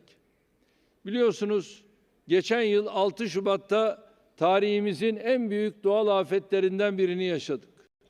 Yoğun yerleşime sahip 11 ilimizi ve 14 milyon insanımızı doğrudan sarsan depremlerde 53 binden fazla canımızı toprağa verdik. Depremi üzerinden daha bir sene bile geçmeden enkazları kaldırdık. Vatandaşlarımızın acil barınma ihtiyaçlarını giderdik. İnşası tamamlanan 31 binden fazla konutu depremzedelerimize teslim ettik. Her ay 15-20 bin konut teslim ederek yıl sonuna kadar 200 bin konutun teslimatını yapmayı hedefliyoruz. Tam bir yıl önce asrın felaketini yaşamış bir millet olarak dost ve kardeş ülkelerin de desteğiyle hamdolsun yaralarımızı süratle sarıyoruz. Buradan bir kez daha milletimizle dayanışmasını esirgemeyen, başta emirlikler olmak üzere tüm dostlarımıza yürekten teşekkür ediyorum. Tüm bu adımları atarken dünyanın farklı köşelerindeki milyonlarca ihtiyaç sahibine yardım elimizi uzatmayı da ihmal etmiyoruz. Yaklaşık 3,5 milyonu Suriyeli olmak üzere 4 milyonu aşkın sığınmacıya yıllardır ev sahipliği yapıyoruz. Kıymetli misafirler, etrafı adeta ateş çemberiyle kuşatılmış olan ülkemizin bugünkü konumuna gelmesi şüphesiz kolay olmadı. Türkiye'nin son çeyrek asrına mührünü vurmuş bir hükümet olarak hiçbir zaman dikensiz bir gül bahçesinde yürümedik. Elde ettiğimiz her bir başarının, kazandığımız her bir zaferin, hayata geçirdiğimiz her reformun arka planında çok büyük bir emek, sabır, gayret, tecrübe ve dirayet vardır. Türkiye'yi takip edenler bu zorlu sürecin kilometre taşlarını çok iyi biliyor. Önümüzdeki engeller ne kadar büyük olursa olsun, yılmadan, yorulmadan Türkiye'yi hedefleriyle buluşturma mücadelemizi azimle sürdürdük. Bugün de sarsılmaz bir inanç ve kararlılıkla yürüyüşümüz devam ediyor. Burada çok samimi bir hissiyatımı sizlerle paylaşmak istiyorum. Şahsen 40 yılı aşkın bir süredir siyasetin içinde olan, halkına siyaset yoluyla hizmet etmeye çabalayan bir kardeşinizim. İlk gençlik yıllarımızda sivil toplumda başladığımız mücadelemizi, daha sonra siyasetin çok farklı kademelerinde görev üstlenerek yürüttük. 1994 senesinde henüz 40 yaşında bir siyasetçiyken Türkiye'nin en büyük şehri olan İstanbul'un Büyükşehir Belediye Başkanlığı'na seçildim. Yaklaşık 4,5 yıl sürdürdüğümüz bu vazifemiz sırasında bugün bile takdirle konuşulan çok önemli hizmetlere, eserlere ve yatırımlara imza attık. Okuduğumuz bir şiir nedeniyle hapse atılmamız sonucu siyasi hayatımız bir süre kesintiye uğradı. Ama buna rağmen İstanbul'daki başarımız önümüzde yeni kapıların açılmasına, çok daha büyük bir başarı hikayesinin yazılmasına vesile oldu. 2001 senesinde artık hiçbir şey eskisi gibi olmayacak şiarıyla bugün genel başkanlığını yürüttüğümüz AK Parti'mizi kurduk. Partimizin kuruluşundan sadece 15 ay sonra girdiğimiz ilk seçimlerden açık ara birinci çıkarak Türkiye'yi yönetme sorumluluğunu üstlendik. Hapse girdiğimizde kimi gazeteler muhtar bile olamaz manşetleri atmıştı. Ama biz insanımızın teveccühüyle önce başbakan, sonra Cumhurbaşkanı sıfatıyla yaklaşık 21 yılı aşkın süredir milletimize hizmetkarlık ediyoruz. Bu döneme sadece ülkemize çağ atlatan eserleri, hizmetleri ve reformları sığdırmadık. Aynı zamanda 17 seçim zaferini de sığdırdık. Son olarak Mayıs ayında %90'ları bulan katılım oranıyla gerçekleşen ve oldukça çekişmeli geçen seçimlerde tarihi bir başarıya daha imza attık. Şimdi de 31 Mart mahalli idareler seçimlerine hazırlanıyoruz. 48 gün sonra Allah'ın izniyle bu seçimlerde 18. zaferimizi elde edeceğiz. Çünkü biz geçmişte olduğu gibi şimdi de insan için ancak emeğinin karşılığı vardır inancıyla çalışmalarımızı çok yoğun ve çok sıkı bir şekilde sürdürüyoruz. Burada bir noktayı da özellikle vurgulamam gerekiyor. Tüm bu süreçler boyunca hükümet işlerinde daima insanı yaşat ki devlet yaşasın prensibini kendimize rehber edindik. Biz insanı yaşatarak, insana dokunarak, insanı yücelterek, insanların kalbini kazanarak devleti yaşattık, büyüttük, güçlendirdik. İnsanımıza sahip çıktıkça, insanımız da devletine ve bize sahip çıktı. Halkımızın gücü ve desteği olmasaydı, bunların hiçbirini başaramazdık. Bugün de aynı çizgide yolumuza devam ediyoruz. Bizim siyasette varlık gayemiz, geride hayırla, şükranla ve hayır dua ile yad edilecek güzel bir miras bırakmaktır. Türkiye 100 yılı vizyonumuzu hayata geçirinceye kadar inşallah durmadan, dinlenmeden, zorluklar karşısında yılmadan koşturacağız. Değerli kardeşlerim, bölgemiz ve ötesinde adil ve kalıcı barışı hakim kılmak bu vizyonumuzun temel yapı taşlarından biridir. Nasıl dünya 5'ten büyükse, daha adil bir dünya da mümkündür. Buna gelecek nesiller başta olmak üzere tüm insanlığın ihtiyacı vardır. Ancak dünyamız değişim, gerilim, krizler ve kimi yerlerde çatışmaların birbirlerini tetiklediği bir alacakaranlık kuşağından geçiyor. Henüz bir krizi çözmeden yenisinin patlak verdiği sancılı bir tabloyla karşı karşıyayız. Hatırlanacağı üzere COVID-19 salgınında bunun sağlık boyutuna şahitlik ettik. Tam tünelin sonundaki ışığı gördüğümüzü düşündüğümüz anda Rusya-Ukrayna savaşıyla sarsıldık. Bu savaş zaten ciddi belirsizliklerle boğuşan küresel ekonomi ve siyaseti çok daha büyük bir girdabın içine sürükledi. Enerji fiyatlarından gıda krizine, silahlanma yarışından düzensiz göç baskısına geniş bir alanda ilave sorunlarla yüzleştik. Türkiye bu meydan okumaları en iyi yöneten ülkelerin başında geliyor. İlk günden itibaren hep barıştan, adaletten, diplomasiden ve dayanışma halinde sıkıntıların üstesinden gelmekten yana olduk. Rusya-Ukrayna savaşında ateşkesin sağlanması ve ardından kalıcı barışa giden yolun aralanması için elimizi taşın altına koyduk. İstanbul süreci tarafların bir araya gelip asgari noktalarda buluşabildiğini gösterdi. Karadeniz girişimi gıda krizinin daha da derinleşmesinin önüne geçti. Daha bunun gibi ateşi körüklemek yerine yangını söndürmeyi amaçlayan pek çok siyasi, diplomatik ve ekonomik hamle yaptık. Akan onca kana, yıkıma ve acıya rağmen adil bir barışın mümkün olduğuna dair inancımızı halen koruyoruz. İnşallah bunun için çabalarımızı yoğunlaştırarak yola devam edeceğiz.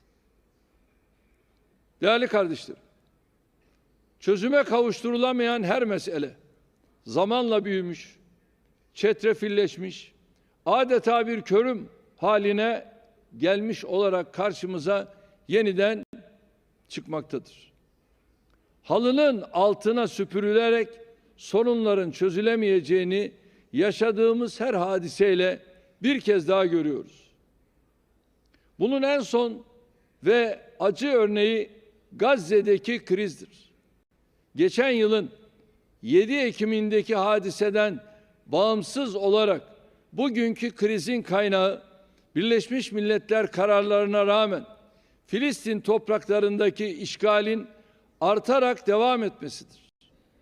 Kendini uluslararası hukukun üstünde gören İsrail 10 yıllardır işgal, gasp, yıkım ve katliam politikalarından vazgeçmemiştir.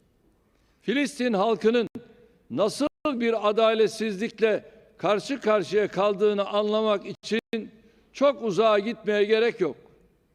1948 tarihinden bugüne İsrail, Filistin haritalarına bakmak bile meselenin vahametini göstermeye yeterlidir. Biliyorsunuz, tedavinin yarısı teşhisin doğru konulmasıdır.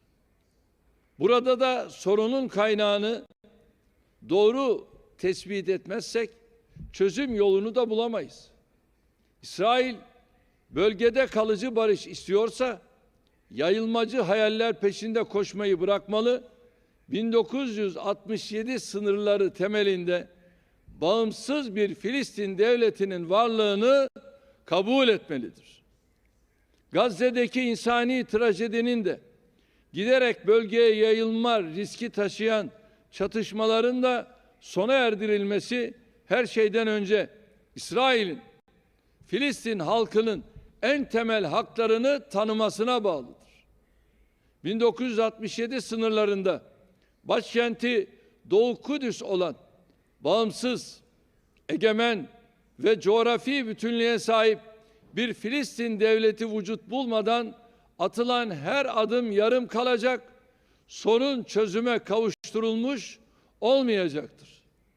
Dolayısıyla bölgemizde barış, huzur ve ekonomik kalkınmaya giden yol Filistin devletinin kuruluşundan geçiyor.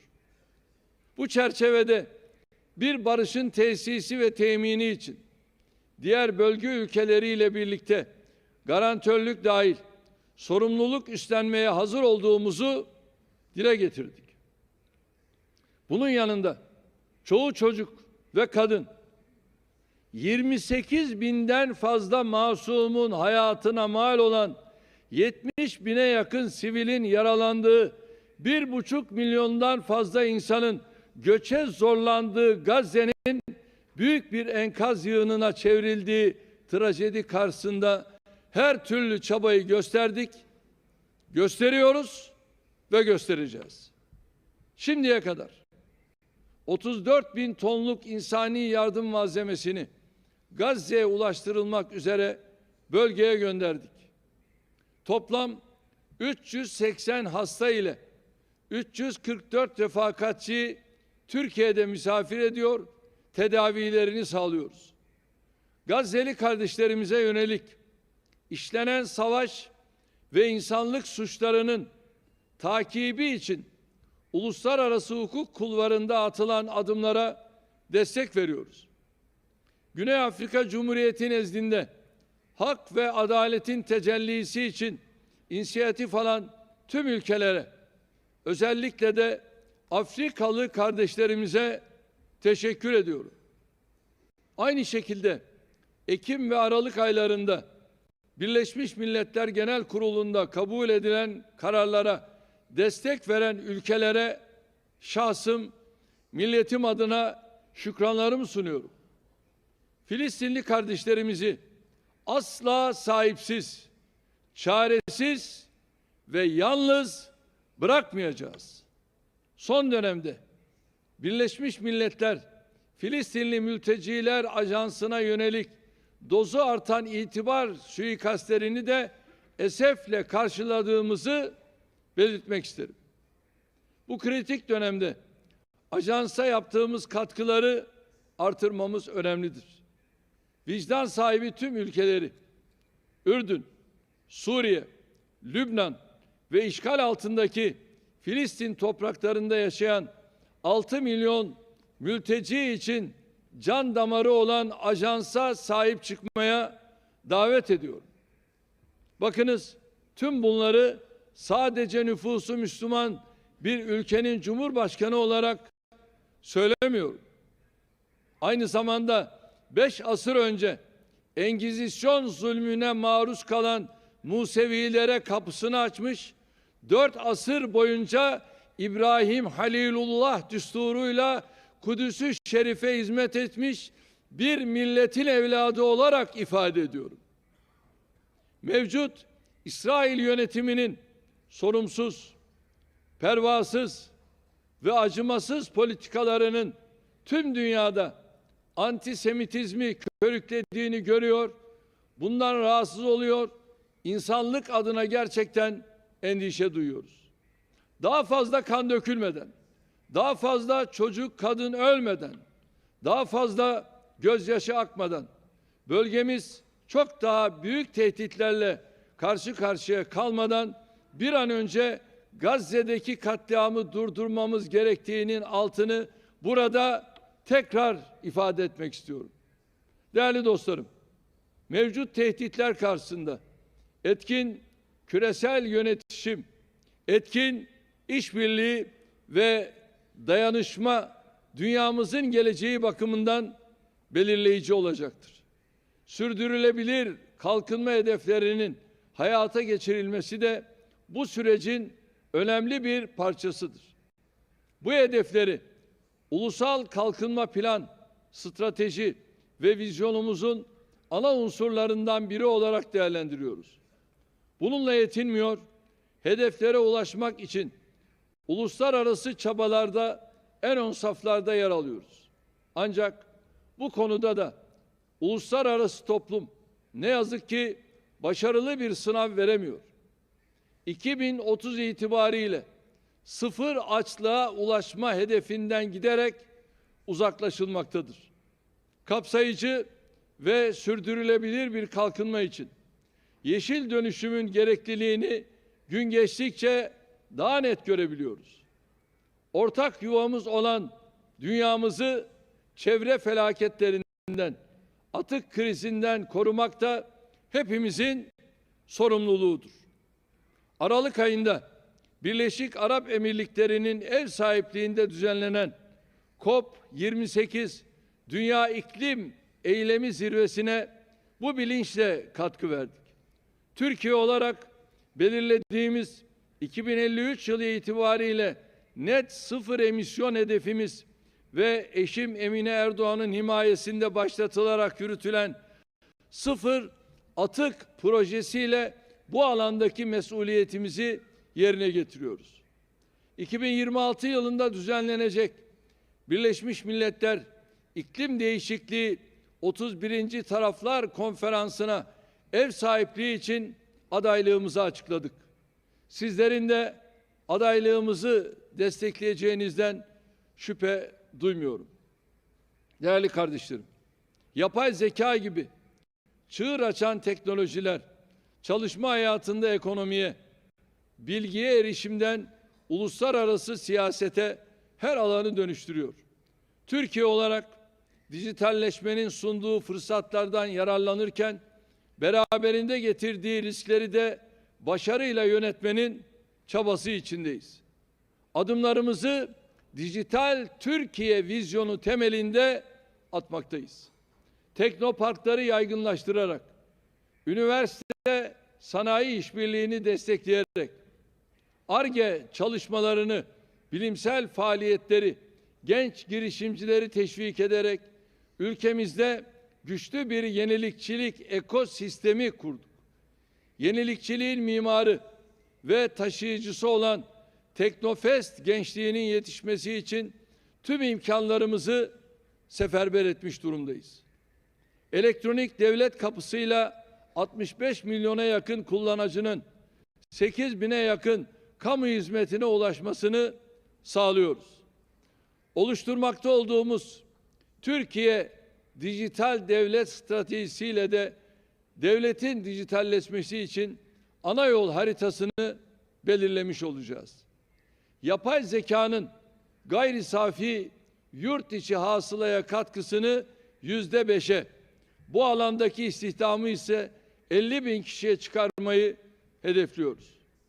Birleşik Arap Emirlikleri dahil Körfez ülkelerinin dijital dönüşüm, teknoloji ve yenilikçilik alanlarında gerçekleştirdikleri hamleleri de takip ediyoruz. Bu alanlarda işbirliği ve ortaklıklarımızı geliştirmemizde fayda görüyoruz. Kıymetli dostlarım, Türkiye'nin uluslararası barışın teorisine ve pratiğine katkısını pekiştirmek misyonuyla hayata geçirdiğimiz Antalya Diplomasi Forumu'nun 3.'sünü 1 ila 3 Mart tarihlerinde düzenleyeceğiz. Krizler döneminde diplomasiyi öne çıkarmak temasıyla gerçekleştireceğimiz forum vesilesiyle sizleri turizmimizin başkenti Antalya'da misafir etmekten büyük bir memnuniyet duyacağız. Dünya Hükümetler Zirvesi'nin başarıyla icra edilmesinde emeği geçen emirliklerdeki tüm kardeşlerime bir kez daha teşekkür ediyorum. Zirvenin ülkelerimiz ve tüm insanlık için hayırlara vesile olmasını diliyorum. Hepinizi şahsım ve milletim adına sevgiyle, saygıyla selamlıyorum. Allah'a emanet olunuz. Thank you, Your Excellency, for this main address.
and Mrs. Rosemary Leith, co-founder of the World Wide Web Foundation.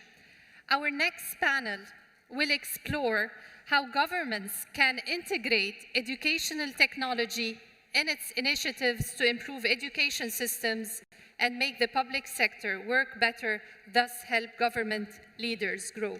Please join me in welcoming our guests. Hello. Please have a seat.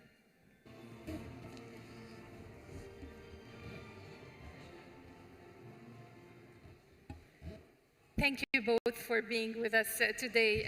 Dr. Kai, let me start this discussion with you. We know that Udacity is an online platform that offers courses in mainly data science and technology focused. And you offer something that is called nano degrees. Can you tell us more about your platform? Yeah, no, happy to do so. So Udacity is now more than a decade old and was one of the early pioneers in the field of education technology. And as you described, we train many of the typical Silicon Valley skills, AI, data analytics, etc. We do this for individuals, we do this for companies, but we also do it for governments to upskill entire populations. So we've been here in the Middle East since 2017. We actually have 1/3 of our entire staff based here in the Middle East. And we work with, in Abu Dhabi, we work in Dubai, together with Dubai. One of the big successes that we've done was the initiative to create 1 million Arab coders. And we're also very proud to work with Jahiz. So you collaborate with the governments for the students and even for the government employees? Exactly. So we do both the upskilling of government employees and we do the upskilling of entire populations. So that can have different forms and different strategic goals that a country can have. For example, in Egypt, we have a large program where we train freelancers with the goal of especially bringing foreign currency into Egypt. So, for example, we've trained more than 200,000 Egyptians, which now has brought more than 250 million US dollars foreign currency into Egypt by these people becoming freelancers and then working for international corporations. In other countries, here in Dubai, also in Saudi Arabia, the goal is more focused on building a local industry and really bringing the talent here and using that to attract companies and to build ecosystems around it. So it's a little bit different the way the goals are for different countries, but it's a very important sector for us. We can't have EdTech without having the internet. So tell us more about your foundation. What's the purpose of this foundation? Thank you. I co-founded the Web Foundation 14 or 15 years ago with my husband, Tim Berners-Lee, who's the inventor of the web. And at that time, we felt that the web was getting stronger, but not more widely distributed. I think at that point, there was 20% of the world was on the web. Now, the number is about 62% or greater than 6 billion people. And I guess in some way we could claim victory and go home, but the web has become a very complicated place with a lot of its challenges. Where is your focus of work? Thanks. So we focus on 3 specific areas. We do a lot of work on gender rights on the web. We convene civil society, victims, corporates, and in fact, the year before last, we were able to get social media to change their behavior. So specifically, Twitter, Instagram, and one other, we were able to convene and put pressure on the companies to change the way they do technology. So, for example, on Strava, women were going for a run in Central Park, they would be followed because the data was open. We got them to close it. On Instagram, young women in perhaps developing countries, we have some specific cases where they posted pictures of themselves online without education and had serious impact to their life with 10,000 negative messages of feedback. And then Twitter, both politicians, high-profile women, I think the statistic is 85% of women either have or know people who've been abused online. So trying to switch that based on the technical specification, and the companies were very forthcoming, and we managed to get them to switch it.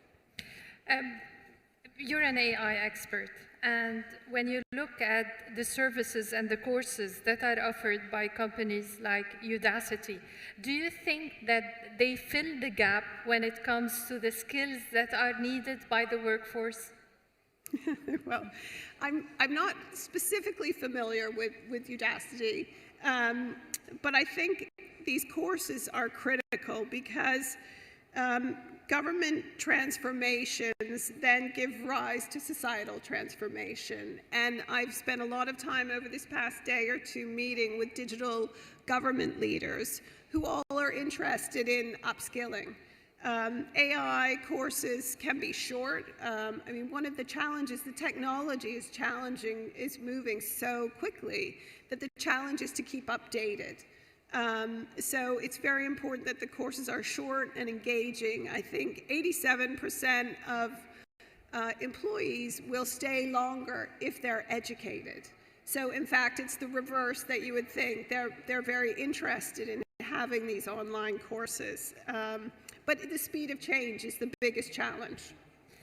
Dr. Kai, the question is always, we are seeing a growing number of the big tech companies. They are accepting people, and they are accepting workers without an actual university degree.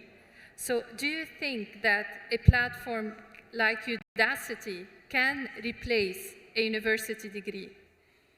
I think you have to look at this from two different perspectives. One is the education that we provide is very focused on the exact practical skills and capabilities that people need to be successful in a job. And those can be in addition to university degrees, or they can replace a university degree. IBM recently stated, and this is very much in line with what you just said, that the average time that you stay current with a skill is 2.5 years. Well, how does it work if you have a 4 or 5 year degree that you're doing? So kind of a number of those skills that you've learned might already be expired. So it's about making sure you build those skills, but then also you need to stay current as you move through your career. But there's also another challenge I want to highlight. If you look at open positions in the United States and job offers that are out, 80% of them require a college degree. 30% of people in the United States have a college degree. So what we also have to think about is we have to think about how do we close that gap of people that don't have a college degree, but that want to get into a career. And I think that's also where we want to do our part in helping people fill that gap, get those exact skills they need to be successful in their career, and then get those jobs. But to students that are taking your courses, are they accepted in the big tech companies? Can you give us examples? Yeah, so our content is generally developed together with industry experts. So some of our content we're developing directly with large tech companies. You've mentioned Google, Amazon, and others. And some of our content, we use experts from those organizations that are really top in their field, who we develop the content for. That's why ultimately the skills that are being built are exactly what those companies need and what you need to be successful in that field. And that's ultimately where we also see that our graduates get hired. I can also share an example with you. one of our B2B customers that I think is doing a phenomenal job in how they think about skills and skilling, and that's Shell. And what Shell has done is that they really look at capabilities that people build and skills, and they've turned that into a currency inside the company. So if you want to qualify for certain jobs and certain careers within the organization, they look at what capabilities and what skills do you have, and they see our degrees and as the ultimate currency to demonstrate that you have those skills, and that's then what qualifies people in to get the promotion, the next job, etc. Rosemary, probably the biggest challenge in these degrees and whenever it is that you're learning online is keeping the student engaged or keeping the government employees engaged when they are trained with these courses. Which strategy can be applied so that you can benefit in a better way from such programs? So I think there are a lot of challenges with EdTech that Kai's talked about. Sort of lack of familiarity with tech is one of them, comprehensive training and support. Hallucinations are also a big issue when you're using AI in training. And I think hallucinations, as you know, when you have large language models, you might have some data. For example, if you ask a large education model, how many people live on Mars, it might say 2 billion because it's read a science fiction book that says there are 2 billion people on Mars. So I work for a company called Sandbox AQ, which spun out of Google about 18 months ago. It's an independent company. Chaired by Eric Schmidt and Jack Hittery, the CEO. We do a lot of AI and quantum. We also have an education piece where we do some ed tech. It's pro bono work. We've created something called RAGs that go on top of large learning models for education. So a RAG is a retrieval augmented generator. And it basically, instead of when you have a large language model that searches the web, you can feed it 1,000 textbooks. So we've created for nurses and doctors specific training based on, with the copyright approval, actually this data, because you can't afford to have mistakes in some of these training models. So RAGs are a new technology that actually help focus for education. You can't afford to have doctors and nurses learning pieces of information that are similar to the Mars experiment. I want to hear from you, Dr. Kai. How does a successful implementation strategy look like at a government level? Yeah, no, that's a very good question, and that's a key, and I think it's very closely connected to the question that you just asked about how you get learners through these programs. I strongly believe that education is not it's a means to an end, but it's not the end goal. So I think the key, what you have to do is you really have to look at what is the why for the learner. Why is the learner coming to you? Why is the learner learning? And what drives that person? So if you design a program, it's not enough to just say, I'm going to open my doors and here's a whole bunch of content, and it's, in the worst scenario, it's just purely passive content, some videos to watch. You're not going to get good outcomes out of that. But if you create content that's not only engaging and that's interactive, that's all table stakes. Everyone needs to do that. But the key is, how do you connect this now to what the learner is looking for? So if the learner is looking, I mentioned the Egypt example, right? Those are people that are looking for an income. They're looking for, this might be a woman in rural Egypt that's looking for a job that she can do from home, which then kind of showing that pathway into this freelancing career and how that works, helping to set them up and showing the examples and guiding them along that way is key. In other scenarios where it's about building ecosystem, building jobs, how do you connect this with jobs? Or in the example that I brought with Shell, how do you turn those skills that people acquire into a currency that then holds value for the learner, because it then gives them these projects, these ideas that they want to get into. I have maybe one example from a government organization. We work with the Department of Defense in the United States. And they had exactly this challenge. They came to us and said, hey, we have all these learning programs, but like, how do we get people engaged? How do we do it? So what our team came up with is they came up with the idea of having basically like a Shark Tank type of setting. So I hope everyone knows that, that TV show. I'm seeing a lot of people nodding, that's good. So where the learners then could go ahead and they had a conference where they could pitch ideas to senior leaders at the DoD. And what happened is they got exposure to senior leadership. They also were driving a ton of innovation because they came up with great ideas.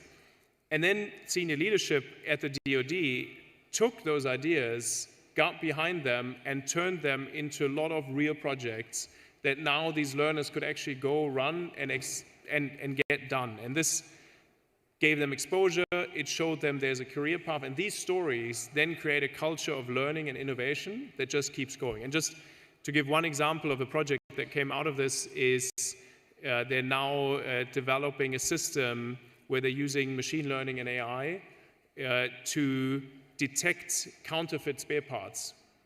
Again, that's probably something that would have never been, they never would have come up with this in the ivory tower. And this can be applied also in the private sector, in your projects with the private sector. You have done something successful that you can share with us?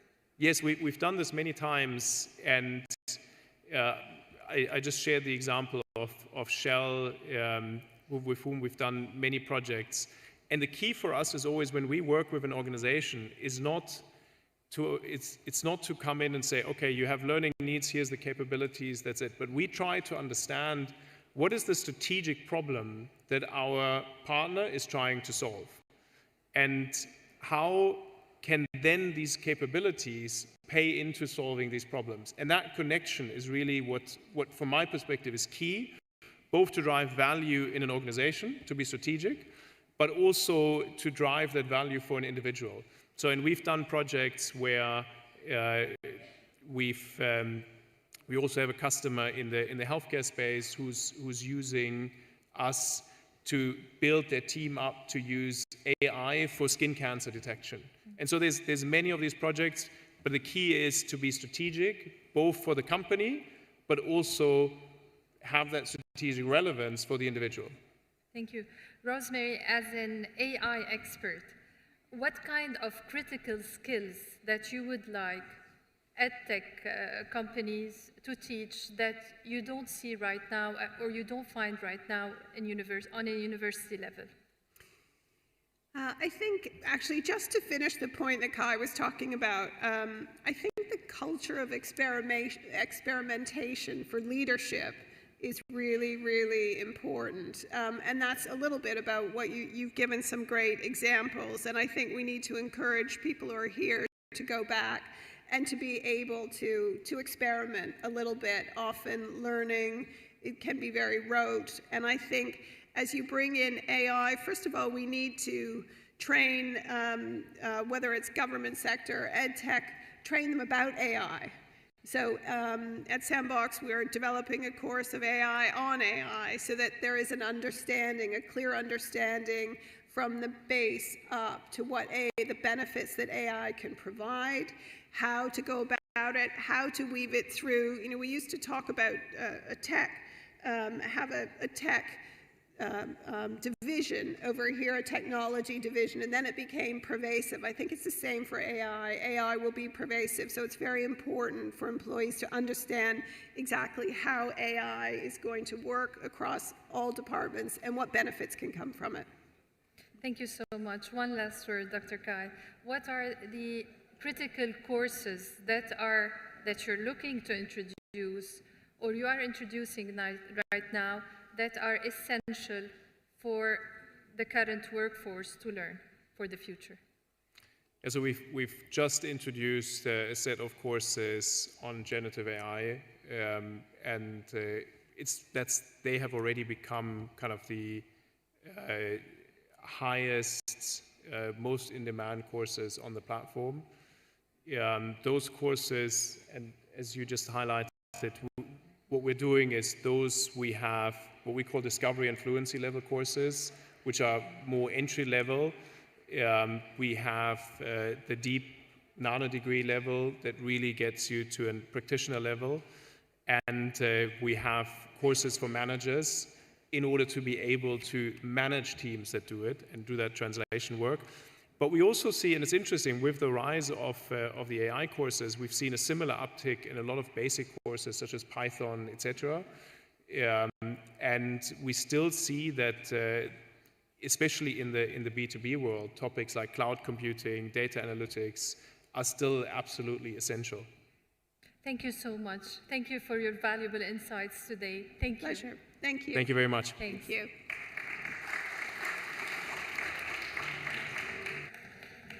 Thank you.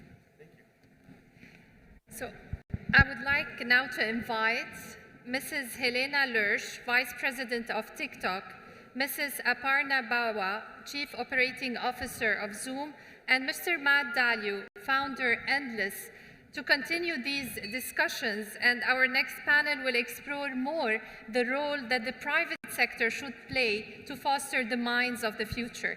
Please join me in welcoming our speakers. Please.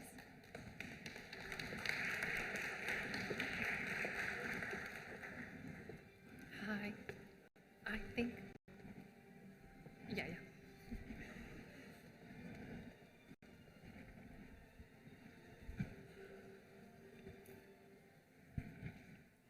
Thank you and welcome.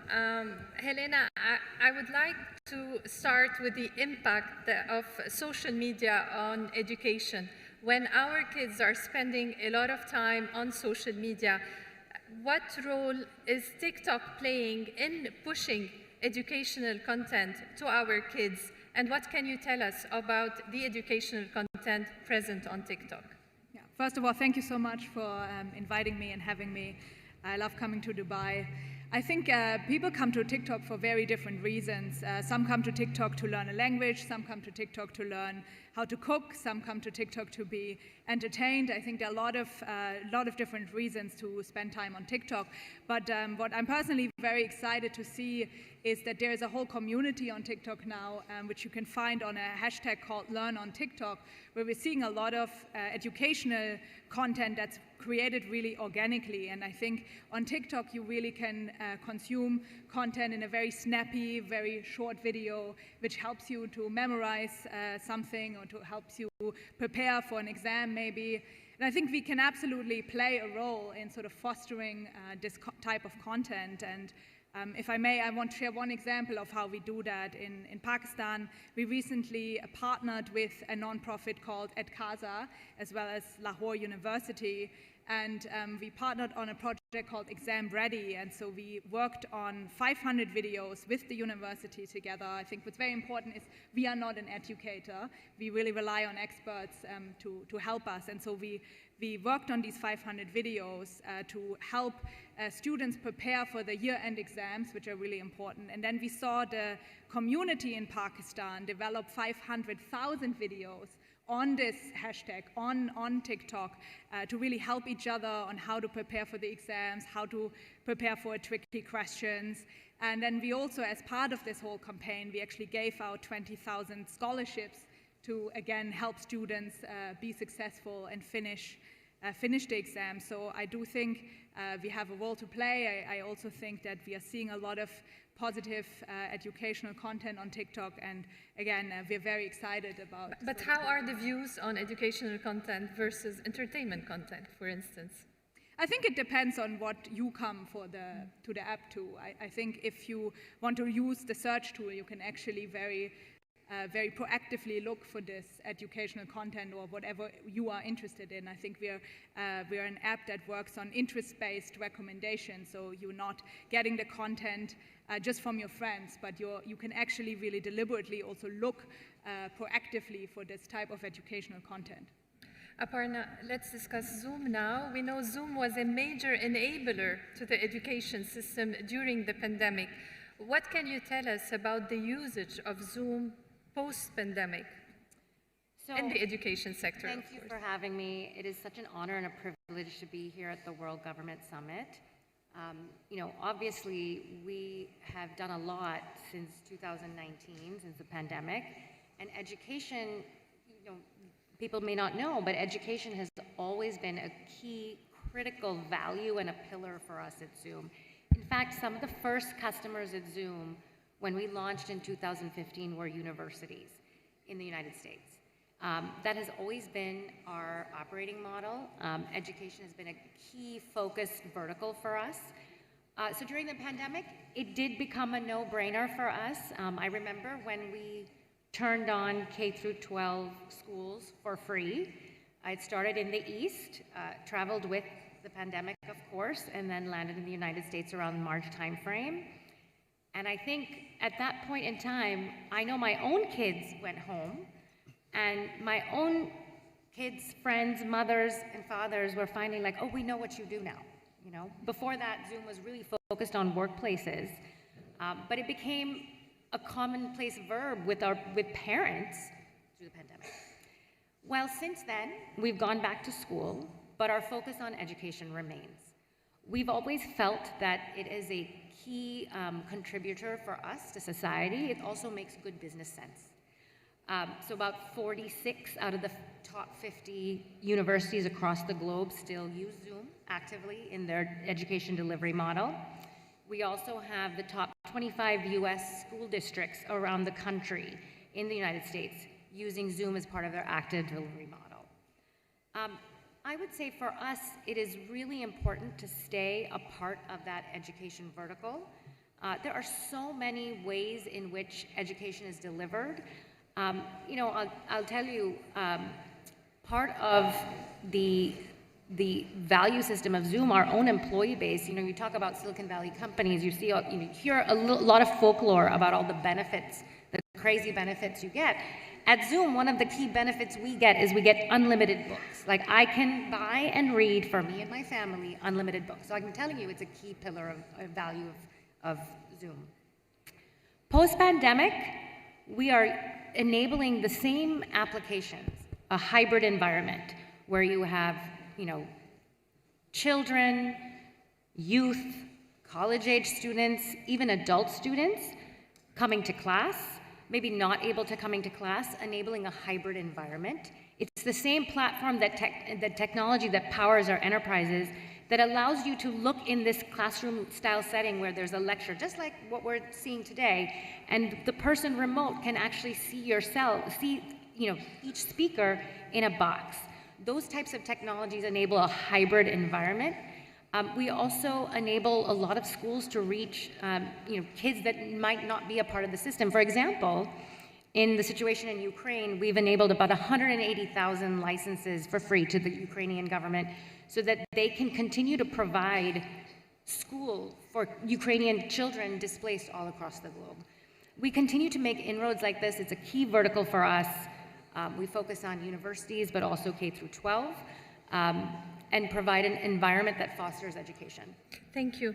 Matt, I would like to understand more about Endless. So you founded Endless 10 years ago with the aim of giving students laptops and making laptops more accessible, and also with the aim of teaching coding to students through games. Tell us more about that. Yeah, thank you. So Endless has a vision, which is that every kid in the world has access to the skills and tools to live a better life. And we began on the premise that the smartphone supply chain was going to unlock the power of cheap computers for everyone in the world if you were able to use that same supply chain. Why computers? If I were to ask everyone here who has a computer, everyone would raise their hand. It's the tool of work and study. If you just have a smartphone and your classmate has a computer, I'll tell you who's going to get better grades and who's going to get a better job, and therefore life opportunity. So I believe everyone in the world should have computers. And we went and we tried to build cheap computers. We built the cheapest computer in the world. The Wall Street Journal said the computers are now dirt cheap. And what we discovered was that even at that cheap price point, people needed financing. But the moment you unlocked financing, all of a sudden people would buy nice laptops. And we realized that the key to making computers available to everyone in the world is to make credit easily available. And the way to do that is to make it quite simply the same way our electricity, the moment you stop paying for your electricity, it stops working, so people pay. So the moment you stop paying for your cell phone bill, it stops working, therefore people pay. The moment you do that to a computer, all of a sudden you can go to people who normally wouldn't be creditworthy, in other words, banks normally wouldn't lend to them, and you can now make them bankable. Which means that all of a sudden, quite literally, that little simple idea of financing for laptops, I believe can unlock 1 billion more laptops to 1 billion more people, and therefore unlock education. So that's the first half. The second half is really something from top to bottom is relevant, which is how do we prepare our kids for a world of AI? How do we prepare our kids for a world that's so digitally centric when our schools so often aren't doing it? There aren't enough teachers to teach all these skills. There isn't enough time in the classroom. And our answer is really simple. If you look at most people who learned, like Elon Musk and Mark Zuckerberg, like how did those people actually learn? So often the answer is, as kids, they discovered that they could hack their games. And the process of hacking their games was more fun than the process of playing the games. And all of a sudden, that got them hooked, and now they're Elon Musk and Mark Zuckerberg. And we found that so consistently across so many engineers. And so what we've built is a really simple model of we're going to help youth build their own video games. Why? Because that's where they want to spend their time. The average kid spends 10,000 hours playing video games. If you can take some of that enthusiasm and channel it towards making games, then they're learning how to make software. And if they know how to make one kind of software, whether they're a designer, a digital artist, an engineer, a manager, or they're taking it to market, the skills of entrepreneurship, they can learn those at a young enough age that they can then take that forward with them into their jobs and careers. And I was just having almost a spiritual moment a moment ago in the audience because the president of the Central African Republic just spoke, and I had seen him at COP28, and I did some research on it. And the country is rated the worst country in the world to be youth, the worst country in the world for youth. And I got to speak to him afterwards, and there's a chance that we may be able to deploy laptops across his country and deliver this education that can upskill their youth. And you imagine if every kid in a country now had access to the skills to be able to create software, that creates jobs, that can lift up entire economies. Absolutely. And I believe that's as simple as finance laptops and teach kids to build games, and all of a sudden you can uplift entire countries. Absolutely. So the kids, they spend their time playing games. They love to do that. And also they love to spend time on social media. So my question, in your opinion, do you think that governments should embrace social media in the education of kids, or on the contrary, they should limit social media? I have a 2-year-old and a 3-year-old, so I will probably have different opinions in the future. Our kids don't touch screens at all. I believe that when you get close to jobs, you need to know the skills and tools of jobs, and so that's why we mostly teach college and high school students. My opinion will be controversial on this stage, I'm sorry, but my understanding is that the CEO of TikTok doesn't let his kids use TikTok. And I think that's all I need to say. I want to hear your opinion, Helena. Do you think that governments should embrace social media platforms? At the same time, it's interesting to see, for instance, Seattle public schools are suing social media platforms for causing a youth mental health crisis, making it hard for the school system to fulfill its educational mission. What do you respond to that? Well, I personally as a social media representative. Yeah. Thanks a lot, and I think it's a really important question.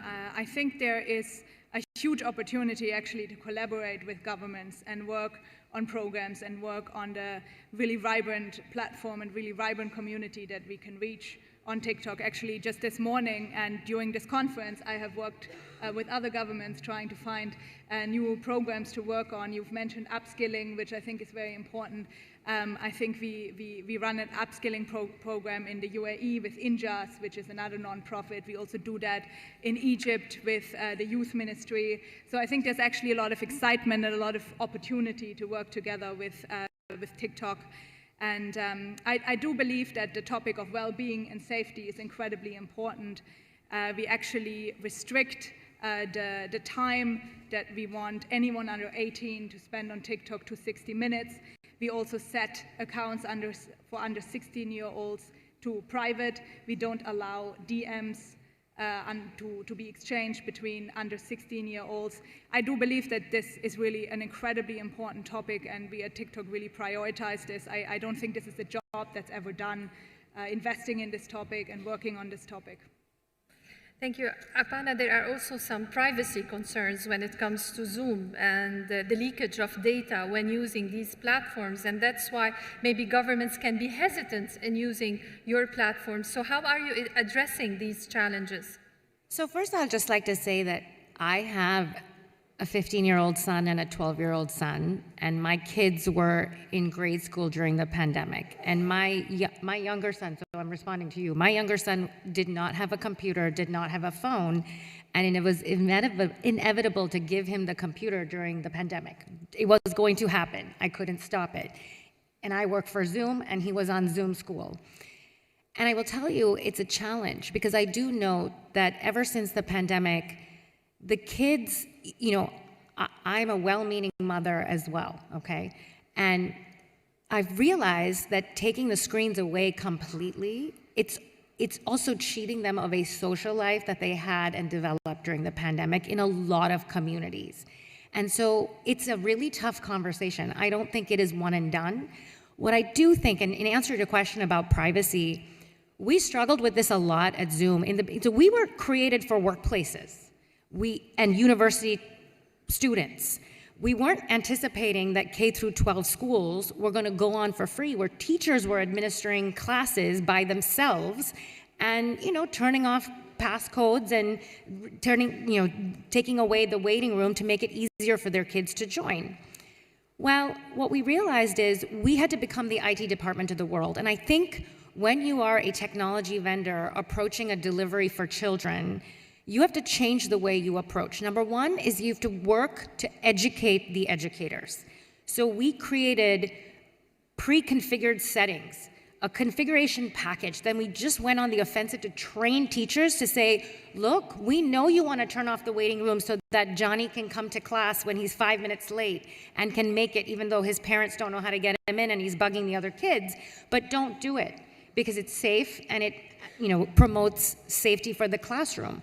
Or don't post your passcodes online. We shifted the way we even had the passcode set up, so you couldn't see meeting rooms and passcodes so obviously on the UI. These are all things we did, and we created a little package, and then we had something called a summer academy where we invited teachers all across the globe to train them, not just how to keep Zoom safe, but how to deliver, you know, very quality delivered educational packages to their kids.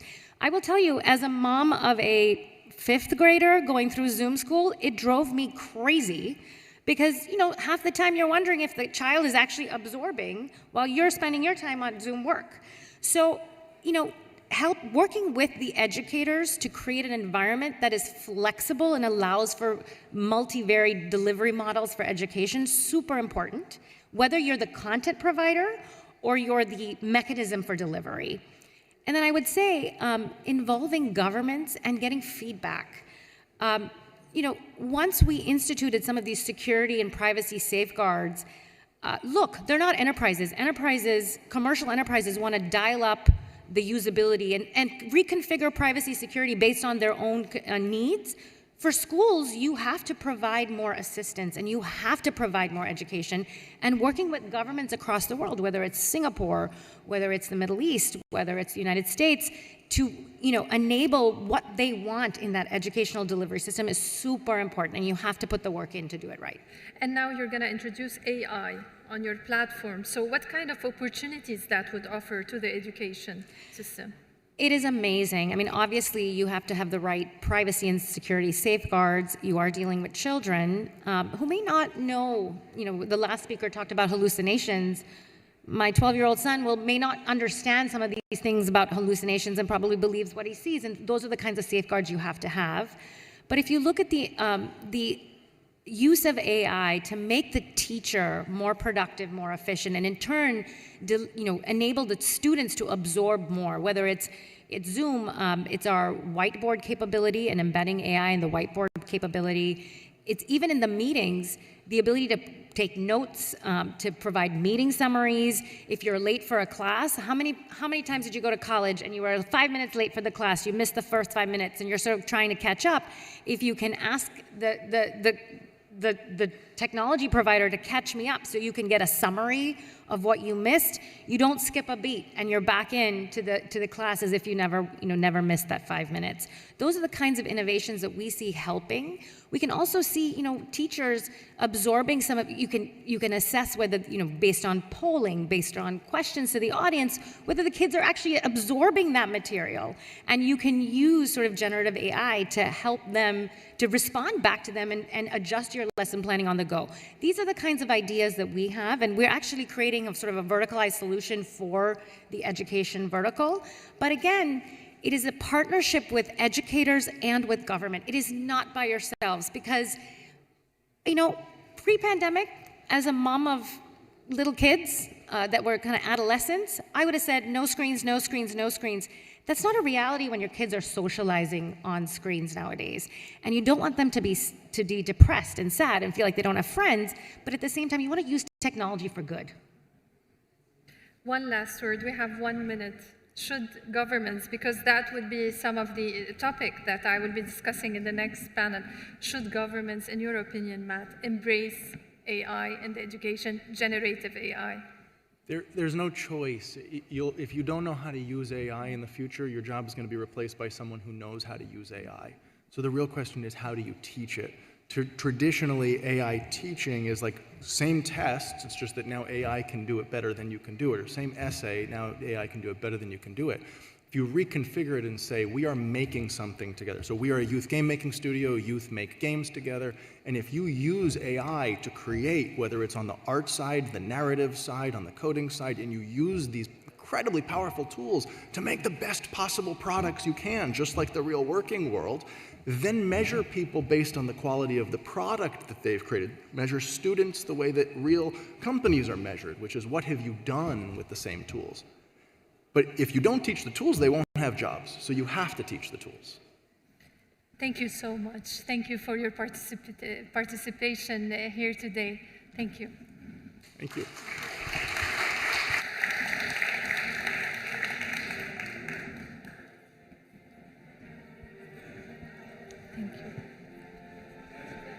Thank you. Thank you. We'll have an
Ladies and gentlemen, the topic of our next session is Investing in the Future, What Governments Can Learn from the Past, with Her Excellency Dilma Vana Rousseff, President, New Development Bank.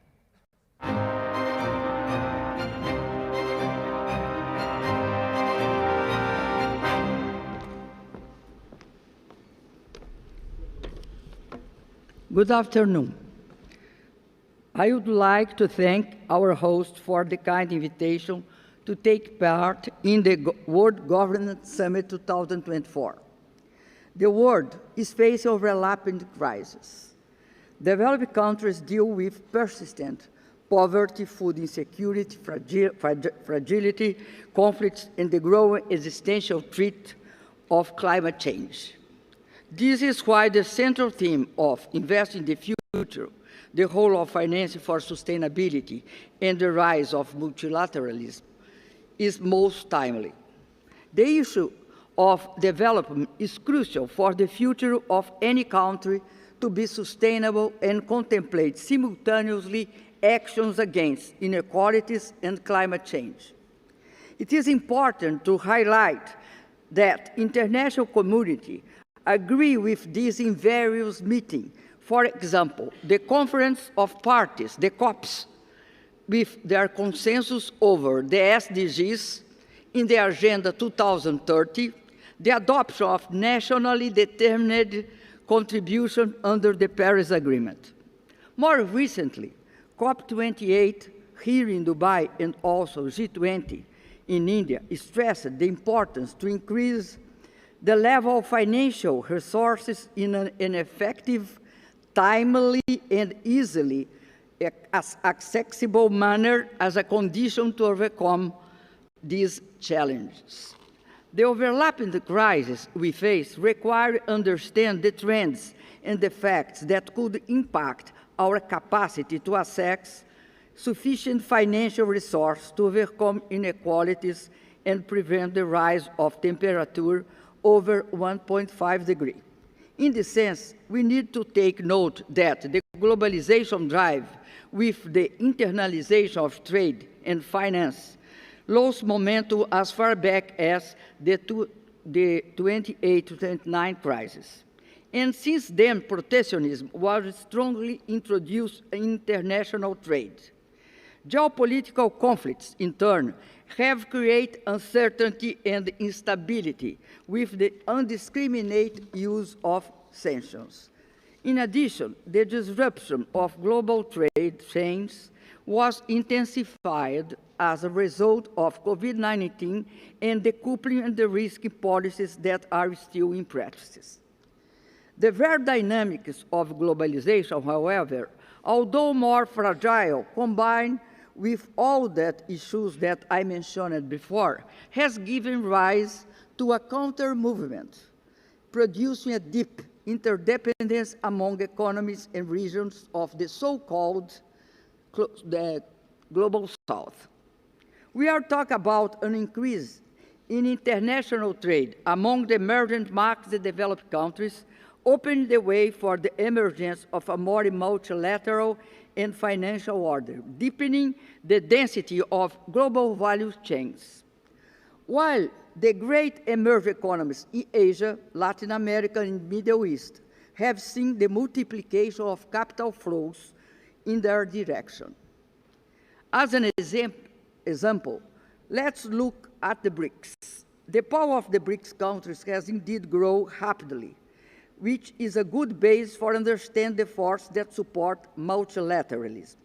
Measured by purchasing power parity, the BRICS countries already account for 31.5% of the global GDP, surpassing the G7's, which has 30.8%. According to IMF, by 2028, the BRICS countries will account for between 35 to 40% of the global GDP, while the G7's share will drop to 27.8%. Even with difficulties related to the unfair international financial order and the great indebtedness of developed countries, the figures of the International Monetary Fund are good illustration of this new trend. The share of emerging markets in developed countries in global trade raised from 37% in 2016 to achieve 41% in 2022. In contrast, advanced economies have been losing their participation in global trade, decreasing from 62% to 58% in 2022. So, in recent times, the globalization is increasingly becoming more multilateral, strongly expanding between emerging economies and developing markets. Despite of the coupling and the risking policies, disconnected the markets has become more difficult. Multilateralism is a symptom of the emergence of the global south new players. Yet, the emergence of this named global south has to coexist with imbalances, asymmetries, and unfairness in trade and finance of the international order. The issue of finance, economic, social development, and actions on climate change urgent demands structural changes in the international financial architecture that we make possible to channel the available liquidity, the international liquidity, in such a way as to enable finance both on the scale and under the conditions required by developed countries and emerging economies. For many decades, the world adopted a single international reserve currency, which has given rise to an asymmetric and unfair financial system that has always generated great advantages for the countries issuing that currency and huge penalties and indebtedness to the countries that have no convertible currency, like the countries of the Global South, mainly the low and middle income countries. Yet, the recent trends in international trade above mentioned and the reaction to geopolitical conflict point out that the financial and monetary system are suffering an ongoing process of adjustments. Everything indicates that two scenarios are clear unlikely. The first one, the emergence of an alternative hegemonic currency to replace the dollar-based monetary system with another cent currency is unlikely. The second, the creation of a global currency, like as Keynes wanted, the Bancor, because then as now, the necessary condition to sustain such a currency, that is global geopolitical unity, doesn't exist. The most likely outcome is the emergence of a new monetary system better adapted and more multipolar, resulting from some factors. First, from the steady tendency towards growing bilateral trade, which gives rise to increased returns of scale in the use of their respective currencies, the local currency, to the detriment of those obtained with another currencies.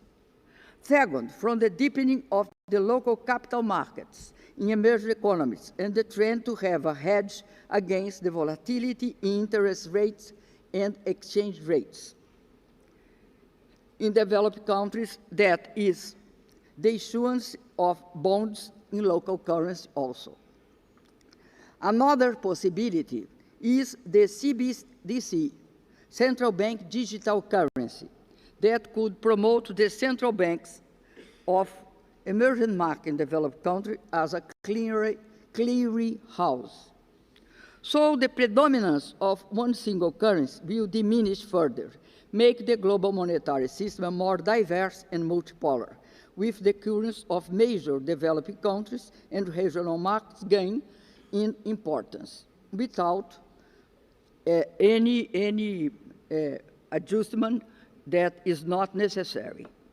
What is at stake today in finance sustainability is the fact that the countries most affected by the consequences of climate change and inequalities are the countries with less access to financial resources to face it. They are the least developed countries. Not mention that these countries are also the most indebted ones. According to the United Nations, 1/3 of all developing countries and 2/3 of poor countries have a high level of indebtedness, which is due to the asymmetrical architecture of the current financial system. If we don't tackle the burden of indebtedness of these countries, it is impossible to solve the problem of finance them. Besides that, when they have access to financing, they pay much higher interest rates compared to the rates of developed countries. The current architecture should change to channel the available liquidity, international liquidity, to enable finance on the scale and under the conditions required by the Global South. This is essential to achieve the SDGs, the compromise of countries' climate objectives signed in the Paris Agreement, and fundamentally to development. The G20 Independent Expert Group reasoned that emerging markets and developing countries need an additional investment of about $3 trillion US. For that, they need to receive investment from all the financial players in the world. Certainly, multilateral development banks have a role to play, but this role is just complementary. And in the Article 2.1, item C of the Paris Agreement is clearly stated that governments have to make financial flows consistent with a pathway towards low greenhouse gas emission and climate-resilient development. Multilateral financial platforms, such as the NDB, the Bank of BRICS, can improve the capacity of their member countries to face the challenge to accomplish their NDCs, or nationally determined contributions, assuming in Paris Agreement.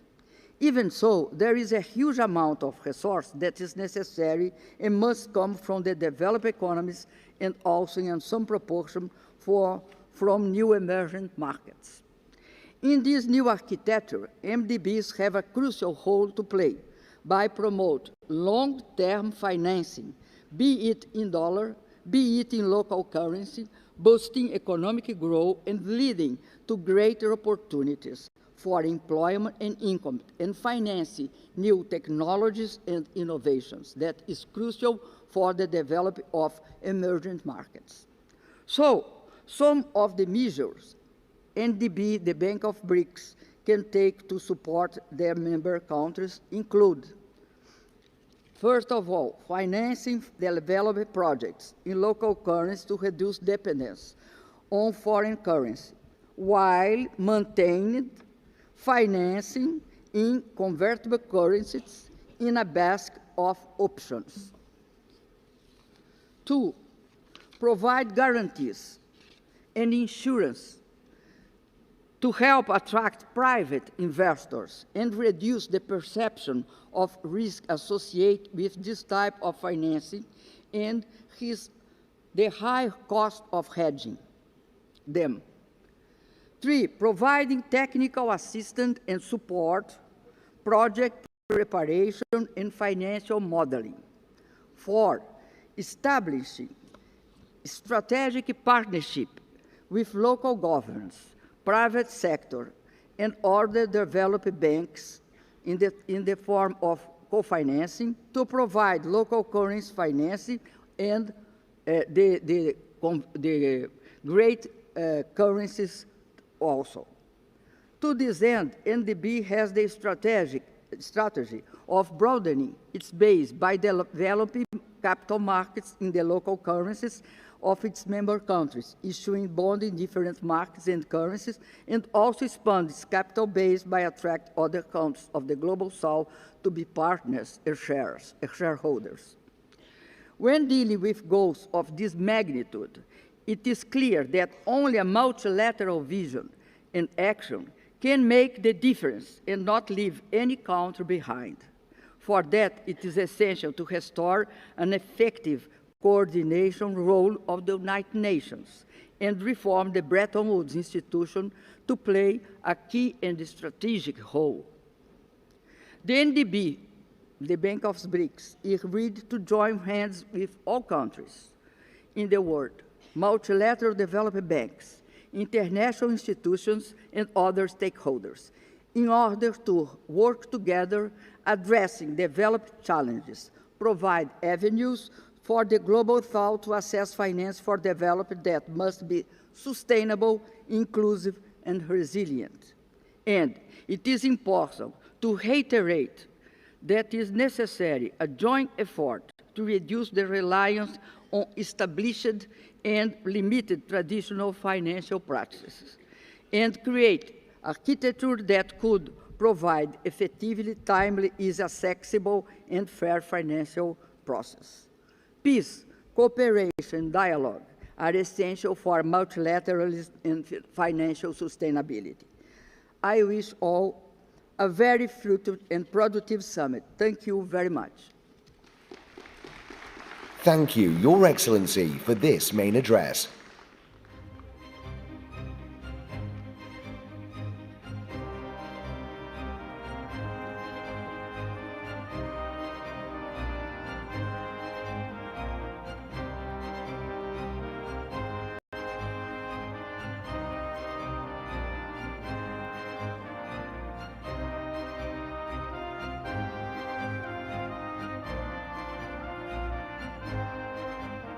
Ladies and gentlemen, the topic of our next session is the next chapter, AI's evolution and emerging opportunities, with His Excellency Faisal Al-Banai, Secretary General of ATRC and Chairman of AI71.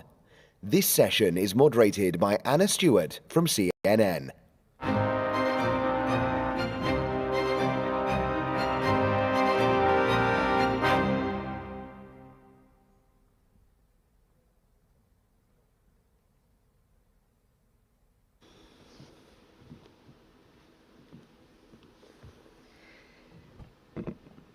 Your Excellency, this is such a pleasure. Now, before we launch into this session, I think it's important to note some of the conversations we've all been having around the halls, and so much has been focused on what governments should do to develop and deploy artificial intelligence. And just to consider where we're at here in the UAE, this is the first country to decide that AI was so significant that they needed to create the position of an AI minister. It is also the country that created the ATRC in 2020, which is the Advanced Technology Research Council, of which His Excellency is the Secretary General. And before we start to sort of delve into the exciting pioneering work you've been doing, I think it would be important to just explain the umbrella of the ATRC, because it's got 3 pillars within it, and they've all created some really exciting ventures. Thank you for the intro. A quick background of what we do in ATRC. So we were created through a decree in the summer of 2020. So just as COVID was becoming quite interesting and revealing in how it's going to impact our lives. And ATRC has 3 key mandates. The umbrella mandate, of course, is driving and helping Abu Dhabi and the UAE move to the knowledge economy. Really leveraging everything done in the last 50 years in terms of building infrastructure and building services and building a number of other sectors, and really helping the journey of UAE in the knowledge economy. So we have TII, which is the Technology Innovation Institute, around 10 research centers, everything from quantum research center to crypto to autonomous to biotech and others. We have Aspire, which is the program management office that really talks to clients and talks to the research center and tries to identify which are the most interesting research topics to address since at the end of the day, we are an applied research center. We are not an academic research center. We are here to solve very specific problems. And last but not least is Venture One, which is as we work on our research, and again, as I mentioned, it's applied research, it's to drive fixing a problem. If we are successful in our research and we reach a stage where we have a solution that we can demo and it shows its ability to meet its goals, Venture One is there then to take it to license it or to create a startup out of it in this regard. And we own all of that journey. And within the last 3 years that we started, we now have over 1,000 researchers in the UAE within our research centers. We have over 100 universities globally that are on our payroll for the next 2 to 3 years that are working on our problem statements. And we have over 150 research projects that we are engaged in, and we are really moving extremely fast on them. I mean, let's take the research pillar here. And one of the most well-known, I think, products from that has been Falcon, which is a huge foundation large language model. And if you consider sort of the world's biggest LLMs, the ones that we all know, they've been created by some of the biggest companies in the world, the tech companies. We're talking about Meta, Google, Microsoft, and OpenAI. And then you have one that's been created by a government, which is a very interesting concept in itself. But also, what's so interesting about this specific one is you've decided to make it open source. Why is that? I think we had an interesting journey, and I think it starts with the point of having leadership that has a very clear vision. And we are chaired by His Highness Sheikh Khalid bin Mohammed bin Zayed, which is the executive chairman of Abu Dhabi Executive Council and the chairman of ATRC. And the vision that says we are committed to research, we are committed to technology, and hence we have room to also start experimenting. So the experiment in the AI and how important AI was, we started playing with large language models sometime in the summer of 2020. And at that time, ChatGPT was not out, so we had not heard of ChatGPT at all. But we started funding the internal teams to work on that concept, although frankly we did not know where it's going to head. But we knew it's an interesting technology to play with. Very soon after ChatGPT came out, and we were like, oh, okay, I guess this technology is more interesting than what we thought it would be. And then that's when we started moving. And in April, May of 2023, we started having Falcon, the 40 billion parameter model. And this was a small experiment within the research team that we had. And I remember the research team mentioned saying, we think we have a good model. We think it performs well globally. You know, what do we think we'll do about it? And my view was, I'm no expert in AI. I don't know whether what you're telling me is true or not and how good we are. Let's do an experiment. Let's release this open source.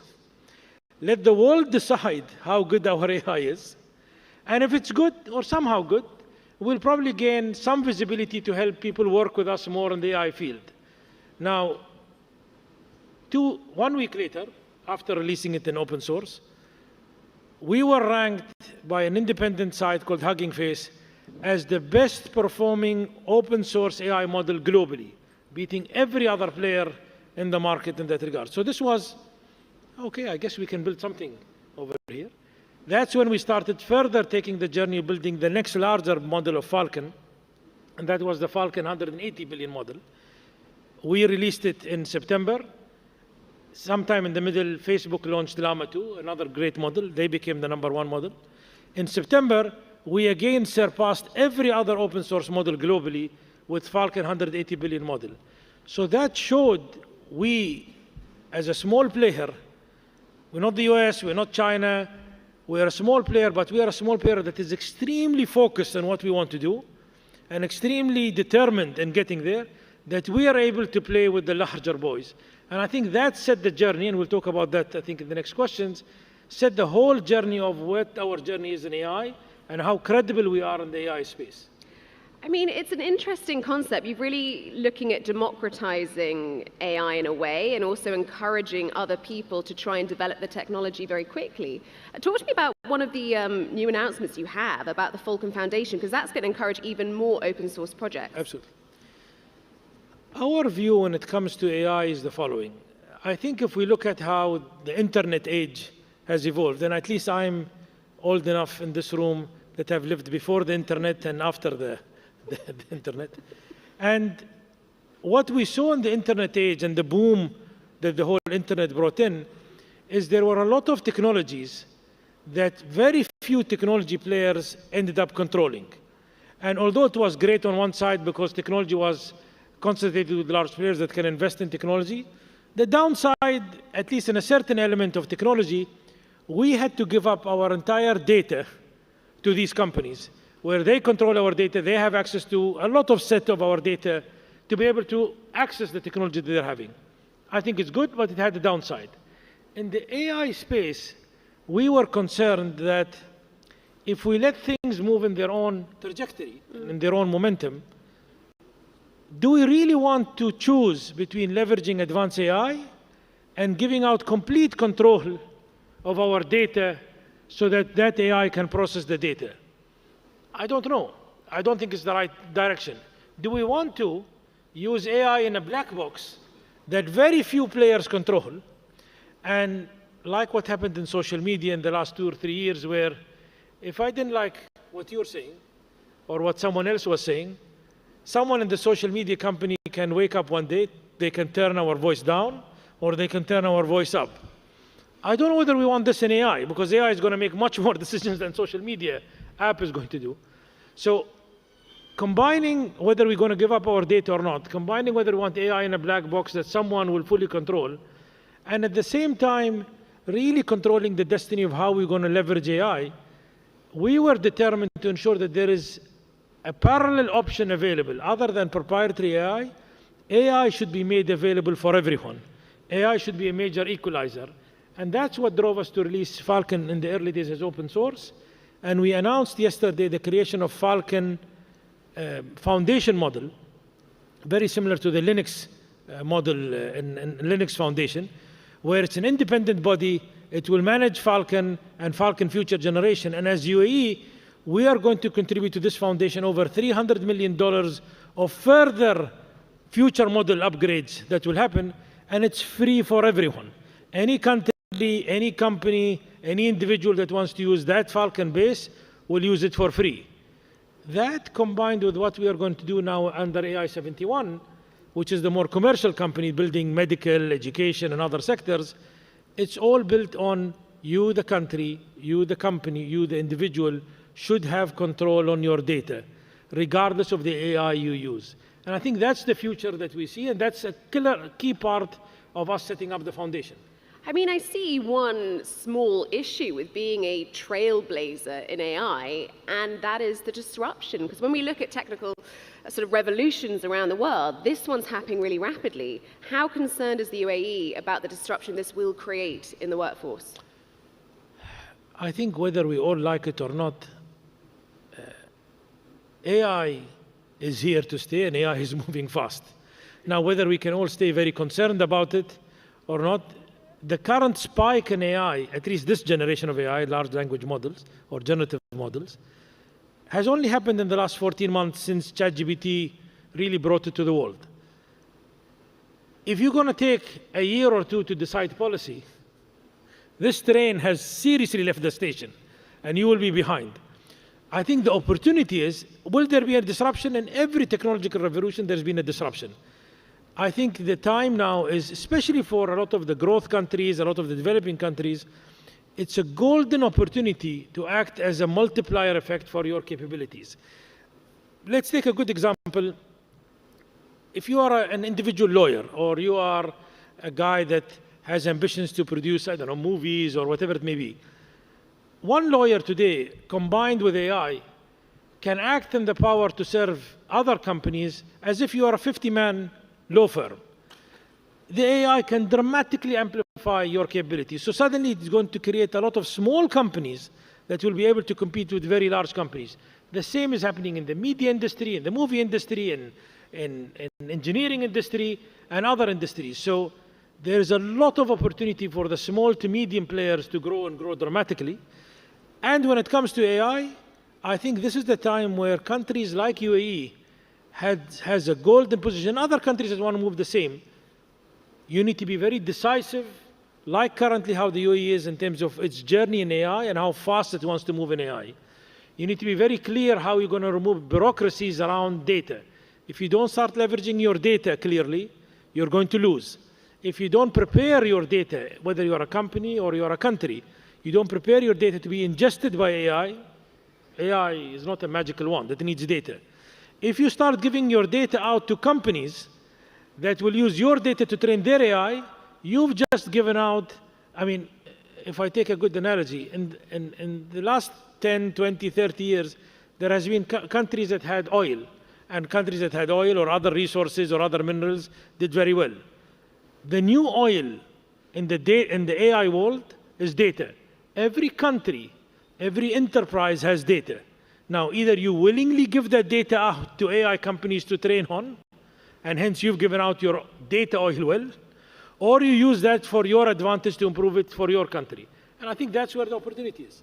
I mean, it feels almost like the UAE here is being the world's sandbox for AI. Let's move on to one of the other announcements you've made this week in regards to you're going to welcome problems from other countries and try and solve them. So again, in line with the spirit of this country, in line with the vision of the leadership of this country, stemming out of the vision of the president of the country, we are a country that is connected to the world. We are a country that's welcoming everyone and engaging with everyone. So the view has been is with the creation of ATRC and the momentum we've had in technology and how we're able now to go from zero to actually building technology that's already going into industry and going to multiple fields in the space. So we are today serving a lot of the UAE ecosystem, but we made an announcement today of launching a platform where we are opening up for a lot of the growth countries, a lot of the developing countries, I mean anyone in general, but I think the growth and developing countries will benefit the most, where we're saying, here is our 1-800 number. You can call us. Tell us what's the challenge that you have, whether in agriculture and medical and whatever it is. Maybe you have a lot of uncleaned water in certain areas and it's costing a lot to clean this water for drinkable part, or whatever problem or challenge you have. We would listen to that challenge. We would see whether we can solve it in our research center or our ecosystem, where we are connected to over 100 universities globally to work on whatever problem statements we have. And if we think we can do, we are willing to fund it ourselves, work on that problem statement, work with you to test it in your market, and see then how is the right way to deploy it in whatever means or commercial structure we have. And for that, we've allocated another $200 million to be able to work on these problem statements, leveraging not just money, but leveraging money and our now technical capability, where UAE is truly becoming a technology exporter and a connector to many parts of the world. And that's the role the leadership sees this country, and to be able to really share what we do with many other players. So if anyone in the audience has any problems at all, please contact His Excellency, because he's got some money to solve it. Thank you very much. It was such a treat to meet you. Thank you. Excellent. Thank you, Your Excellency, for this session.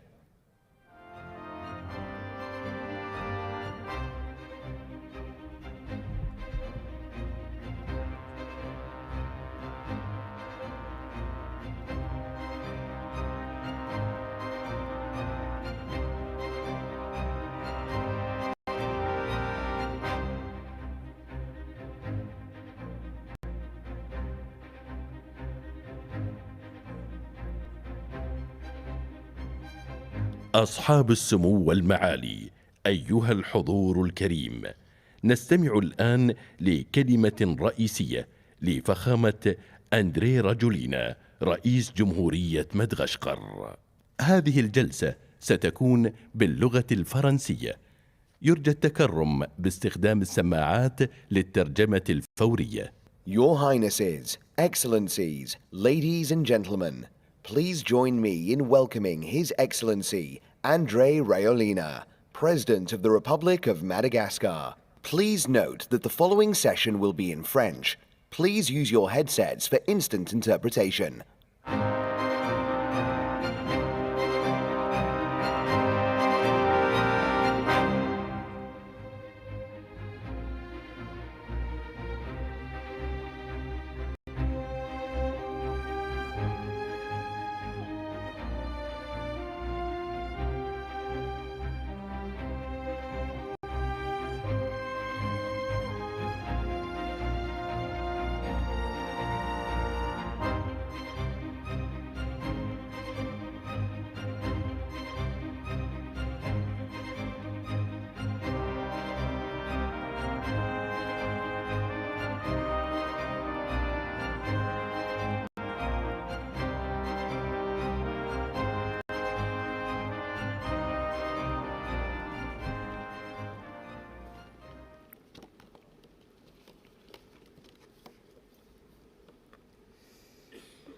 Vos Altesses, chers leaders, chefs d'État et de gouvernement, chers participants, mesdames et messieurs, je tiens tout d'abord à adresser mes chaleureux remerciements à son Excellence Monsieur Mohamed bin Zayed Al Nahyan, président des Émirats arabes unis, pour l'hospitalité qui a été réservée à ma délégation et moi-même. Les Émirats arabes unis, à travers Dubaï, incarnent aujourd'hui un modèle de développement économique planétaire. La transformation d'un désert en métropole économique mondiale en quelques décennies prouve qu'avec une vision et la force du travail, on peut transformer un rêve en réalité. Cela incarne une réussite exemplaire, une source d'inspiration universelle. Rassemblant 190 pays, Dubaï réunit aujourd'hui le monde à travers ce sommet mondial des gouvernements pour discuter de la transformation et l'accélération du développement au niveau global. Et c'est avec fierté que je suis ici pour représenter Madagascar, mon pays. Ce sommet est devenu un espace incontournable pour discuter des priorités, des visions futures, pour favoriser la coopération internationale en échangeant sur les meilleures pratiques dans le but de trouver des solutions efficaces pour mieux servir l'humanité. C'est la raison pour laquelle la participation de Madagascar à ce sommet est primordiale, car cela nous donne l'occasion de partager notre vision afin d'atteindre nos objectifs communs. Le monde est en pleine mutation avec les avancées technologiques. Il convient à chaque pays de valoriser ses atouts pour harmoniser un développement durable. En ce qui concerne Madagascar, la plus grande île du continent africain, avec ses 5000 km de côte, se positionne comme un pont entre l'Afrique, l'Asie, le Moyen-Orient et toute la région Indienne-Océanie, car il faut savoir que nous abritons aujourd'hui 5% de la biodiversité mondiale. La richesse du pays ne demande qu'à être exploitée pour atteindre le développement tant attendu depuis des décennies. Face aux défis rencontrés et au vu de rattraper le retard de développement accumulé depuis 60 ans, Madagascar s'est penché sur plusieurs secteurs essentiels. Avec 80% de sa population vivant dans les zones rurales, l'agriculture fait partie de nos secteurs prioritaires. Le riz étant la base de l'alimentation de la population malgache, malgré une production de près de 4 millions de tonnes annuelles, nous sommes encore contraints d'en importer. L'objectif que nous nous sommes fixés est de redevenir le grenier rizicole de l'océan Indien dans les années à venir. Pour atteindre cet objectif, l'accessibilité à la terre est une condition indispensable pour pouvoir développer une agriculture pérenne. En effet, la population rencontre de nombreux problèmes d'ordre foncier et cela ne les encourage pas à intensifier leur production. Comme vous le savez, au commencement, même Dieu a créé les cieux, la terre et les hommes. Et c'est pourquoi nous avons le devoir de valoriser cette richesse. C'est l'essence même de notre mission, cultiver et exploiter la terre pour ainsi nourrir les hommes. C'est la raison pour laquelle nous avons priorisé la distribution de plus de 2 millions de certificats fonciers qui permettra à plus de 36% des familles malagasy d'être propriétaires de leur terrain. Car la terre est sacrée et c'est même notre identité. Outre ces défis du foncier, nous allons construire des usines de production d'engrais et nous allons vulgariser des semences abordables pour rendre accessibles les intrants afin d'augmenter le rendement de la production à l'hectare. Par ailleurs, nous allons aussi développer l'agriculture ou l'agribusiness à grande échelle en augmentant les surfaces cultivables de 100 000 hectares, qui permettra d'atteindre l'autosuffisance alimentaire. Je suis convaincu que dans les prochaines années, Madagascar deviendra le grenier rizicole de l'océan Indien. Le secteur de l'énergie est également un des piliers essentiels du développement. En effet, notre production énergétique actuellement est essentiellement produite par des groupes thermiques. Le coût élevé du kilowattheure rend inaccessible l'énergie et ralentit le développement car seulement 23% de la population ont accès à l'énergie. Nous allons donc accélérer la transition énergétique à Madagascar en installant dans les prochains mois 60 parcs solaires sur 119 districts à travers toute l'île. C'est un grand pas vers une énergie verte, renouvelable et propre. La majorité des populations africaines et 75% des familles malagasy n'ont pas d'accès à l'électricité domestique et c'est clair encore avec des bougies ou de pétrole lampant. Notre défi est donc de donner un accès à l'électricité à ces familles. Pour cela, nous avons lancé un plan national de distribution massive de kits solaires à travers un programme que nous avons nommé Azavana Uwano, ou la lumière pour tous ou pour chaque foyer, que nous allons donc distribuer près de 4 millions de ménages qui vont économiser entre 2 et 4 dollars par mois pour chaque foyer. Cela constituerait près de 960 millions de dollars d'économies en 5 ans, engendrant ainsi l'amélioration du quotidien de chaque famille, entraînant alors une croissance économique pour le pays.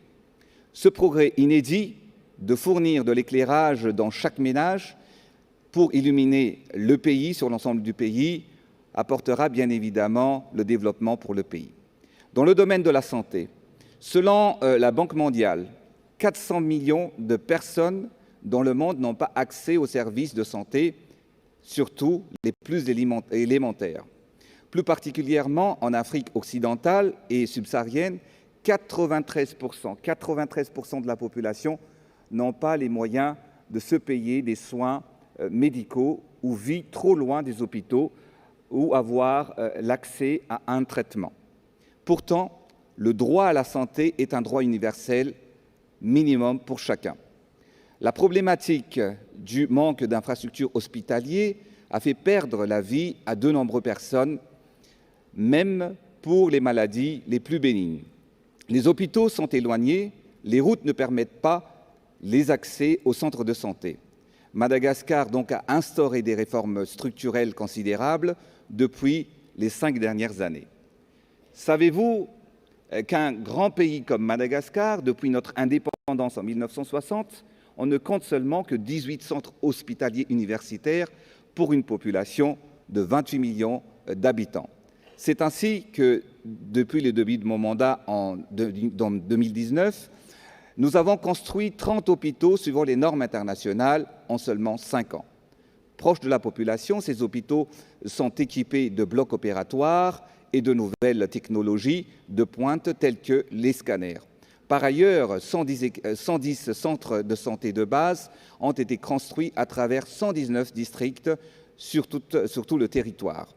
Je suis convaincu que c'est une population bien portante et une bonne santé qui peut apporter sa contribution au développement de la nation. Dans le domaine de l'éducation, comme vous le savez, en Afrique comme à Madagascar, plusieurs milliers d'enfants marchent encore pendant plusieurs heures pour rejoindre les écoles ou lieux d'éducation, parfois même sous les arbres et étudient à même le sol, sans toit et sans équipement de base tels que les tables de banc. C'est pour cela que nous avons relevé le défi de construire 4 198 salles de classe pour scolariser plus de 200 000 élèves en 5 ans seulement. C'est un record à Madagascar qui se rayonnera sur le continent africain. Des manuels et des livres pédagogiques et des outils informatiques ont été distribués dans toutes ces écoles. Des cantines scolaires ont été également mises en place. Nous avons construit des universités et dans les 5 années à venir, nous allons nous focaliser sur la mise en place d'un programme de formation professionnelle adapté aux jeunes et aux besoins du marché du travail. Comme dans le continent africain, 75% de la population malagasy est jeune. C'est une force et un avantage que nous devons exploiter au maximum. C'est dans cet esprit que la politique générale de l'État malagasy s'adresse aux jeunes à travers la formation. Notre objectif est donc que chaque citoyen doive être utile et acteur du développement et non un fardeau pour sa famille et qu'il ne devienne pas une charge pour sa communauté et pour le pays. Nous allons donc investir massivement dans la formation professionnelle pour augmenter la compétence de nos jeunes et réduire le taux de chômage. Excellences, Mesdames et Messieurs, au terme de mon allocution dans ce même registre, c'est avec satisfaction que nous venons concrétiser des projets de coopération avec les Émirats arabes unis dans le domaine de la digitalisation à travers le Digital School et Coders Initiative qui formeront plus d'1 million de jeunes sur les nouvelles technologies. Étant donné que les jeunes malagasy sont talentueux et maîtrisent ces outils, ces programmes favoriseront les accès au marché du travail et permettra l'absorption, le chômage et le taux de chômage. Avec les Émirats arabes unis, nous avons la confiance d'avoir un partenaire avec un savoir-faire de qualité et des expériences pour accompagner Madagascar vers le développement rapide et durable. L'avenir se résume en la préparation de nos générations futures à affronter les défis avec des armes technologiques innovantes qui forgeront le monde de demain. L'espoir de toute une génération repose entre nos mains, nous, les leaders d'aujourd'hui. Notre devoir est de les accompagner pour un avenir meilleur.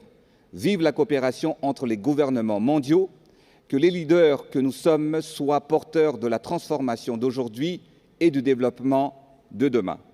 Que Dieu bénisse nos nations. Je vous remercie de votre aimable attention.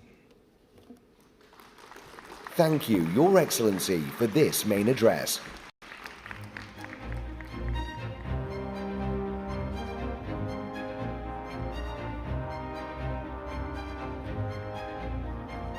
أصحاب السمو والمعالي، أيها الحضور الكريم، نستمع الآن لكلمة رئيسية لفخامة محمد مويزو رئيس جمهورية المالديف. Your Highnesses, Excellencies, ladies and gentlemen, please join me in welcoming His Excellency Mohamed Mizu, President of the Republic of Maldives.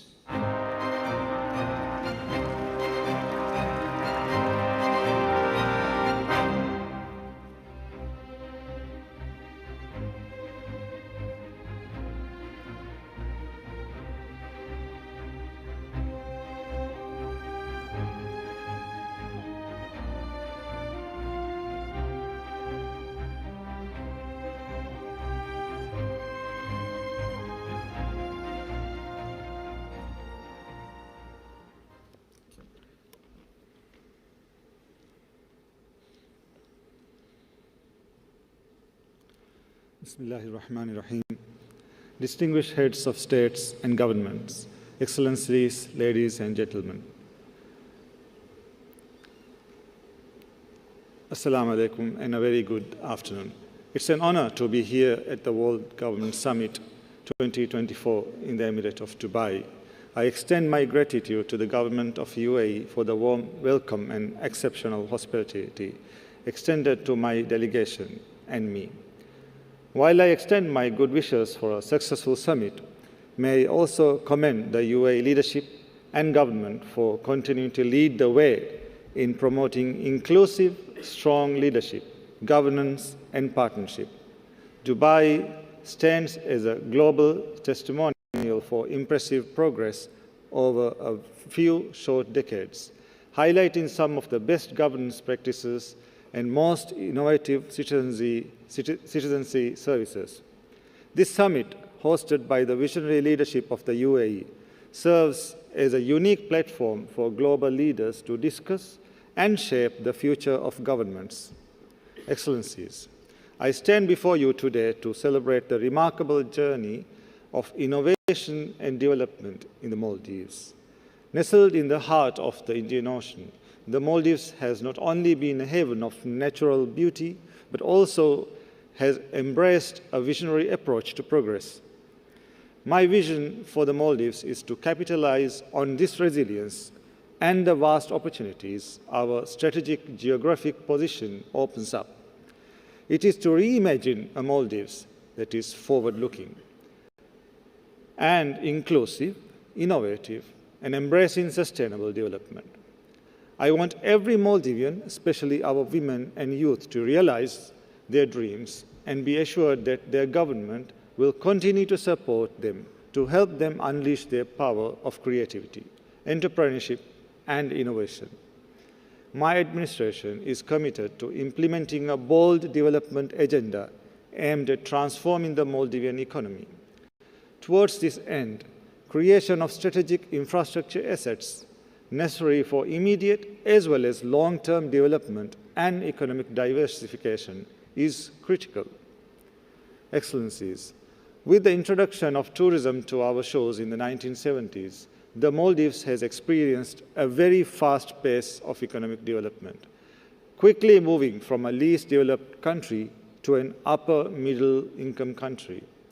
The outlook for 2024 looks promising, with tourism arrival having shown a growth of 11% in the first month compared to the same period last year. The country is set to achieve 2 million tourist arrivals this year. The tourism sector of the Maldives has witnessed revolutionary advancement, preserving natural wonders while redefining luxury through innovative, eco-conscious resorts, beaches, and underwater rooms and restaurants. All this is done with sustainable tourism practices, setting the Maldives as an example for responsible and forward-thinking travel. In our efforts to expand our tourism sector, we plan to introduce ecotourism, sports tourism, education tourism, and wellness tourism under the visitor economy concept. Important projects that will be pursued in this respect include the redevelopment of the central maritime port of the country, inclusive of a free zone, further expansion of the main international airport, as well as integrated maritime development in the northmost atoll of the country, which also sits along the 8-degree global maritime shipping route. Even though Maldives may be considered a small country compared to the rest of the countries, the Maldives is huge in terms of the strategic geographic position it holds and its unrivaled natural beauty and the vast ocean resources. Our fisheries sector is renowned to the world as practicing the most sustainable harvesting methods. The government is investing into expanding the cold storage and processing capacity by more than double its present amount. This will enhance value addition and maximize the benefits to our fishermen and the industry. Excellencies, innovation is pivotal to the development agenda of my administration. Complementing strategic infrastructure development and further strengthening of our key industries, we are committed to establishing urban centers across different regions of the Maldives, aiming to reduce the island's population's dependency on the capital Male, while promoting self-sufficiency. These centers will be smart and secure, making them more resilient to the impacts of climate change and fostering sustainability. In today's landscape, artificial intelligence plays a crucial role in bolstering efficiency.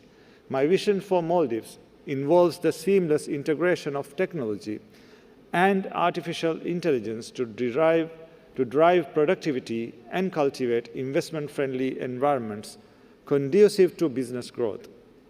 Furthermore, the Maldives has embraced innovative governance facilitated by technology to elevate public services and transparency.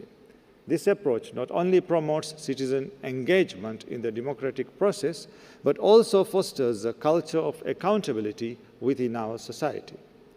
Among my presidential manifesto pledges are the promotion of paperless e-government platforms, with a focus on one-stop-shop solutions for counter services, extensive use of artificial intelligence in various services, including road traffic flow, community services, and citizenry registration documentations, keeping the country abreast with technological advances in e-commerce, automation, blockchain, and AI-powered solutions will continue to be a priority throughout the next 5 years. Excellencies, the dream of adequate and affordable housing remains elusive for many Maldivians. I am committed to realizing this dream. I am pleased to announce here that the reclamation of the first Maldives eco-city, Ras Maleh, began in December last year. Ras Maleh will transform the Maldives metropolis. The brand new model city will revolutionize the country's urban landscape, addressing housing challenges in the Greater Malé region by providing 65,000 housing units. This landmark project aims to redefine urban life, fostering innovation, sustainability, and inclusivity, while offering unparalleled living standards and a conducive environment for business growth. Most importantly, the Ras Maleh project will be a development based on zero-carbon safe island concept, aligning the project with international standards. More than 1,100 hectares of land is being reclaimed, making it the largest and most extensive land reclamation initiative undertaken in our history. Land will be elevated to 3 meters above sea level, making it resilient to climate change impacts. Designed for inclusive accessibility, Ras Maleh will set new benchmarks for urban sustainability, prioritizing community health, environmental protection, and work-life balance. Excellencies, in the present era, we shouldn't talk about development without considering the climate crisis and the plans to mitigate it. As a small and low-lying island nation, our vulnerabilities are inherent. Heavy rainfall and flooding cause damage to critical infrastructure, our agricultural lands and livelihoods. This directly affects food security and access to resources. The rise of sea surface temperature and El Niño events cause coral bleaching. Our coral reefs have protected our shorelines for centuries. They lay the foundation of our livelihood. Any impact on the reef directly affects fisheries, marine biodiversity, and tourism, which are vital for our economy. My government is resolutely committed to addressing the climate crisis. We are doing everything in our power and with all available resources to contribute to climate action. As such, in response to UAE's call as the presidency of COP28 to increase mitigation ambition, I announced our intention to increase the renewable energy share that meets 33% of the country's electricity demand within the next 5 years. Furthermore, building resilience of our islands is the utmost priority for my government. We have 91 protected areas and 3 UNESCO biosphere reserves. We plan to have 3 more biosphere reserves and at least 1 nature park in each atoll. We have embarked on an ambitious greening project to plant 5 million trees in the Maldives, bolstering resilience in our island communities and achieving our biodiversity targets. Alternative technologies for agricultural farming, such as vertical farming, are being explored to enhance food security. We are drawing our long-term 20-year development plan and will have climate resiliency at the very core of this ambitious vision. Excellencies, as we reflect on the innovation experience of the Maldives, let us acknowledge the resilience and determination that fueled our progress. As Maldives continues its journey of growth and progress, we look to exemplary nations such as our host UAE for guidance and participation. Our relationship with all countries is founded on mutual respect and mutual gain, focusing on economic and political resilience and addressing the needs of our people. As governments, our commitment is first and foremost to our people. Our priority is to do what is best for them by listening to them, uplifting them, and supporting their targets for the development of their communities. My government is here to serve my people, and in order to do that, I plan to work with all of you as partners. The Maldives is eager to learn from your knowledge and share our experiences. No progress is complete if it leaves friends behind. Development must uplift neighbors and friends that respect you. So let us today forge a partnership that transcends hardship and differences, a partnership that recognizes individual priorities and celebrates each other's successes. I thank you all. Thank you, Your Excellency, for this main address.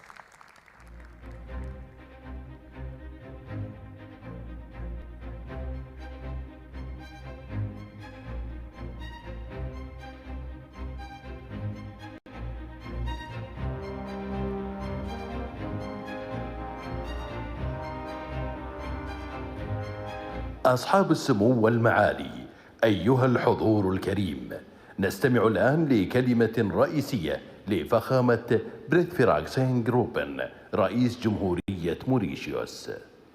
Your Highnesses, Excellencies, ladies and gentlemen, please join me in welcoming the Honourable Prithviraj Singh Rupan, President of the Republic of Mauritius.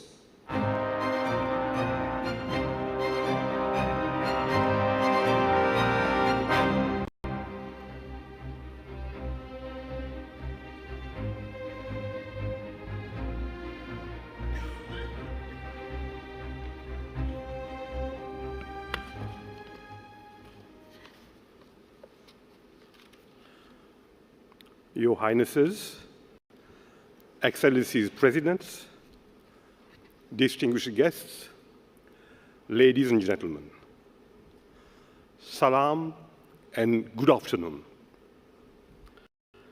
I bring to you peace and salutations from the government and people of the Republic of Mauritius. At the very outset, I wish to express my profound appreciation to His Highness Sheikh Mohammed bin Zayed Al Nahyan, UAE President and ruler of Abu Dhabi, His Highness Sheikh Mohammed bin Rashid Al Maktoum, Vice President and Prime Minister of UAE and ruler of Dubai, and the entire government of the United Arab Emirates for the gracious invitation to this esteemed World Government Summit 2024. Like all of you, I am delighted to be present in this vibrant city of Dubai, which has, under the wise guidance of its rulers, been transformed into a port city of confluence in terms of business, finance, technology, and more importantly, into a hub of innovative ideas and initiatives. We should commend UAE for its proactiveness in establishing this meaningful platform for discourse and exchange at a crucial juncture when the international community is called upon to work collectively in addressing a myriad of global interlocking challenges, including conflict in many parts of the world, with its immense human sufferings and destruction, and alarming disruptive effects globally. Climate change, which is an emergency and an existential threat for many of us, biodiversity loss, energy crisis, food security, amongst others. I am therefore honored to join in the dialogue and benefit from the sharing of knowledge, which altogether is capable of generating new ideas and initiatives. One among the major challenges faced by many developing countries is rapid urbanization caused mainly by internal migration. Currently, 58% of the world population lives in urban areas, this percentage is expected to rise to about 70% by 2050. For small islands like Mauritius, urban development represents a significant challenge of balancing economic growth, social equity, and environmental sustainability. Growing population in a small, limited space represent a daunting task in providing basic infrastructure and essential services such as decent housing, water, and energy. This puts additional pressure on repairs, assistance, and support. However, ladies and gentlemen, present financing model designed to reduce vulnerability while increasing resilience fails to accommodate SID's unique needs, realities, and vulnerabilities. Extreme weather conditions are putting immense pressure on public spending, but access to climate finance remains a big challenge. With a view to ensuring inclusivity and sustainable growth, there is need for climate justice in this time of climate emergency. Instead of GDP, it is our earnest wish that climate vulnerability becomes a criterion for concessional finance through non-climate financing mechanisms. Excellencies, ladies and gentlemen, with a view to achieving the Sustainable Development Goal on enhancing inclusive and sustainable urbanization, Mauritius has put several schemes in place to encourage private investment in the development of smart cities, revolving around the work, live, and play concept. A national regeneration program has been introduced, which provides for restoration, consolidation, and improvement of the built fabrics of towns and large villages. Smart cities would be climate neutral and generate their own energy and water resources.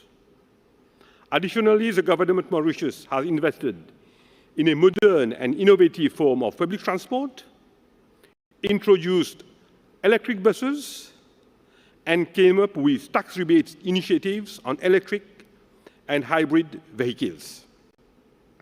Our Building Act has been amended to make provisions for green building design and construction.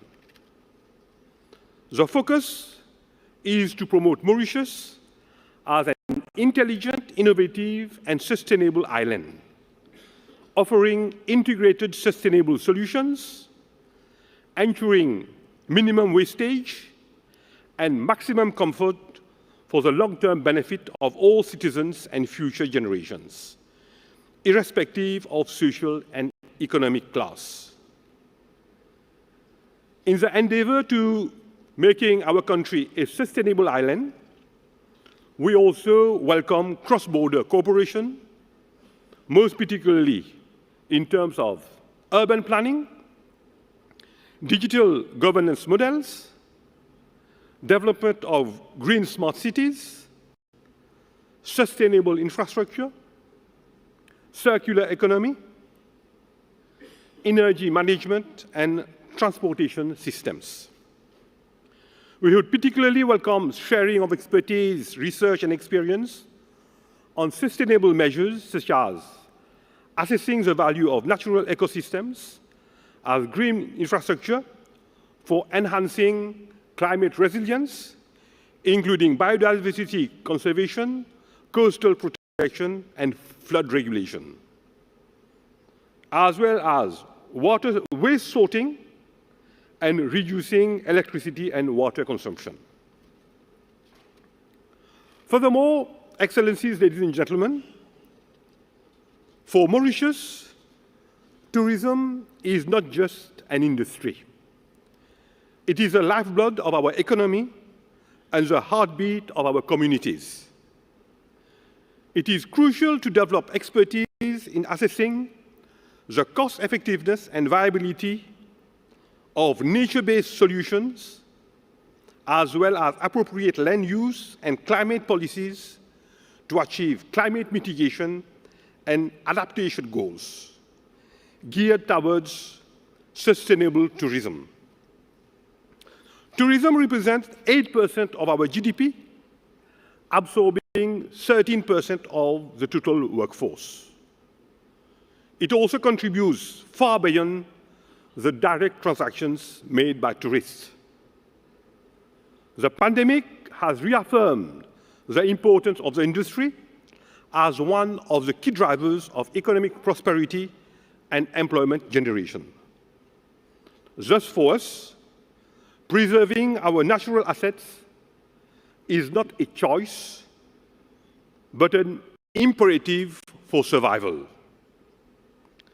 And thus, building a more resilient and relevant tourism based on preserving our natural assets is not a choice, but an imperative. We envision heading towards a sustainable tourism industry, promoting eco-friendly accommodations, implementing renewable energy solutions, conserving water resources, while attracting responsible tourists who are fully engaged and reaches every level of society, wishing to learn from different cultures and to return home enriched. Furthermore, SIDS have yet to harness the full potential of emerging technologies to foster the sustainability of this industry. Digitalization is key to maintaining competitiveness and meets expectations of the new and dynamic consumer. Mauritius envisions a holistic approach to enhance a tourism industry, bolster healthcare, modernize agriculture, and create a more efficient public sector by leveraging AI. To promote inclusive access to such digital innovations and avoid widened digital divide, we would welcome international cooperation and partnership and capacity building programs. We just look forward to enhancing cooperation with the UAE and other developed countries on innovative technological products such as AI and robotics, and new digital networks like digital public infrastructure, among others, which can unlock new solutions and improve end-user experiences. In sub-Saharan Africa, we have also a number of limitations, such as difficulty of access to digital payment infrastructures, lack of operating systems for digital public infrastructure, and lack of harmonization in digital identity standards across jurisdictions. This makes it difficult to operate a single digital identity system in the region. We believe that this summit could consider the challenges and help us to come up with customized policy measures and implementation recommendations. As a concluding note, Excellencies, ladies and gentlemen, it is clear that the path forward lies in sustainable practices, innovation, and collaboration. We are here today to focus not only on the challenges that we face, but also on the perspective on how we can also be part of the solutions. It is not just about economic growth, it is about shaping the future of our cities, heading towards more sustainable tourism, preserving our cultural heritage, safeguarding our natural resources for generations to come, while embracing the full benefits of technology and innovation. No country, big or small, has the ability to build a better future on its own. We need to reflect on how governments and the international community should reorganize and reimagine ourselves. To this effect, the solution would be a more collaborative approach to develop strategies and actions for the betterment and prosperity of our people. It is up to each and every one of us, leaders, policymakers, community members alike, to work together towards a shared vision for a more sustainable, inclusive, and resilient future. We should therefore partner, strengthen the means of implementation, and revitalize the global partnership for sustainable development in line with Goal 17 of the SDGs. It is only through strong partnerships and cooperation at all levels that we can achieve our objectives. With this expectation, I thank you for your kind attention and wish all success to the World Government Summit 2024. Thank you very much. Thank you, Your Excellency, for this main address.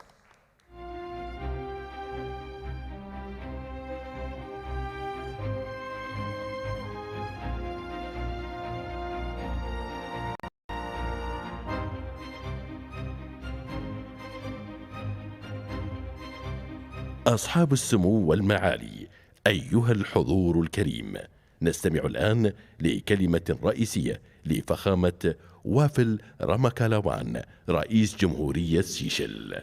Your Highnesses, Excellencies, ladies and gentlemen, please join me in welcoming His Excellency Wavel Ramkalawan, President of the Republic of Seychelles.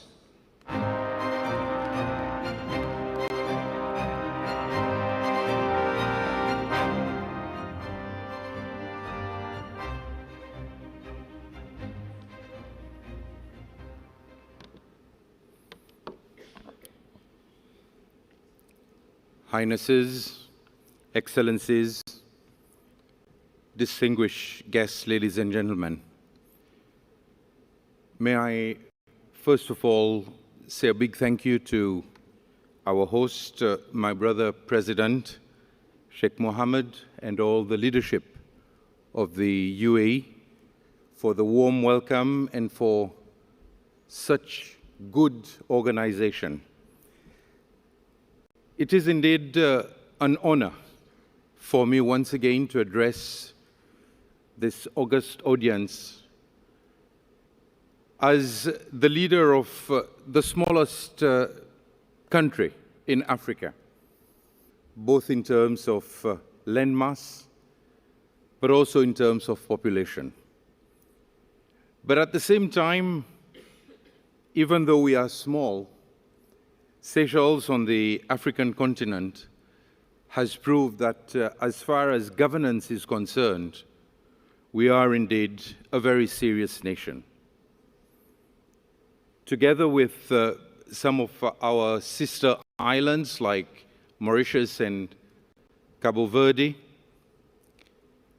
we lead in many instances, be it on the Mo Ibrahim Index, be it in terms of the strength of our passport, or when we look at perceptions of corruption,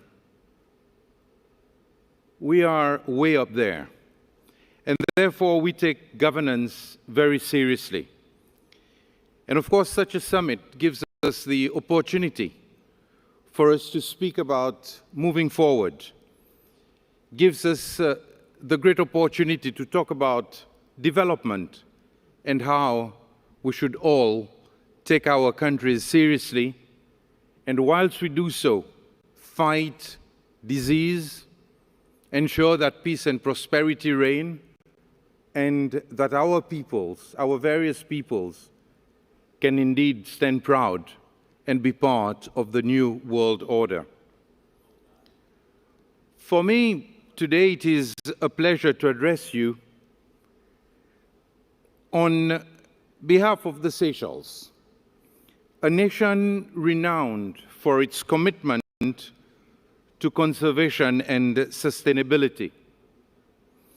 Today, I am pleased to share with you Seychelles' remarkable initiatives aimed at ensuring sustainable tourism practices while carefully balancing preservation and economic prosperity.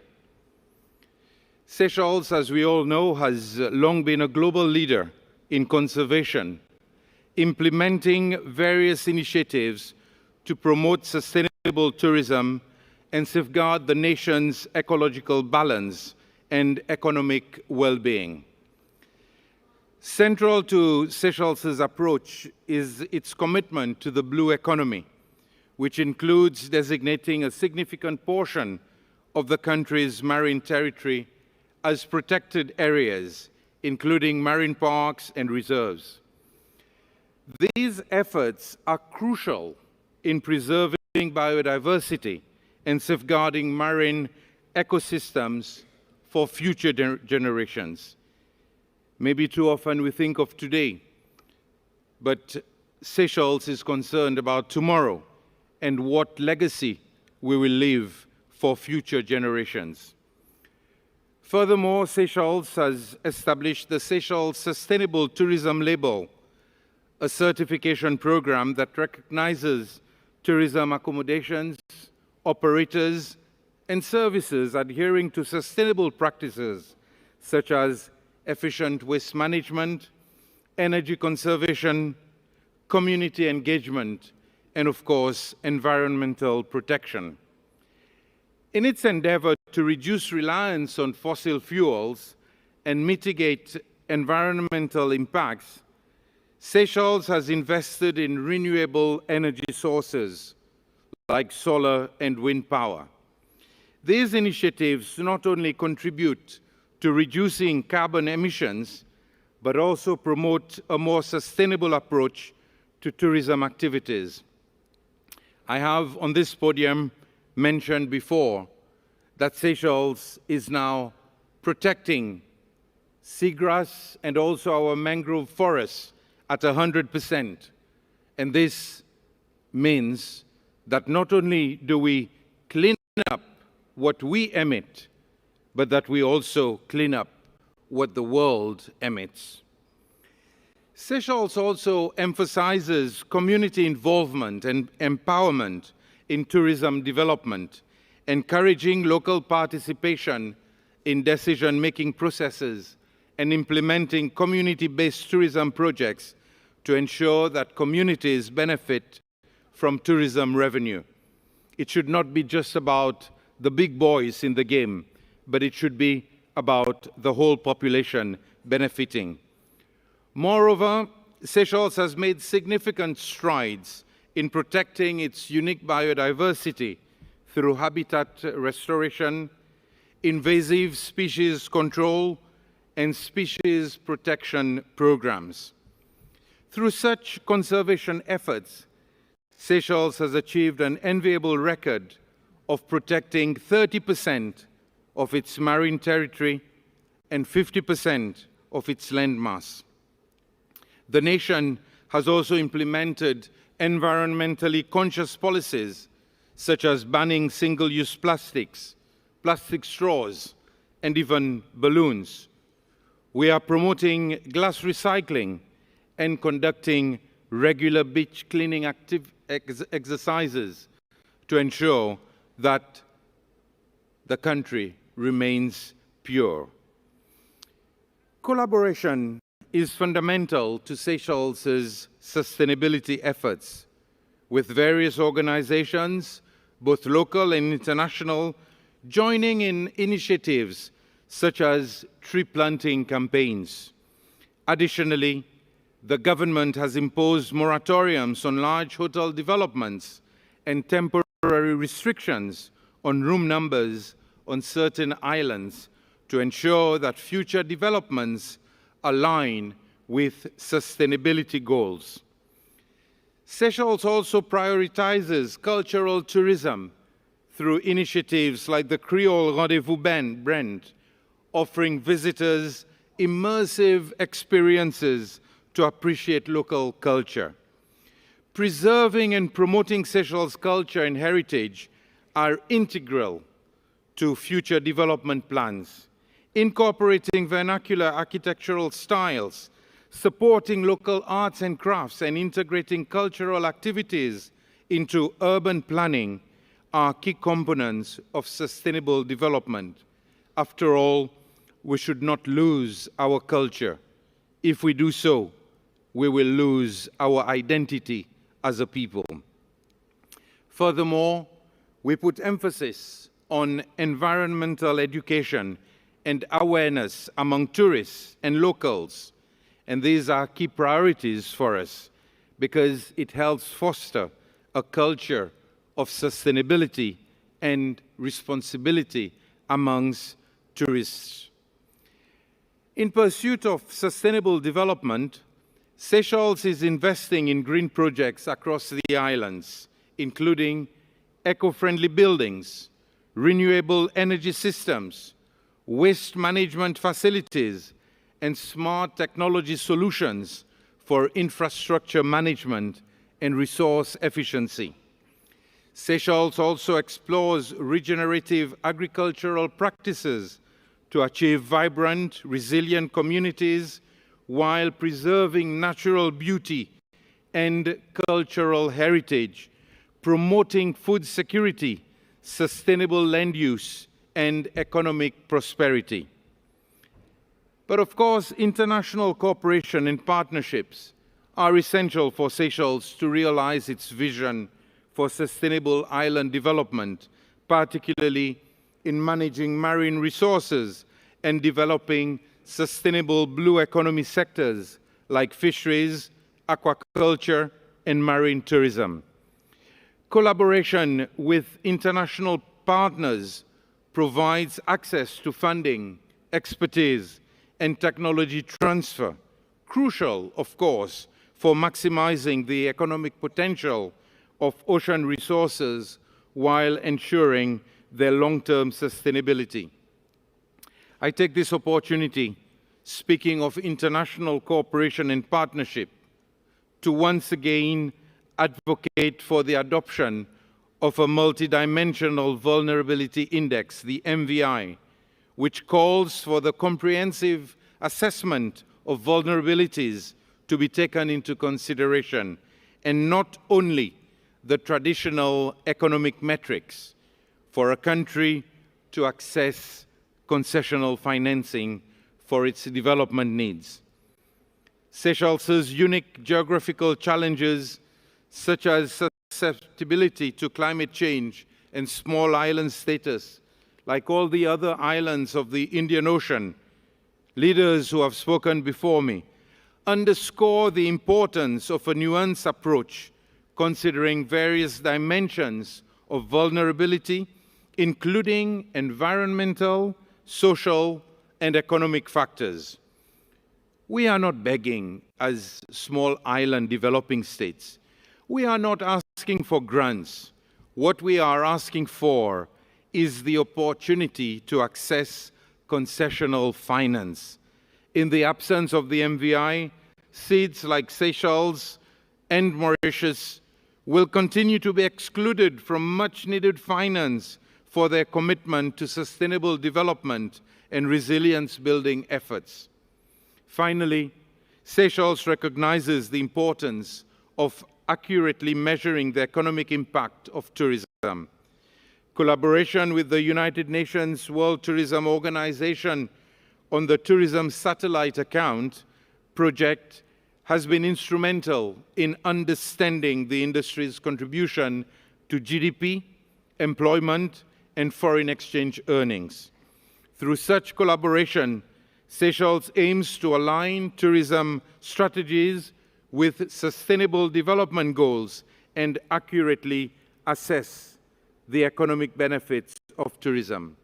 In conclusion, Seychelles remains steadfast in its commitment to ensuring sustainable tourism practices that balance the preservation of natural resources with the economic benefits of tourism. Through international cooperation, community involvement, and innovative initiatives, Seychelles aims to advance its island development objectives, build resilience against environmental challenges, and foster inclusive and equitable economic growth. I thank you. Thank you, Your Excellency, for this main address.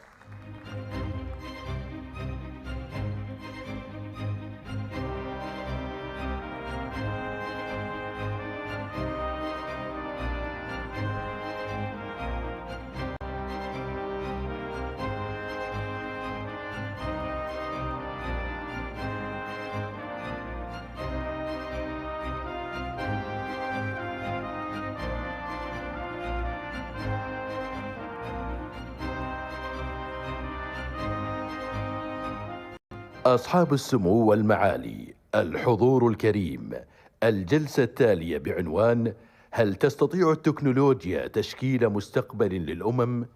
نستضيف معالي إيدي راما رئيس وزراء جمهورية ألبانيا، والسير توني بلير رئيس الوزراء السابق للمملكة المتحدة.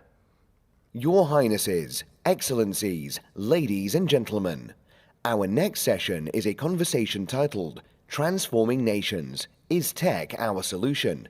With His Excellency Edi Rama, Prime Minister of the Republic of Albania, and Sir Tony Blair, 51st Prime Minister of the United Kingdom.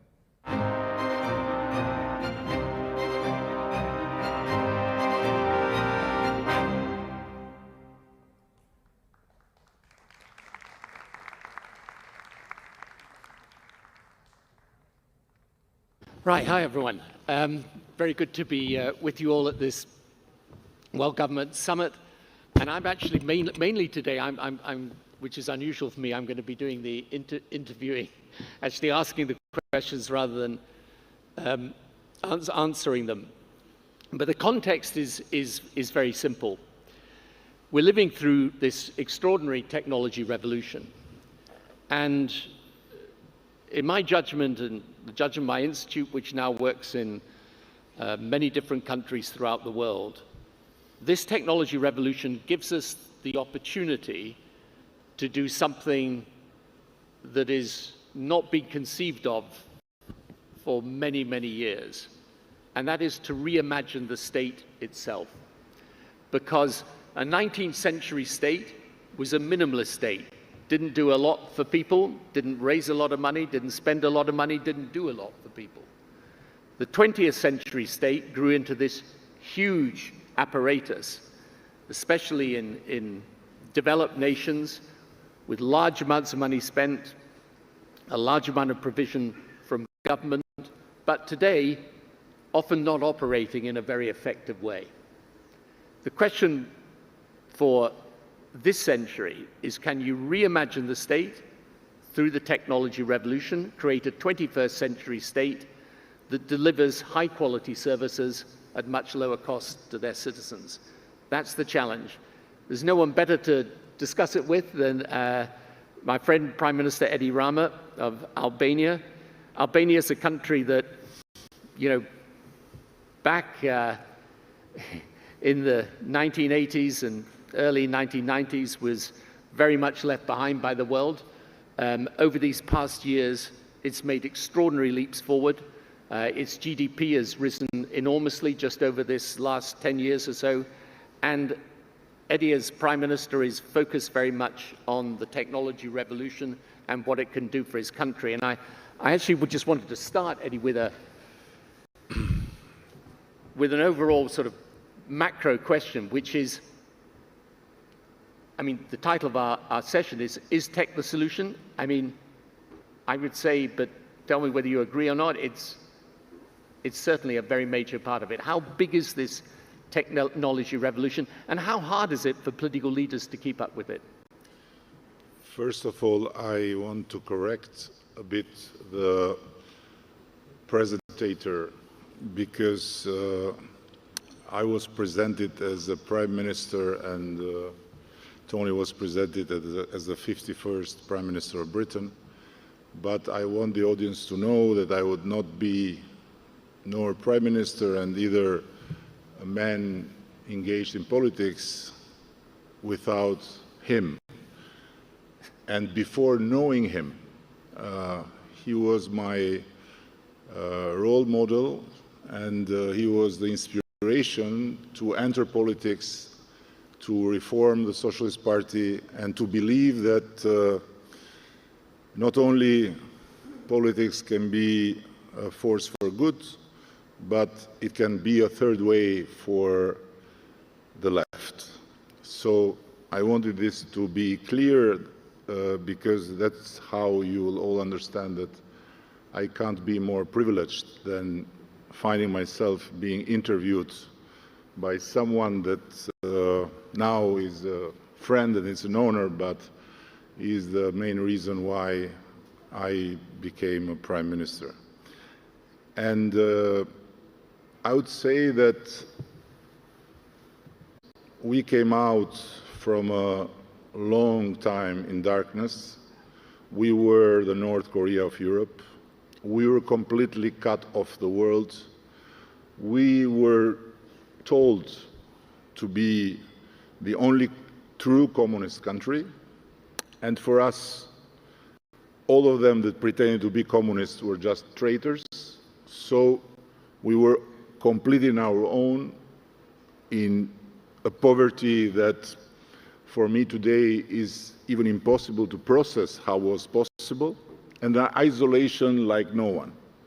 And of course we entered in the new era of change, of building a democratic state, of building institutions, but what we learned in the hard way is that you can change a system in some days, but you cannot build institution in many years. And so the institution building process in the traditional way would have taken I don't know how many decades, if not centuries. With technology, you can make a jump in the future that it's really something that until the current events of innovation would be unimaginable.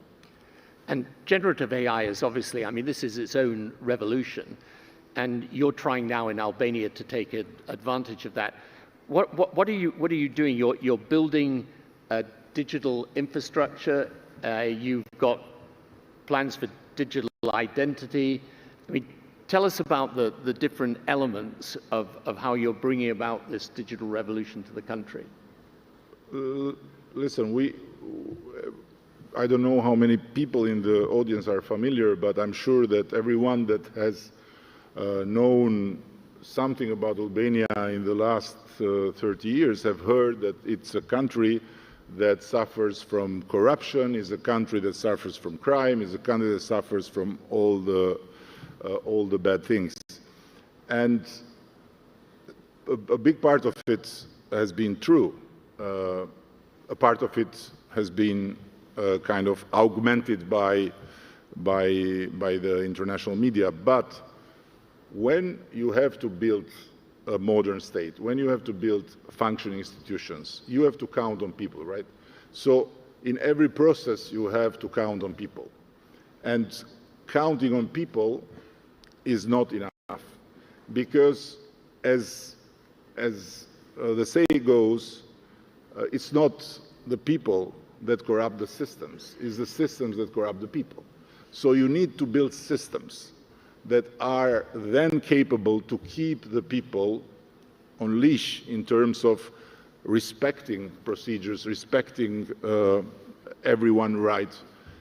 And what technology does is that gets out of the picture the middleman and makes possible that the system of service to the people relates directly with the people. Let me give you an example. We changed completely the way we deal with our public services with papers. Until not many years ago, for every paper, for every certificate, for every license, for every type of document to prove things like you have never been convicted or you have never been taken off your driving license, you had to stay in line, in long lines, in front of counters, in bad conditions, and then a lot of bad things happen even to cross the line and to get the paper before. And all of that is digitized now? All is digitized. We don't have any more counters. Everything is a direct interaction between the person that need the service and his smartphone or his computer. People said at that time this will kill practically the chances for the elderly, will kill the chances for the farmers to have access. On the contrary, this gave access to all of them that in the physical relation had no chance to go and stay in the line and take the bus to go from the village to the city and so on. And I think the thing that's interesting is you can literally go through every single aspect of government and see how change can come about, right? You can do it in healthcare, you can do it in education, you can do it in the payments that are made to people, but you also have done it in terms of your move towards Europe and how you change the regulations in order to make Albania a good partner for that European path. Yes, this is another example how technology can be the bless of countries that are behind, and how technology can make countries that are behind do things that without technology would have been impossible, and even overcome countries that are far ahead of them. To enter the European Union, technically, we need to transpose all the so-called body of law of the European Union. And just to give an idea to the audience, is about more than 4,000 laws and bylaws that need to be transferred. Traditionally, this has implied for countries before us an army of translators, an army of drafters, an army of certifiers, and as a minimum, in the case of Croatia that was very successful, 7 years. So it took 7 years for Croatia. 7 years to do just this, the right? transfer of papers. It's mountains of papers. So luckily, one of the most prominent figures of OpenAI and ChatGPT is an Albanian lady. So I called her when ChatGPT just appeared, and I said, can you help Albania to enter faster in the European Union? She thought I was laughing. I said, no, listen, can we use this to make the transfer? She said, interesting, let's try. And our tests are telling us that we can do it as the technology is now developed in a bit more than 2 years. But seeing how the technology is improving every month, I'm sure that this time will shorten. So it's about to change that it's even impossible to get where can bring us in terms of fast arrivals in stations that otherwise would have needed generations and generations to arrive. And in terms of the infrastructure that you require to make these changes, it is about having a cloud infrastructure, so your data are held in the cloud, and then the digital identity so that each citizen can interact with government through their smartphone. So we are working with the two bigger, let's say, sources of knowledge and of technology of our time, Microsoft and Oracle. And we are trying to get the best of the one and the other. And having been attacked very viciously by Iran some time ago, and being in perpetuum a target of cyber attacks from Iran, we know, just not rationally only, but we know from our skin how important it is to have safe data. And going in an Oracle-designed cloud, it's it's another important reason to have the safety and the integrity of your data by in a cloud that is designed for you, and is just Albania's cloud. So this is something that is developing a lot in the Oracle world. And in the meantime, with Microsoft, we are working in artificial intelligence solutions that we are very optimistic will give us an important boost to feel the future much nearer than today. And how do you find your own system with this? Because part of the, I mean, anyone who's ever been in government knows that the problem is that government systems, you know, can be somewhat resistant to change, let's say. And, you know, you've got the potential, for example, in healthcare, you can have something similar to an AI doctor sitting alongside the real doctor. In education, it's possible now. I mean, there are fantastic innovations happening where you can effectively personalize education for young people. You know, when because you'll want to introduce all of these changes into Albania. How difficult is it to get your system to move? I believe it's more difficult in Germany and Britain because these countries, the big countries, developed countries, have also very developed machines of bureaucracy that are made in other times and that are like very big ships you have to start and turn. Ours is just a little boat, and jumping from that boat and taking the new technology as a possibility is just a bless. So practically we don't have this.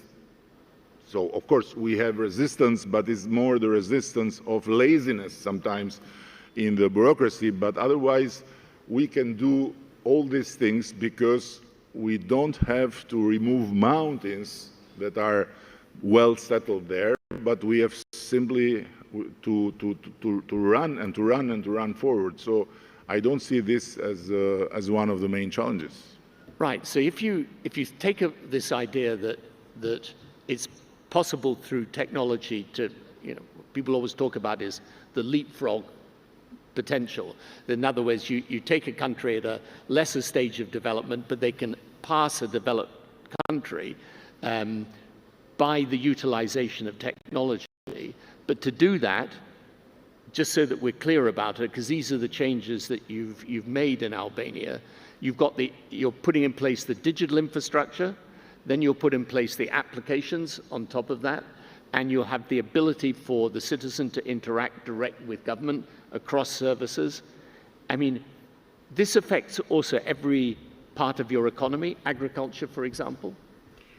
Yes, what you mentioned about the teachers and the doctors is another part of the blessing, because it means that countries like Albania will be able through technology to participate in a space of the best know-how of the world.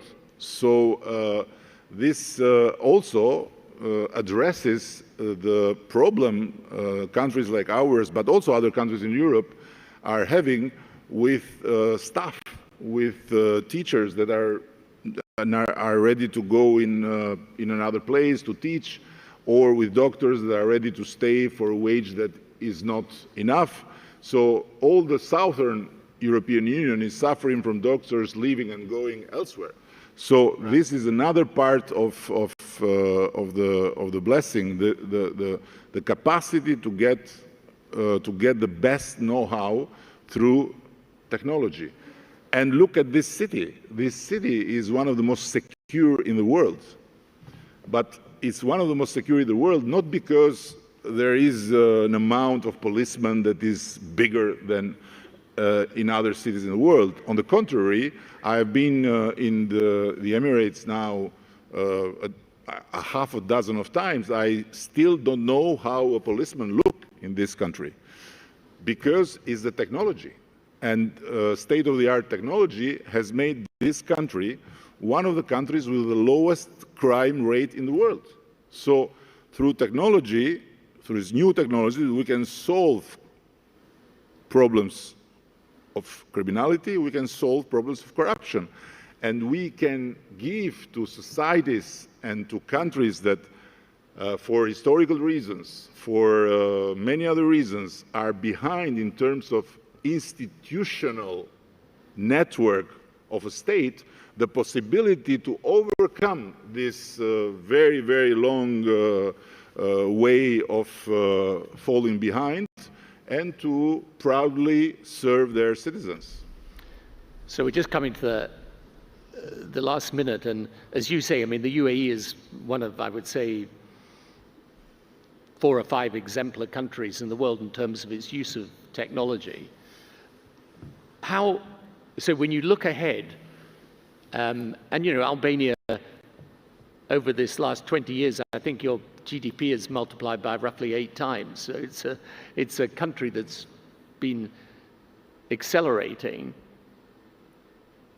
Where ideally would you like it to be in 5 years' time with the use of technology? Ideally, I would want Albania to be in 5 years' time a country that behaves and works like an EU member state. And then will be or not formally in the European Union, this is not our decision.